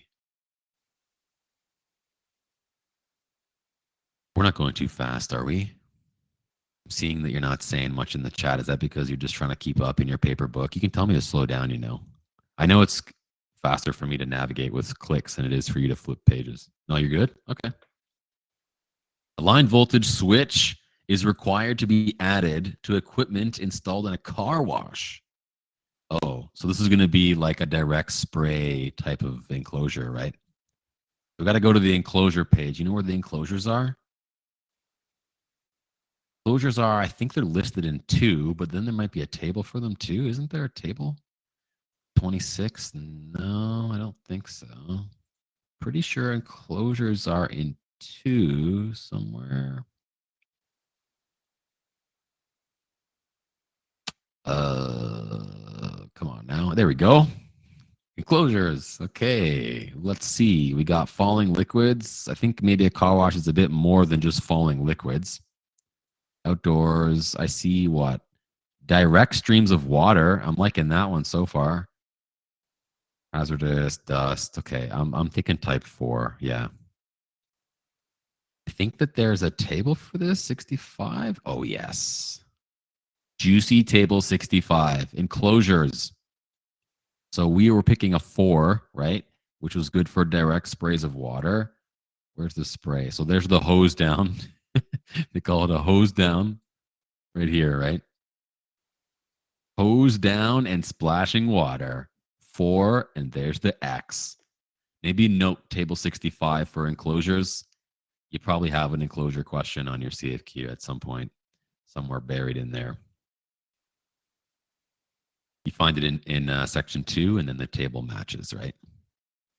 Back at 2. The grounding conductor for a DC circuit. Ooh, is there DC grounding in section 10? There's got to be. There's got to be, right? Direct current. There's DC a little bit. Is there more than that? There's got to be more. What's the question again? It'll not be smaller than. I bet you this is 6 again. It's got to be 6 again, right? Did I go too far? Is it just this? The grounding conductor for a DC circuit. Copper. Okay, look. Here's the grounding conductor size. Note that we don't talk about AC or DC here. It's just surface level. Hey, small size, number 6, copper. No mention of voltage, no mention of wires, no mention of AC or DC. Just like plain. Number 6 is the smallest. Of course. Of course it was number 6 again. Receptacles located 2 meters from the inside of a pool wall shall be. Okay, do we even have to look this up? Do we even have to look 86 up? We don't have to, do we? Well, hold on. Hold on there. Yeah. Because you don't actually have to have that receptacle as a GFI, right? You could put it on a GFCI breaker. You could run it from a dead face. You could hit it off the load side of a previous GFI. It just has to be protected. Yeah. And I think it's like 1.5 meters or something, or 2 meters or 2.5 meters. God, I don't remember. Should we look? We'll probably look. We'll take a look. I think it's really obvious. There's like some mention of GFCI receptacle. Oh, there it is, receptacles. So you can't even put one within 1.5 meters of the pool wall. But if it is between 1.5 and 3, and that's R2, then it's got to be protected by a GFCI Class A. Sweet. I'm going to highlight the word receptacle here so it pops at me next time I'm in 68. All right. 87. What is the overload setting? Going to overloads, are we? 28. Yes. After overcurrents, don't confuse them. I'm going to say it a few more times so it really sticks. Okay. Rating of overloads. What is the overload setting of a 10 horsepower, 600 volt, 3-phase motor? What do you think? 44. Table 44 is going to give us the FLA of 11. There you go. But what are we doing with that? Is it just this? I don't think so. Because it's not marked. Yes, there you go. Perfect. Because it does not have a marked service factor. Very nice. Very nice. So we're going to take 11 and multiply by 1.15, which is, I don't know, probably about 12, something like that, right? I mean, we got time. Hey, 12.65. Okay. The size and type of bonding conductor that can be used to ground a 200 amp load. The size and type to ground, not bond, to ground a 200 amp load. But we're bonding. We're talking about bonding conductors, though. It's a bit of a confusing question, a little bit, eh? D. Well, think of it like this, right? If you go back to 10114, number 6 copper and number 4 aluminum, right? If you're going to ground, mind you, usually bonding conductor is the same size. We can go to table 16. We looked at 16 earlier today in our handy spots in the code book, right? And I highlighted 200 amps when we were there, and I showed you that it was number 6, but that was copper. So number 4 is good for aluminum, right? Yeah. Nice. So that's an easy answer. An 800 amp, let's see, an 800 amp, 347, 600 volt, 3-phase feeders to be run using 3 copper conductors per phase. What is the minimum size of RW90 EP conductor and rigid size metal conduit that can be used? RW90 EP? Is that typo? I meant to say XLPE or something? Like, what's an EP? D11, eh? Ish? You think so? D11? Over here? Allowable insulated copper conductor and passes for insulated conductors or cables rated not more than 5,000 volts.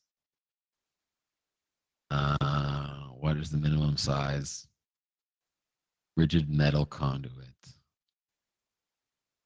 What is the minimum size? Well, first of all, I think we need to establish that if we're using a 3-phase feeder, that we're also splitting into 3 conductors per phase, then we're taking 800 amps and we're dividing by 3 at the very least. Maybe that's the easier way to go about this, right? which means that we're going to be putting what? I don't know what that is. Too dumb. 266 amps. So let's just go to table 2, our copper table at 266 amps and see what we're working with. It's going to be 75 is more than 100, right? 266 puts us at 300. Is that an answer? It is. It's the only one that says 300. I wonder. You think that's B? Would we have to multiply 266 by 1.25? No.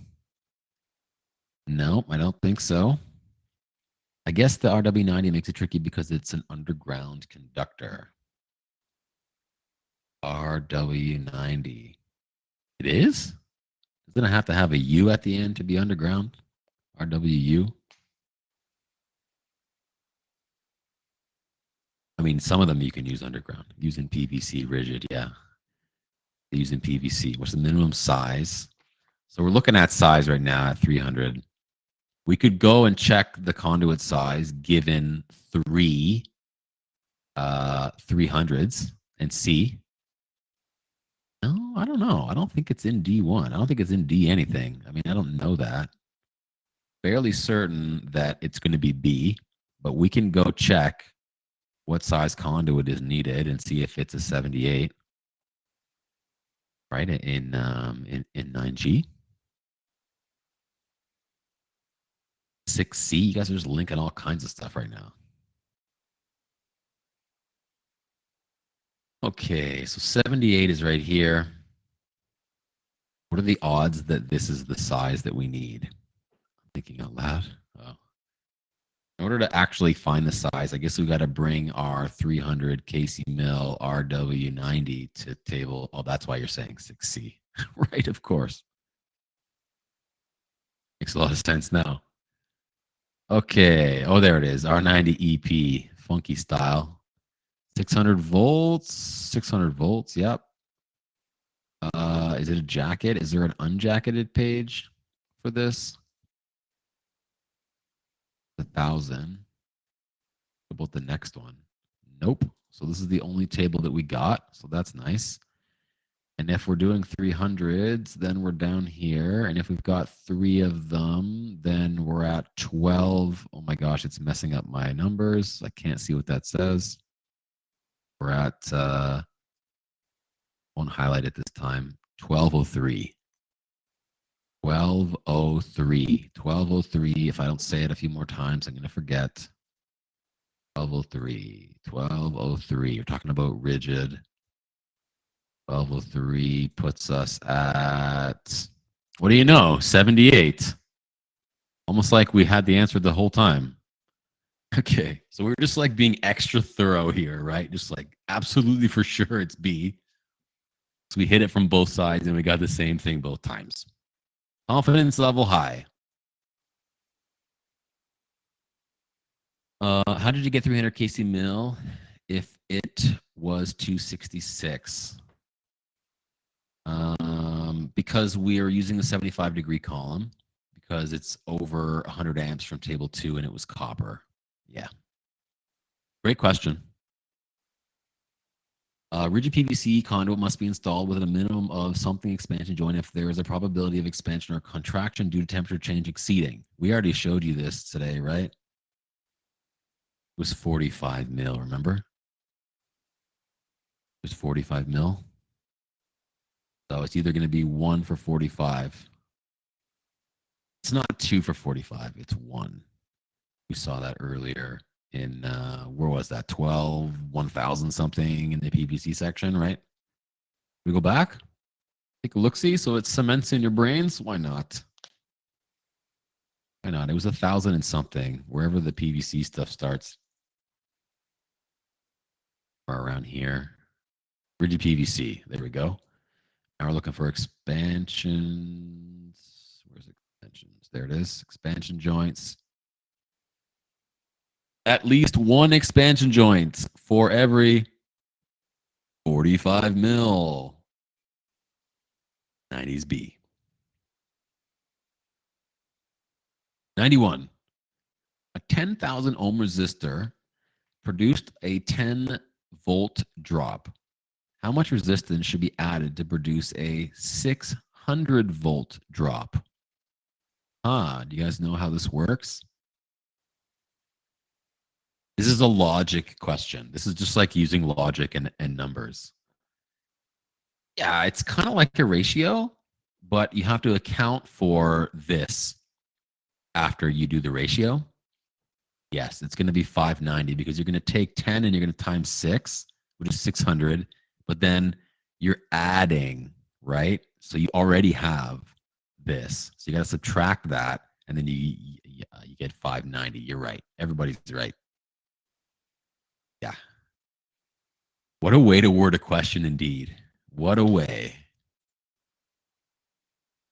Oh, sorry, Mark. Sorry, bro.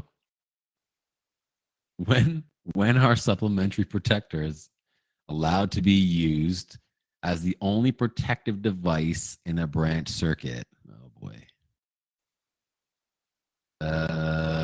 When are supplementary? What's a supplementary protector? Protective devices. Okay, well, we know where protective devices are. There's a whole section on protection and control, right? This is where protection and control is discussed, so it's got to be somewhere in here. I'm not really sure what a supplementary protector is, to be honest with you. But I'm going to find the answer in 14, I think. Let's see. Certified supplementary protector opens automatically under excessive current. Never. The device in the circuit contains a supplementary protector. Let's look for the word supplementary protector, I guess. Ground faults, rating of devices, overcurrent grouping enclosure, application of supplementary protectors. Wow, I didn't know about this rule. Supplementary overcurrent protection shall not be used as a substitute, for a branch circuit overcurrent device or in place of. The supplementary protector opens. The device in the circuit contains a supplementary protector. Never, right? Shall not be used. Shall not be used as. When are they allowed? Shall not be used for a branch circuit. Yeah. So we're going with never be. Am I going to be back here? I've never been here yet. Should I highlight this? Nah. We're going to be back in supplementary protectors. What is the volume of a device box? Oh man, this looks so easy. I love pulling numbers out of charts for test questions. Doesn't get any easier than that. Table 23 is going to give us our number here, right? What's the volume of the 2 times 2 times 2.5? 204, of course. Easy. How high over a roof that can be easily walked on? What's a roof that can be easily walked on? What does that even mean? Like a flat roof? What does that mean? One that is easily accessible by a ladder? One at the top of a building that people hang out on? Anyways, shall community antenna distribution cables be mounted? There's a section for this, right? Community, oh, I don't know it actually. There it is, 54. I almost never come in 54. How many softball questions? Oh man, there's going to be some. Maybe like 20 if you're lucky. 15, 20. Yeah, there should be some pretty easy ones. There should be some that you know like right away. Like, oh yeah, nice and easy. Yeah. 20. Keep in mind, there's a bunch of different exams. Some of them are brutal. Some of them are easy. You might get 25 on one and 11 on the other in terms of softball.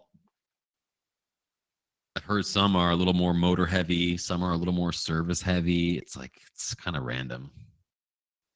We're just trying to hit everything here. Like we're just trying to explore all the corners of the book in this exercise, right? Get your eyeballs on all kinds of things. Okay, what are we looking for? We're looking for a measurement.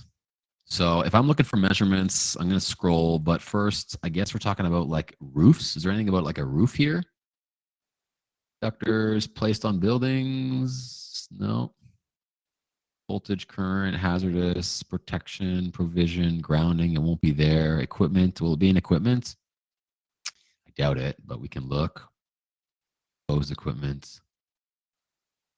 Equipment grounding. Conductors outside buildings. What does this say? I mean, the roof's outside a building. Overhead cables. Overhead conductors on roofs. No. Cables on buildings. Gotta be one of these, no? We're looking for a meter measurement. I see 2.5 right here. I see roof mentioned. I see it here again.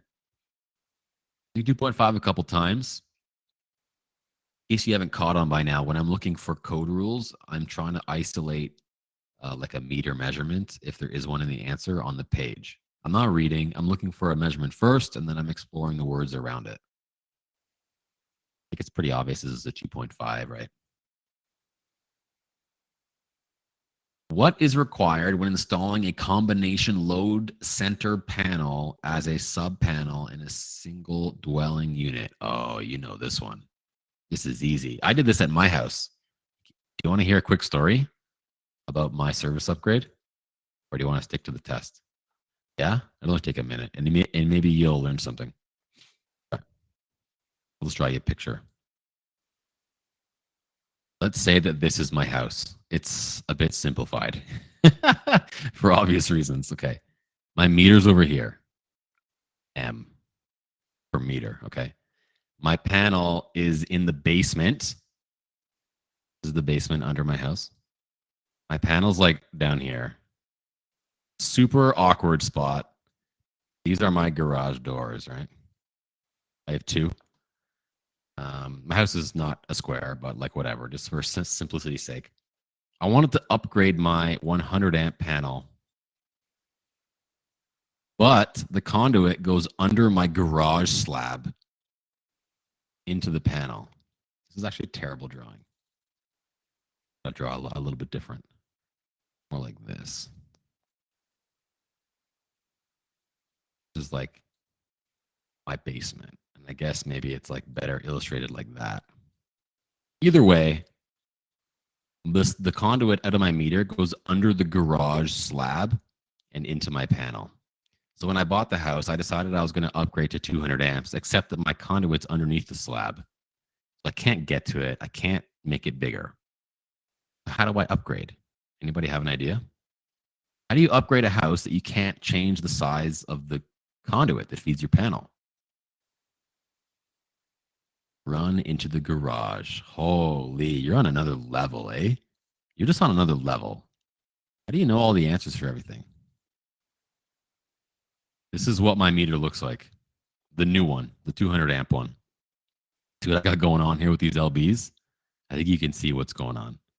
The pipe on the left comes up into my meter, right? I got a big 3-gang meter because I have solar panels and I feed back to the hydro. And then the middle one's mine, and then this is the wiring enclosure on the left. So the service comes in, attaches on this side.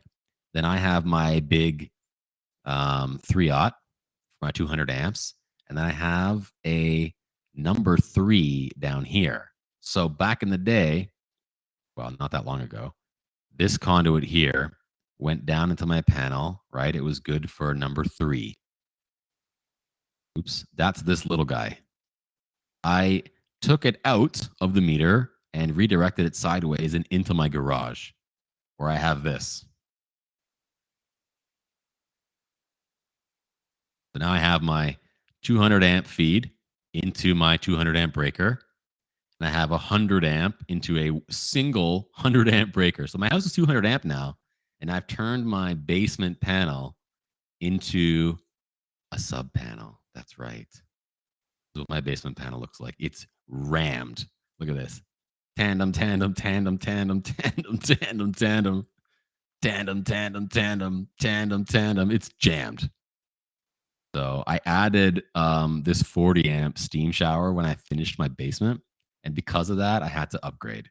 So I couldn't take the pipe out. So instead, I just redirected it from the meter into the wall instead and got some short 3-aughts to jump in and terminated those guys on a 100 amp breaker and removed the screw from the neutral bar. That's why we started this conversation, right? I had to pull that screw out. Now it's a sub panel. Little green screw, right? That bonds your neutral to the I actually have a bone to pick. I have a bone to pick about that shit. Well, here's your panel, right? You've got two neutral lugs at the top. They're attached together. Yeah. Those neutral lugs are supposed to have the neutral come in and go here and the ground wire there. But there's also a screw that attaches the neutral to the back of the box, right? And usually there's a little terminal up here, a little ground terminal or something with a little, little metal piece or whatever. So I used to put the ground there. And then the inspector started being like, no, you got to put it on the neutral bar now. And then I was like, okay, well, then what's the point of this screw then? Because that bonds the neutral to the box and my ground's on the box. They didn't like that. Now they want you to put it on the neutral bar. Why? Why am I doing this? Why even make this screw? Why even have this? Tell me. I don't know. I don't like it. More firm connection. Gosh. I mean, maybe. I don't know. Maybe I'm just grumpy with inspectors. Back to the practice test. 3 cable trays. It's 100% tied together. Yeah, I mean, it's tied with the screw. That's why they make that screw that goes into the back of the panel through the neutral lug so that your neutral is bonded to your ground. So you should be able to land that ground anywhere that's on the back of your panel. Yeah, I guess so. The middleman, the screw. 3 cable trays are to be installed in a tier. Cable trays are in 12, right? That's part of the Raceway umbrella. Cable trays are probably after conduits, although I don't remember exactly. If they are, they're going to be sort of in the 2000 maybe, somewhere around there. EMT, underfloor raceway, cellular floor, busway splitter. Did I pass it already? Wireway, cable tray. There we go. 2000s. Yes. Okay. Now somewhere around here, there's spacing, cable trays, minimum clearance. I think it's right here. Okay. Back to the question now. What's the minimum space between cable trays when the diameter of the cables being installed are 25, 38, and 50? 25, 38, 50.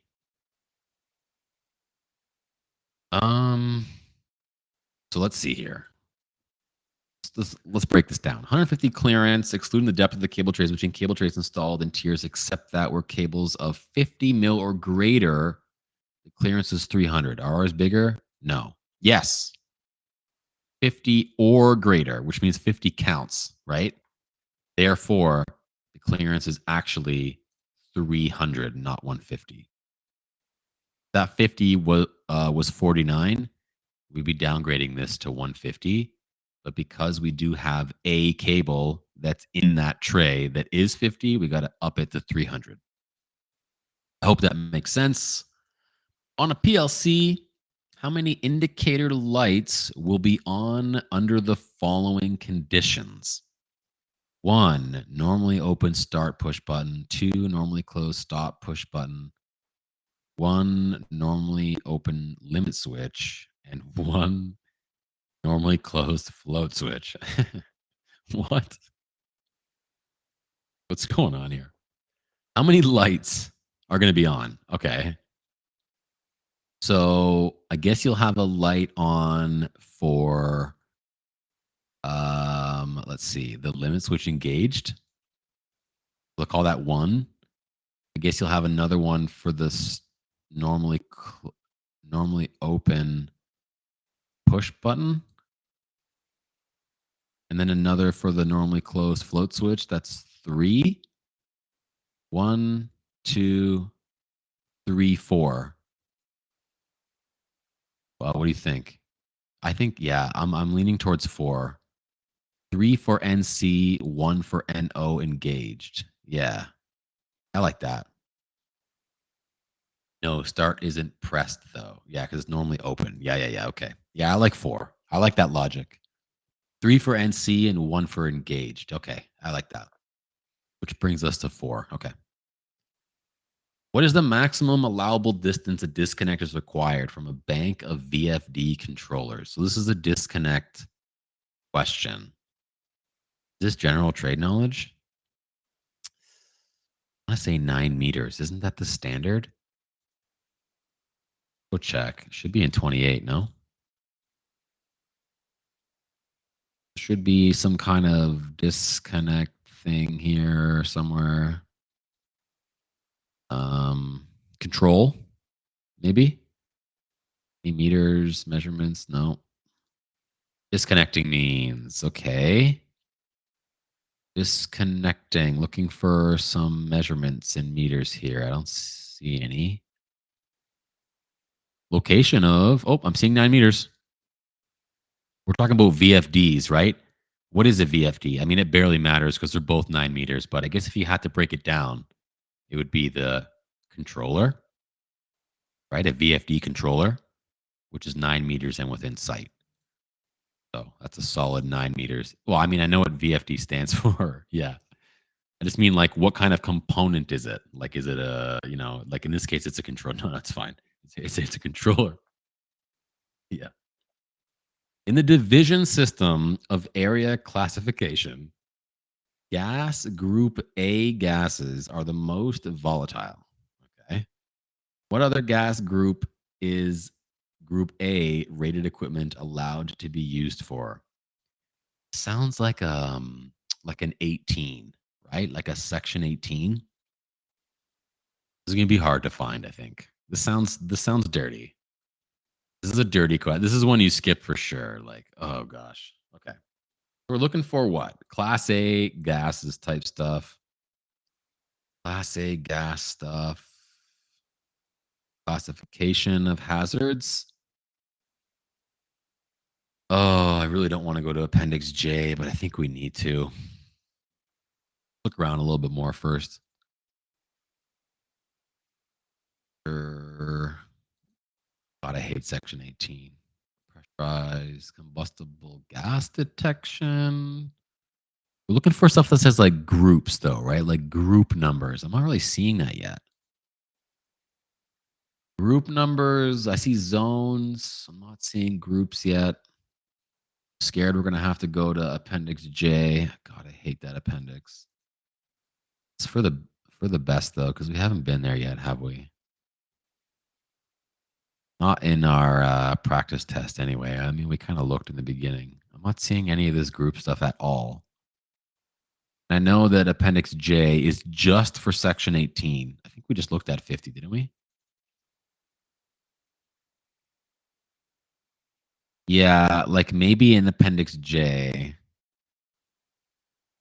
Yeah, I see that. Yeah, I think I need to go to Appendix J though. I mean, I see like Group IIC, but they're not like B and D and stuff. So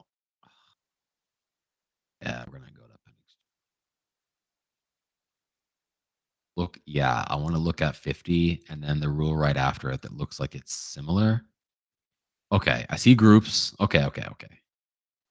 This isn't as bad as I thought. What are we doing here? We're looking for like what can you also put in the group A stuff, right? So like group A, I guess, is like the higher tier stuff. So you can use that in other places. Group A, marked in accordance. Did we miss sub rule 1? Does that have anything good in it? No. Oh, this is rough. BCD. Show me where you're seeing that.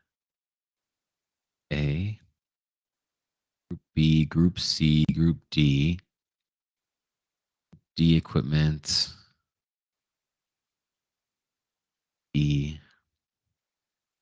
It's not super clear, is it?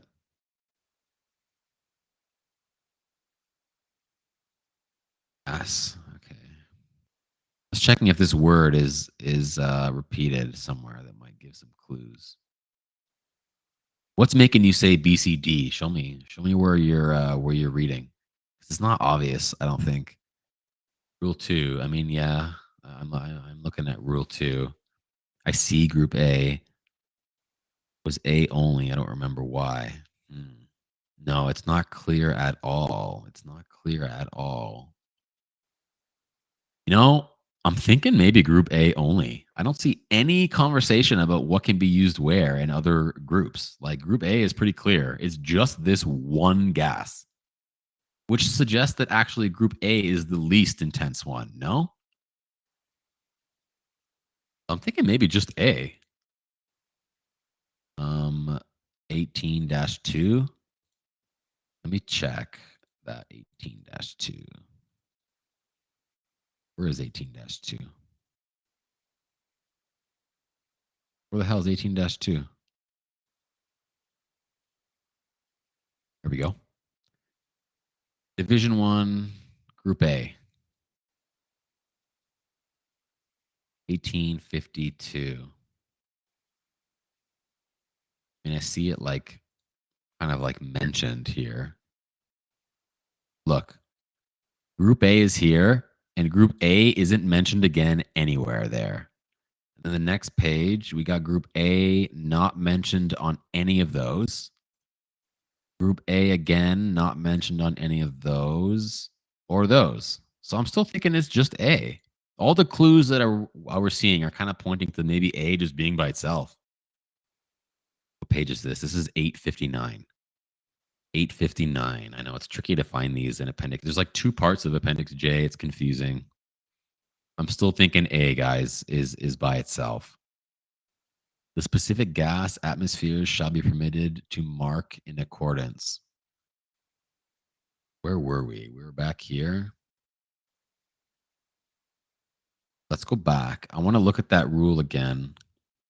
Yeah, I just saw that one. Go back and check again, the one we were reading in the beginning.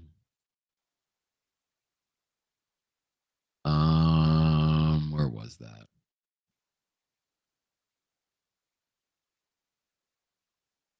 What the hell was that rule? Isn't it right here in 50? Where the hell is that rule we're looking at? My God, I hate section 18 so much. I hate it so much. Yeah, I know. A is so specific. It only mentions one thing. Here I was thinking that A was going to be this like umbrella group that you could put all kinds of stuff in. Group A is most volatile, so I should be more than good for lesser ones. Oh no, it only lists one gas. And we're out. And we're back out. I hate this question, guys. I don't know. I'm still thinking A. 50, 50, 50. Yeah, I mean, we looked at this. Doesn't really talk about. I see this. Consisting of atmospheres containing a whole bunch of stuff. Electrical equipment for use in hazardous locations shall be suitable for the specific explosive atmosphere that will be present. Equipment with a type of protection permitted in zone 0, zone 1, or 2 locations shall be suitable for one of the following.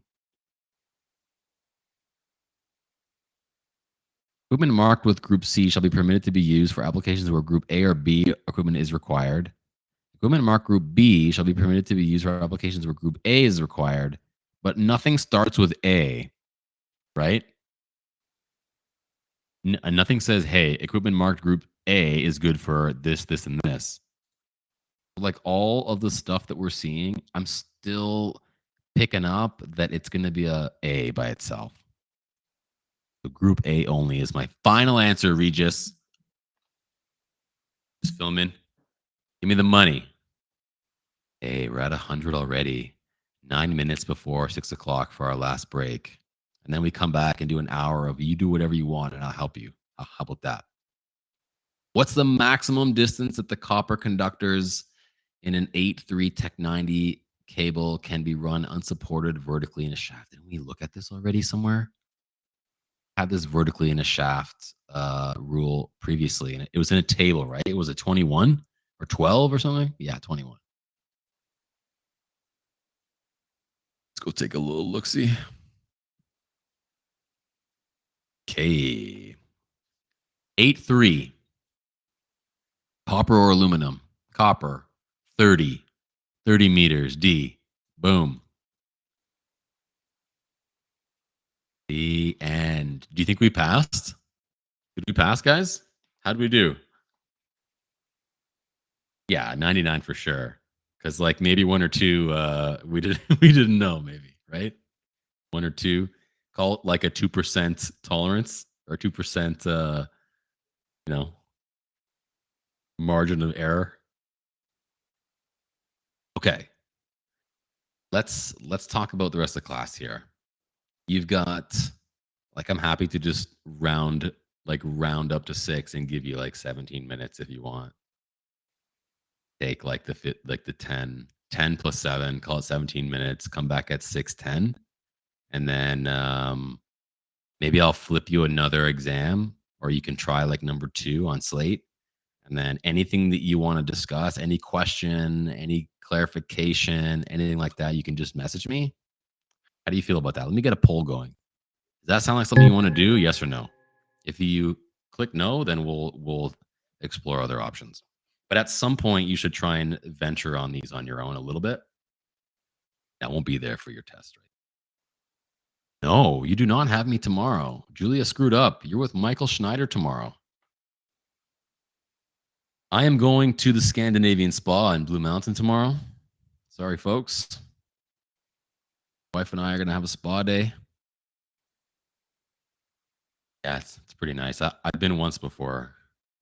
You honeymoon there? Nice, Max. Yeah, I'll get a massage. Don't worry. I got benefits. Yeah, no one's going to be there. Hopefully it'll be empty. That's the goal. All right. I'm going to drop the recording because now we're just talking about going to the spa. And let's take a break. Come back at 6:10. And I'm happy to help you with anything you want to do. We can explore some of the other tests on Slate. You can choose one. And like we can work together if you want. Right. So 6:10, I'll come back on.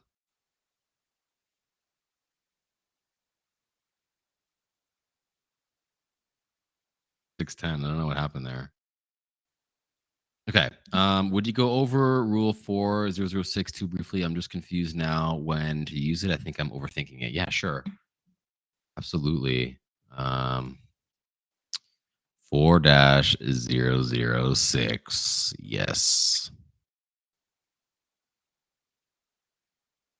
I assume you mean like sub rule 2 for the most part, right? So the keywords here are termination temperature. Okay. When you size anything, you need to account for termination temperature. You don't really care what the insulation is of the wire because you can go above. Like you can oversize. It doesn't cost that much. You can get T90. You can get whatever RW 100, like whatever insulation you need. It's the termination temperature that has an effect on ampacity, right? So when you're using table 1, 2, 3, or 4, all of these are ampacity tables. 2 and 4 for copper, 1 and 3 for aluminum, right? Regardless of what you're using, you're pulling an ampacity out. When you pull an ampacity out, you got to factor in the termination temperature. Now, most of the time, termination temperature is not listed in the question. If it is, you know what column to go to in table 1, 2, 3, or 4. If it's not listed, you default to what I have highlighted here. It's equipment at not more than 100, you're going to use 60. If it's 75 degrees, then you have to have more than 100 amps. If it gives you some details, for example, a circuit breakers are by standard stamped with 60-75 degrees. I know that's confusing in itself, but you go to the higher number, 75. If you were to pull one of the breakers out of the lab in room 118 when you were in there and look at it, it would say 60-75 on it. Fuses have different termination temperatures, right? But breakers are pretty standardized. Yes, you can special order breakers with higher temperatures, but the standard is 75 for breakers. So if it mentioned breakers in the question, it's kind of giving you a little hint that you're in the 75-degree column. If it doesn't mention any kind of termination, anything, that's when you default to A or B here in 4006. And I'll give you one more piece of information that applies to this. In my code book, in my paper code book, before I wrote my CFQ, right here in this slot in table 2, I wrote residential termination temperature, and I put a little arrow down to the 75-degree column, like to this little box here on an angle, right? If it's residential, it's always 75 because residential is stamped. Residential uses breakers, right? We're stamped with 60-75. Yeah, okay. You might say their fuses exist, but we don't put fuses in anymore. We replace them with breakers in residential. Fuses are yesteryear, right? So now we're looking forward. We're putting breakers in. Everybody's getting rid of their fuse panels. New houses are getting built with breakers. It's always 75 because you're terminating on breakers. Does that make sense? If it's a termination temp of 75, but under 100, you still have to use 75. Yeah. It tells you it's 75. Only when it's unmarked or they don't tell you do you default to 4006. They tell you, you just go with what they tell you. Make sense?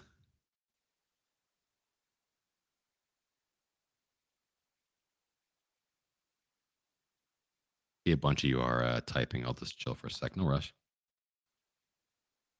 Can you explain continuous duty and when to divide or multiply? Yes. Okay.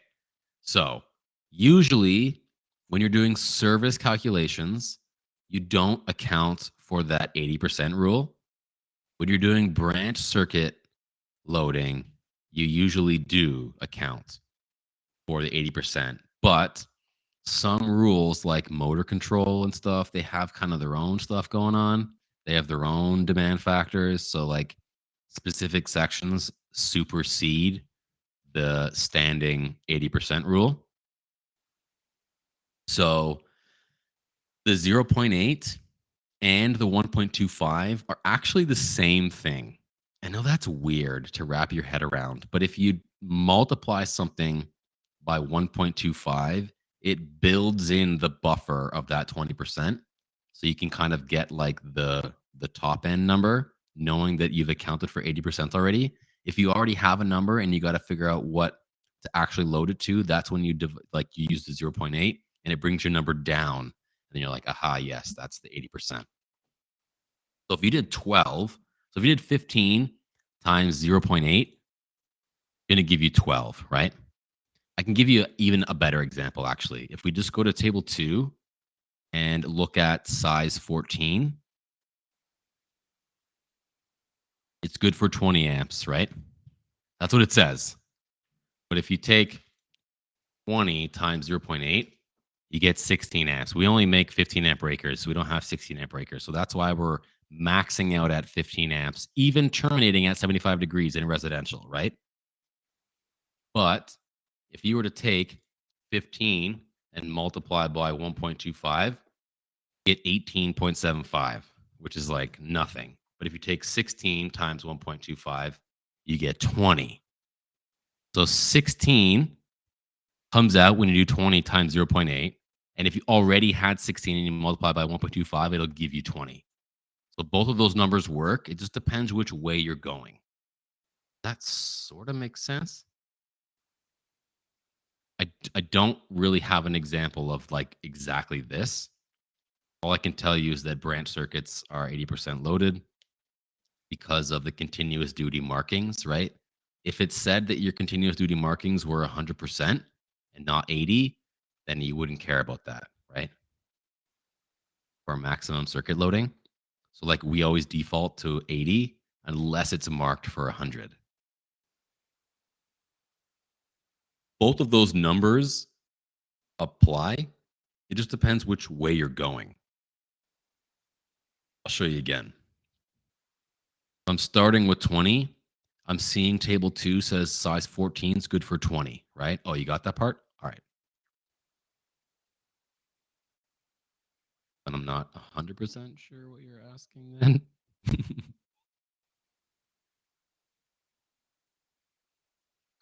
I don't have any examples ready. Let's say that, oh, okay. Let's say that you were, okay, I can make one up maybe. I saw something like this the other day. It was like, got 10 lights at 0.8 amps each. What size circuit? No, that's not right. Let's do 30. You've got 30 lights at 0.8 amps each. What size circuit is required? It was something like that. And you're supposed to be like, okay, well, 0.8 times 30, right? That's obvious. That's how you start. 8 times 30, and you get 24, right? 24 amps. But then this is where you would do the 80% rule. You've got just like a very basic question asking like how much can you load up that circuit based on like some lights. This is what the lights will take. So in order to find out the actual size, you would have to do times 1.25, and that'll give you like the bigger number that that circuit's good for, given a load of 24 amps or times 1.25. So you need a 30 amp circuit to run these lights. Does that make sense? That's like the quickest example. I just like basically made this up. I remember something like this from a previous question at some point. That's good. All right, cool. Cool. So I guess I should have done this before. Are you here? Yes or no? Bottom right. How many people are here right now? Where are we working with? Almost everybody? No. Damn. There's 16 people here out of 24. So most of you have come back. Some of you are done, I guess, and that's fine. It's been a long day. My throat's hurting from talking so much. Like, I get it. So here's what I'm thinking. On Slate, there are a couple more practice exams. I guess they have the answers too. That's pretty cool. Maybe hop into one. Jump into 3, jump into 4. Look around a bit, do some practice questions, find one that you don't know well, maybe try it out. Answers are here, all broken down, but they're 2018. So they might not be perfect, but it should be good enough to kind of keep you on track. And then I think maybe like if you get stuck on something, maybe shoot me a message. I'll hang out for a while. What do you guys think about that? We finished our whole thing. This is the first time I've ever finished an entire 100-question practice exam with this CFQ prep class. You're the first group. So I guess y'all are better than everybody else firing out answers. Well done. Yeah, sounds good. Because I want you to spend at least a little time trying on your own. I'm not 100% sure what Michael is going to do tomorrow. Michael Schneider usually does the last day. Yeah, I mean, I think that's a good sign. So maybe screw around with one of the other mock exams. Stay as long as you want. I'm going to hang out. I'll hang out until there's like almost nobody left in the call, I guess, or 8 o'clock comes, whichever happens first. I'm probably going to drop the mic for the rest of the class because my voice box is like dying right now, but I'm pretty quick on the keyboard. So I'm happy to respond to you via text if you want to send me something. I saw a couple questions come up and I was happy to, yeah, shoot me. Yeah, go. Hit me. If you guys end up leaving in the next few minutes, maybe let me just say that I appreciate everybody participating. It really helps when you're very vocal in the chat, you know, when you're throwing answers around, taking guesses. I appreciate that a lot. I wish you all the best for your test. I'm sure you'll do fine. Thanks for being good participants, and send me an email if you can think of any questions when you're done. I'm happy to hear. I hope that you had a good time today. Like I said, I'm going to hang out for a bit. Don't think that I'm done. I'm just Giving you some positive vibes in case you decide to leave in the next half an hour and I'll get to talk to you again. The best in your life. You have a good day with Michael Schneider tomorrow.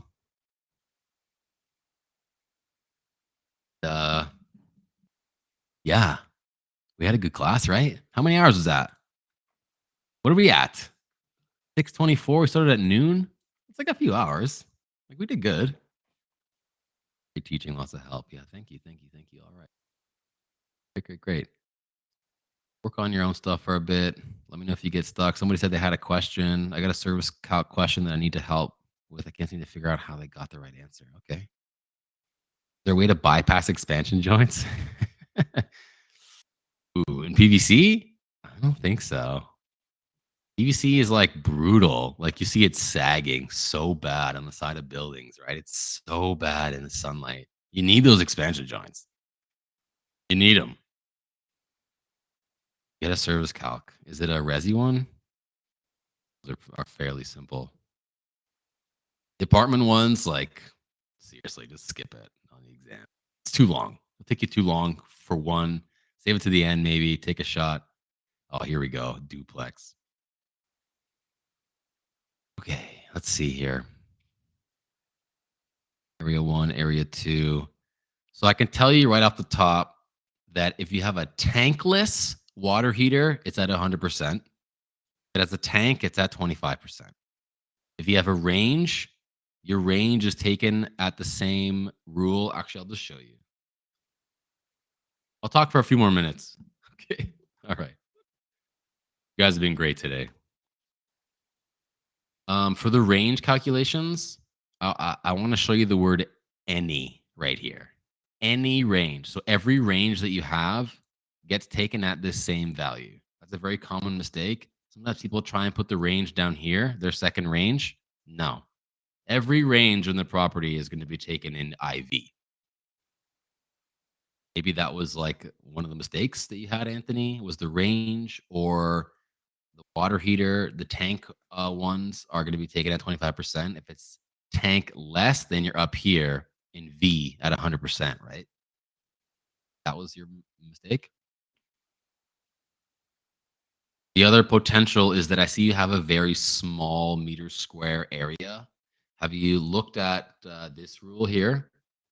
This is what you bring your wattage up to if your space is so small that your wattage is low. I don't know if you guys have been here. Said earlier, a duplex would be considered an apartment calc. Yeah.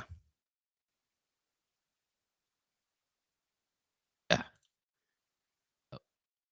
Same rules though. Like what I'm saying about the range, like that's the same. It's the same for the range. It's the same for the tankless water heaters. I was just highlighting on the residential one, but all those rules are the same. 1,500 watt, 25%, range, 40%, 6,000. All that stuff's the same. So if you're having trouble and you know you messed up either the range or the water heater, that's why. Also, if your space is super small and you end up with a tiny wattage, you have to bring it up.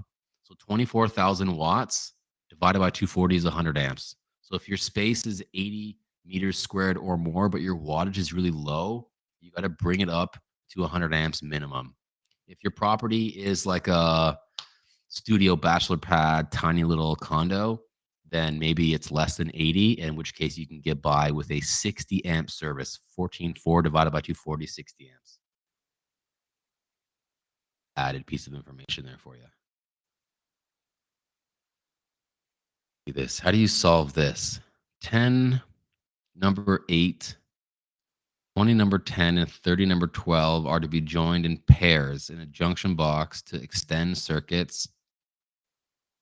In cubic inches, what is the volume of the box? They say the correct calculation is that plus that plus that, that times that, table 22, 10 number 8 equals 451, not 5. Yeah, but you're joining them in pairs. So you're counting Moretz. You're counting Moretz of the biggest size too, right?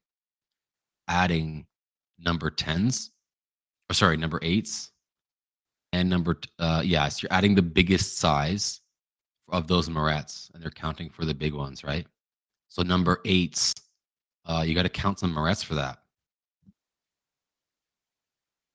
I think it says of the biggest size, right? Take you to back of 12.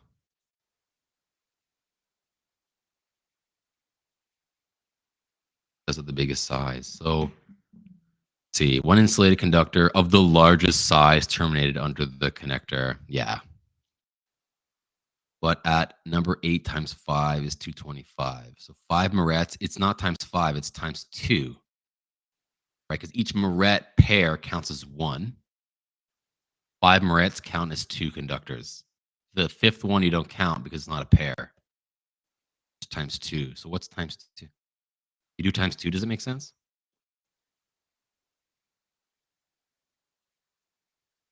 I didn't crunch all those numbers. Maybe that's obvious. I'm just sitting here. Yeah, it does. All right, cool. Yes. Solid. Solid. Anything else? I actually love doing code questions. It's like a fun challenge.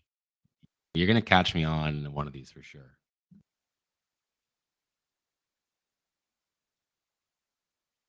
Yes, Madison, no problem. All right. Nobody else has anything to say. Then I'm going to drop the mic and drop the camera. I'll chill for a bit. Feel free to write something in the chat if you have a question. Maybe I can help you out. Everybody voted they wanted to be done at 7. So if I see everybody dropping at 7, maybe I'll do the same. It was an overwhelming 7 o'clock end. It was like whatever, 15 to 2 or something, right? Yeah, for sure. Sure, I'm happy to help. I hope you all do super well. Crush this test. One and done. One and done CFQ. Don't give a damn when anyone says about your mark. If you passed, you passed. Your license is legit. They can suck it if they don't think you got a mark that's good enough. You don't got to tell nobody. All right. Savor the moment when you get the passing mark too, eh? Feel the weight and the stress just like falling off of you, knowing that license is for life. For life. You're done. No more BS. I want you to like linger in that feeling when you get it. Okay. You should. It's a once in a lifetime thing. This is a big accomplishment. Linger in that feeling when you get it. Celebrate. Go and do something crazy. You deserve it. This is a big deal. Okay. More stress on the site. Ah, frig. I got laid off when I got my license. The same week, like 2 days in. Talk about stress. They're like, oh, we got to pay you this much more? You're done. Brutal, right? No big deal. I quit not long after, anyways. I see people are already dropping off, so I'm gonna drop the mic. I'm gonna drop the camera. Best of luck to y'all. Send me a message if you get stuck on something. I'll hang out for a bit.